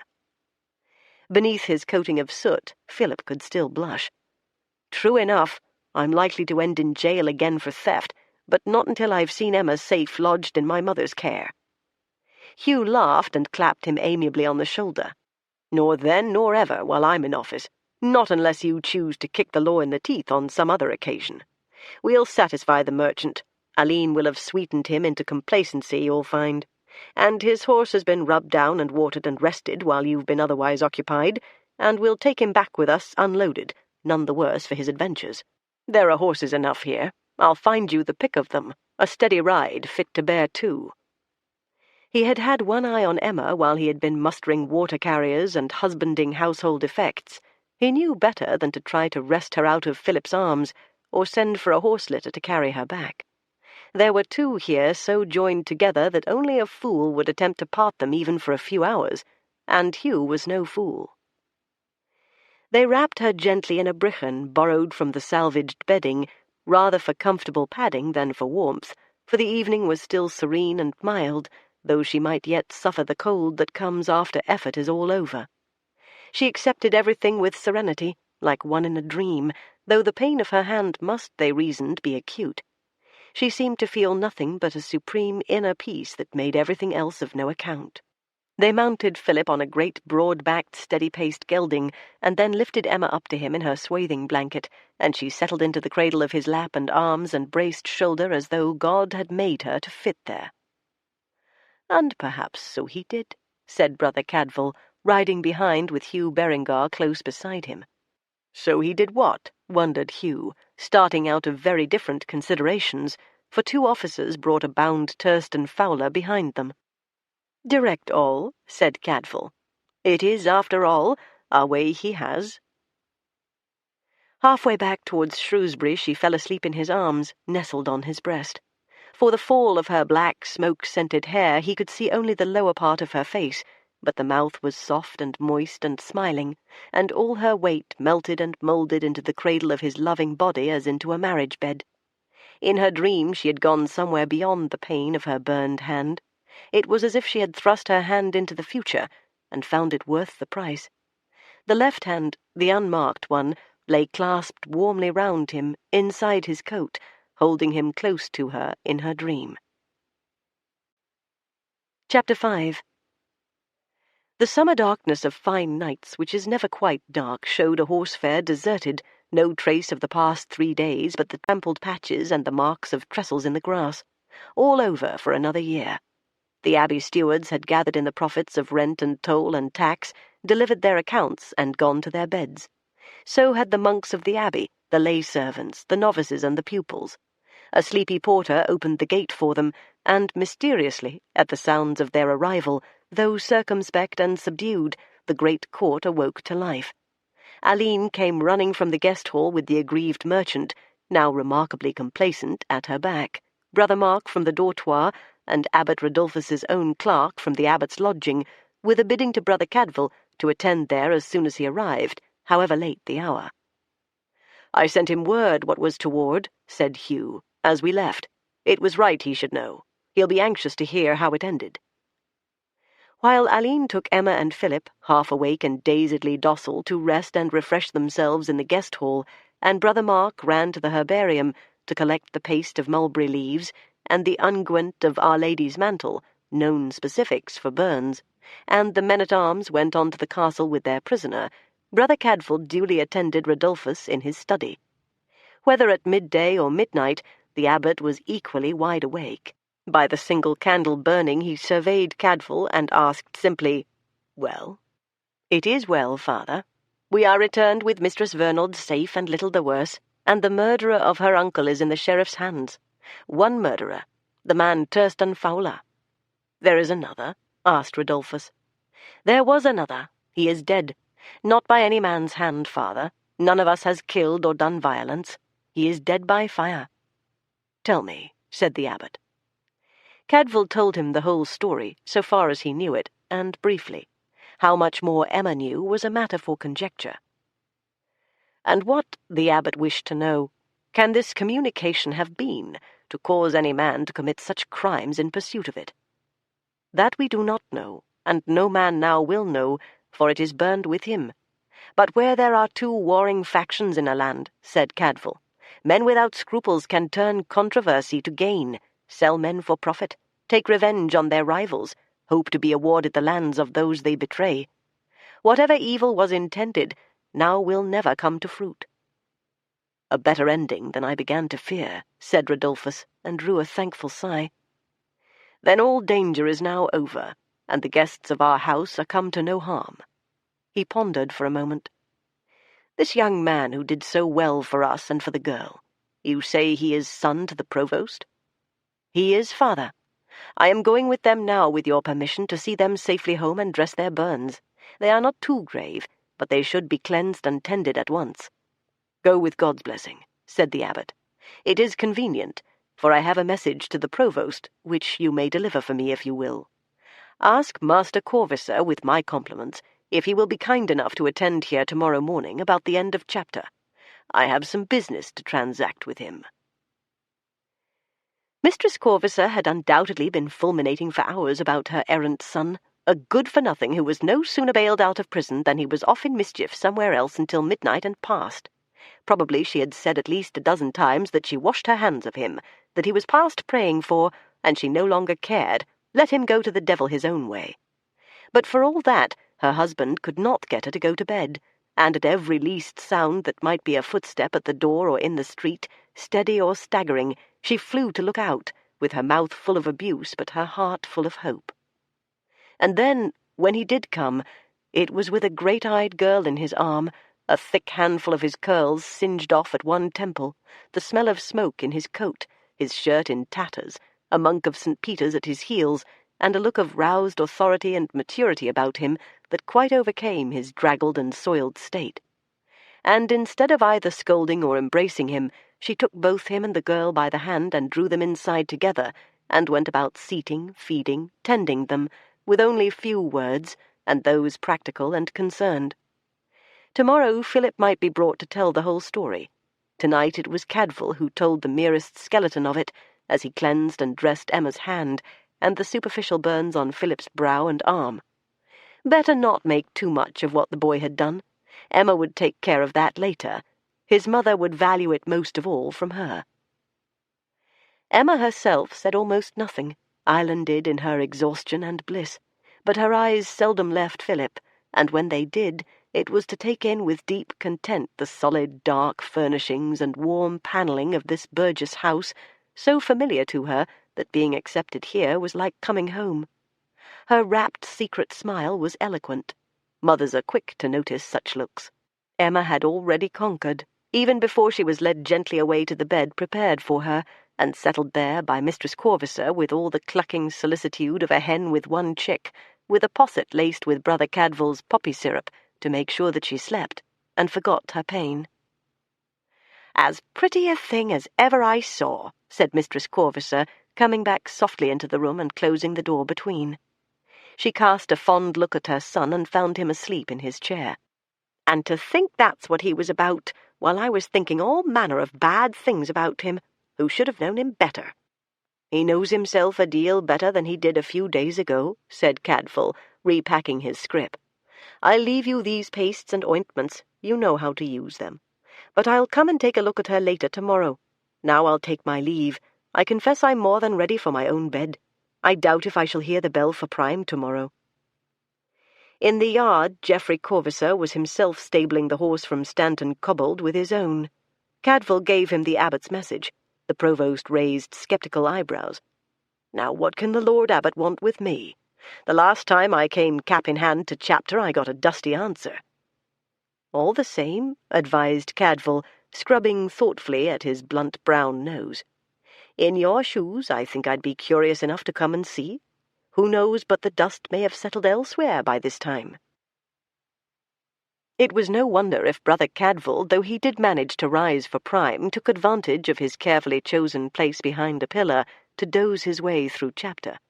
He was so sound asleep indeed that for once he was in danger of snoring, and at the first melodious horn call Brother Mark took fright and nudged him awake.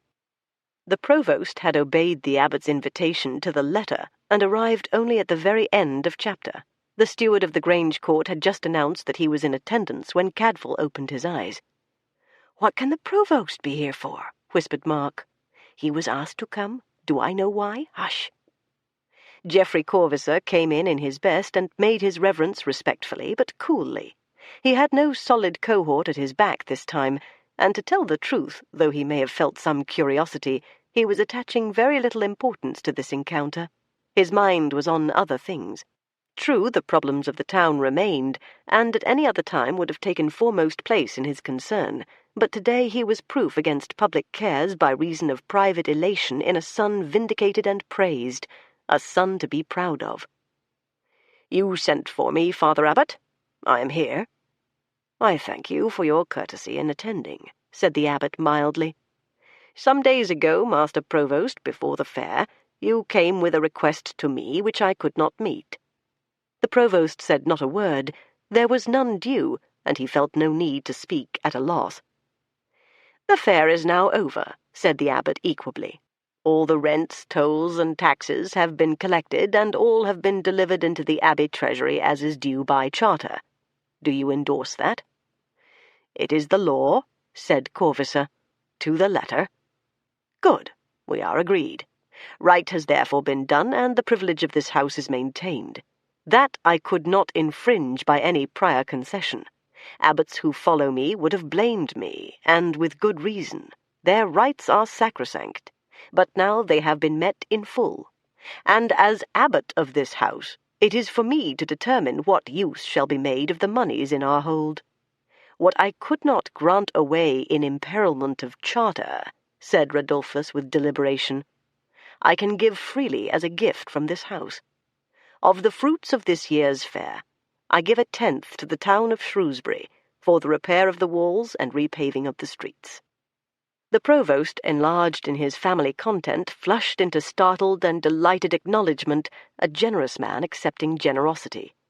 "My lord, I take your 1/10 with pleasure and gratitude, and I will see that it is used worthily. And I make public here and now that no part of the abbey's right is thereby changed. St. Peter's fair is your fair. Whether and when your neighbour town should also benefit, when it is in dire need, that rests with your judgment. Our steward will convey you the money," said Rodolphus, and rose to conclude a satisfactory encounter. "This chapter is concluded," he said. Chapter 6. August continued blessedly fine, and all hands turned gladly to making sure of the harvest. Hugh Berengar and Aline set off with their hopes and purchases for Maesbury, as did the merchant of Worcester for his home town, a day late, but well compensated with a fee for the hire of his horse in an emergency on the sheriff's business, and a fine story, which he would retail on suitable occasions for the rest of his life. The provost and council of Shrewsbury drafted a dignified acknowledgment to the abbey for its gift, warm enough to give proper expression to their appreciation of the gesture, canny enough not to compromise any of their own just claims for the future. The sheriff put on record the closure of a criminal affair, as related to him by the young woman who had been lured away on false pretences, with the apparent design of stealing from her a letter left in her possession, but of the contents of which she was ignorant. There was some suspicion of a conspiracy involved, but as Mistress Vernald had never seen nor been told the significance of what she held, and as in any case it was now irrevocably lost by fire, no further action was necessary or possible. The malefactor was dead. His servant, self-confessed a murderer at his master's orders, awaited trial, and would plead that he had been forced to obey, being villain-born and at his lord's mercy. The dead man's overlord had been informed. Someone else, at the discretion of the Earl of Chester, would take seisin of the manor of Stanton Cobbold. Everyone drew breath, dusted his hands, and went back to work. Brother Cadfael went up into the town on the second day to tend Emma's hand. The provost and his son were at work together in strong content with each other and the world. Mistress Corvisor returned to her kitchen, and left Leech and patient together. "I have wanted to talk to you," said Emma, looking up earnestly into his face as he renewed the dressing. "There must be one person who hears the truth from me, and I would rather it should be you." "I don't believe," said Cadfael equably, "that you told the sheriff a single thing that was false." "No, but I did not tell him all the truth. I said that I had no knowledge of what was in the letter, or even for whom it was intended or by whom it was sent.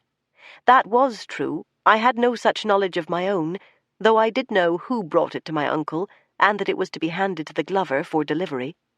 But when Ivo demanded the letter of me, and I span out the time asking what could be so important about a letter, he told me what he believed to be in it.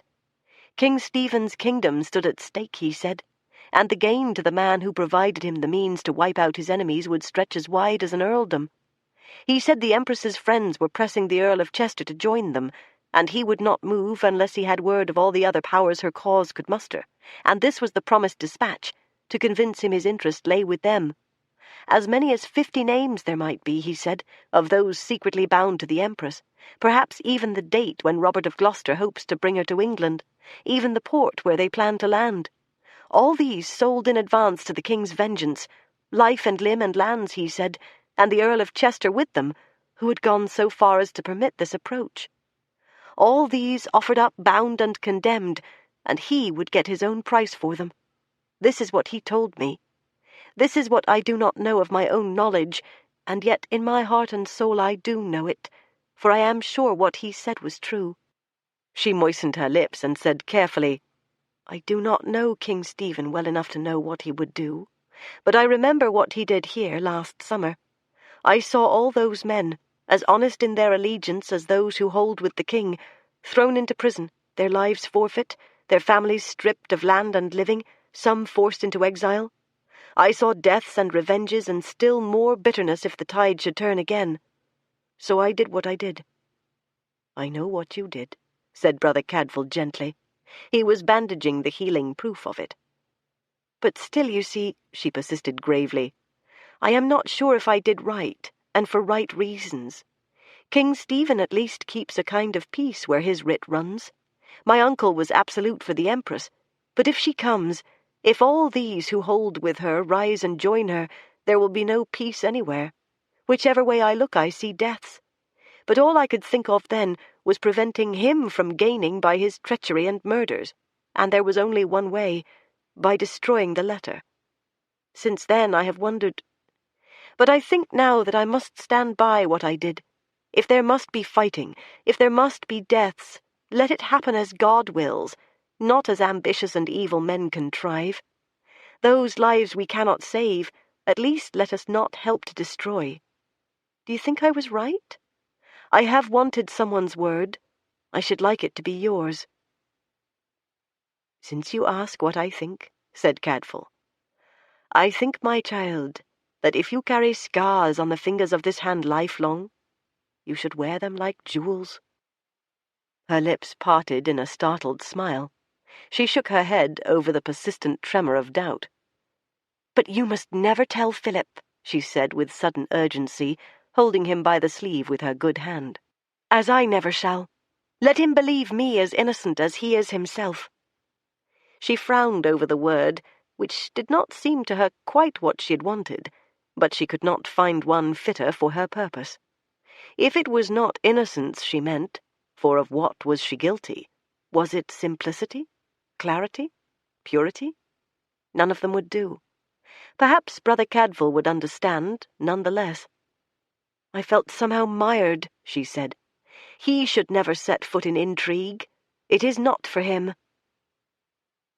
Brother Cadfael gave her his promise and walked back through the town in a muse, reflecting on the complexity of women. She was perfectly right.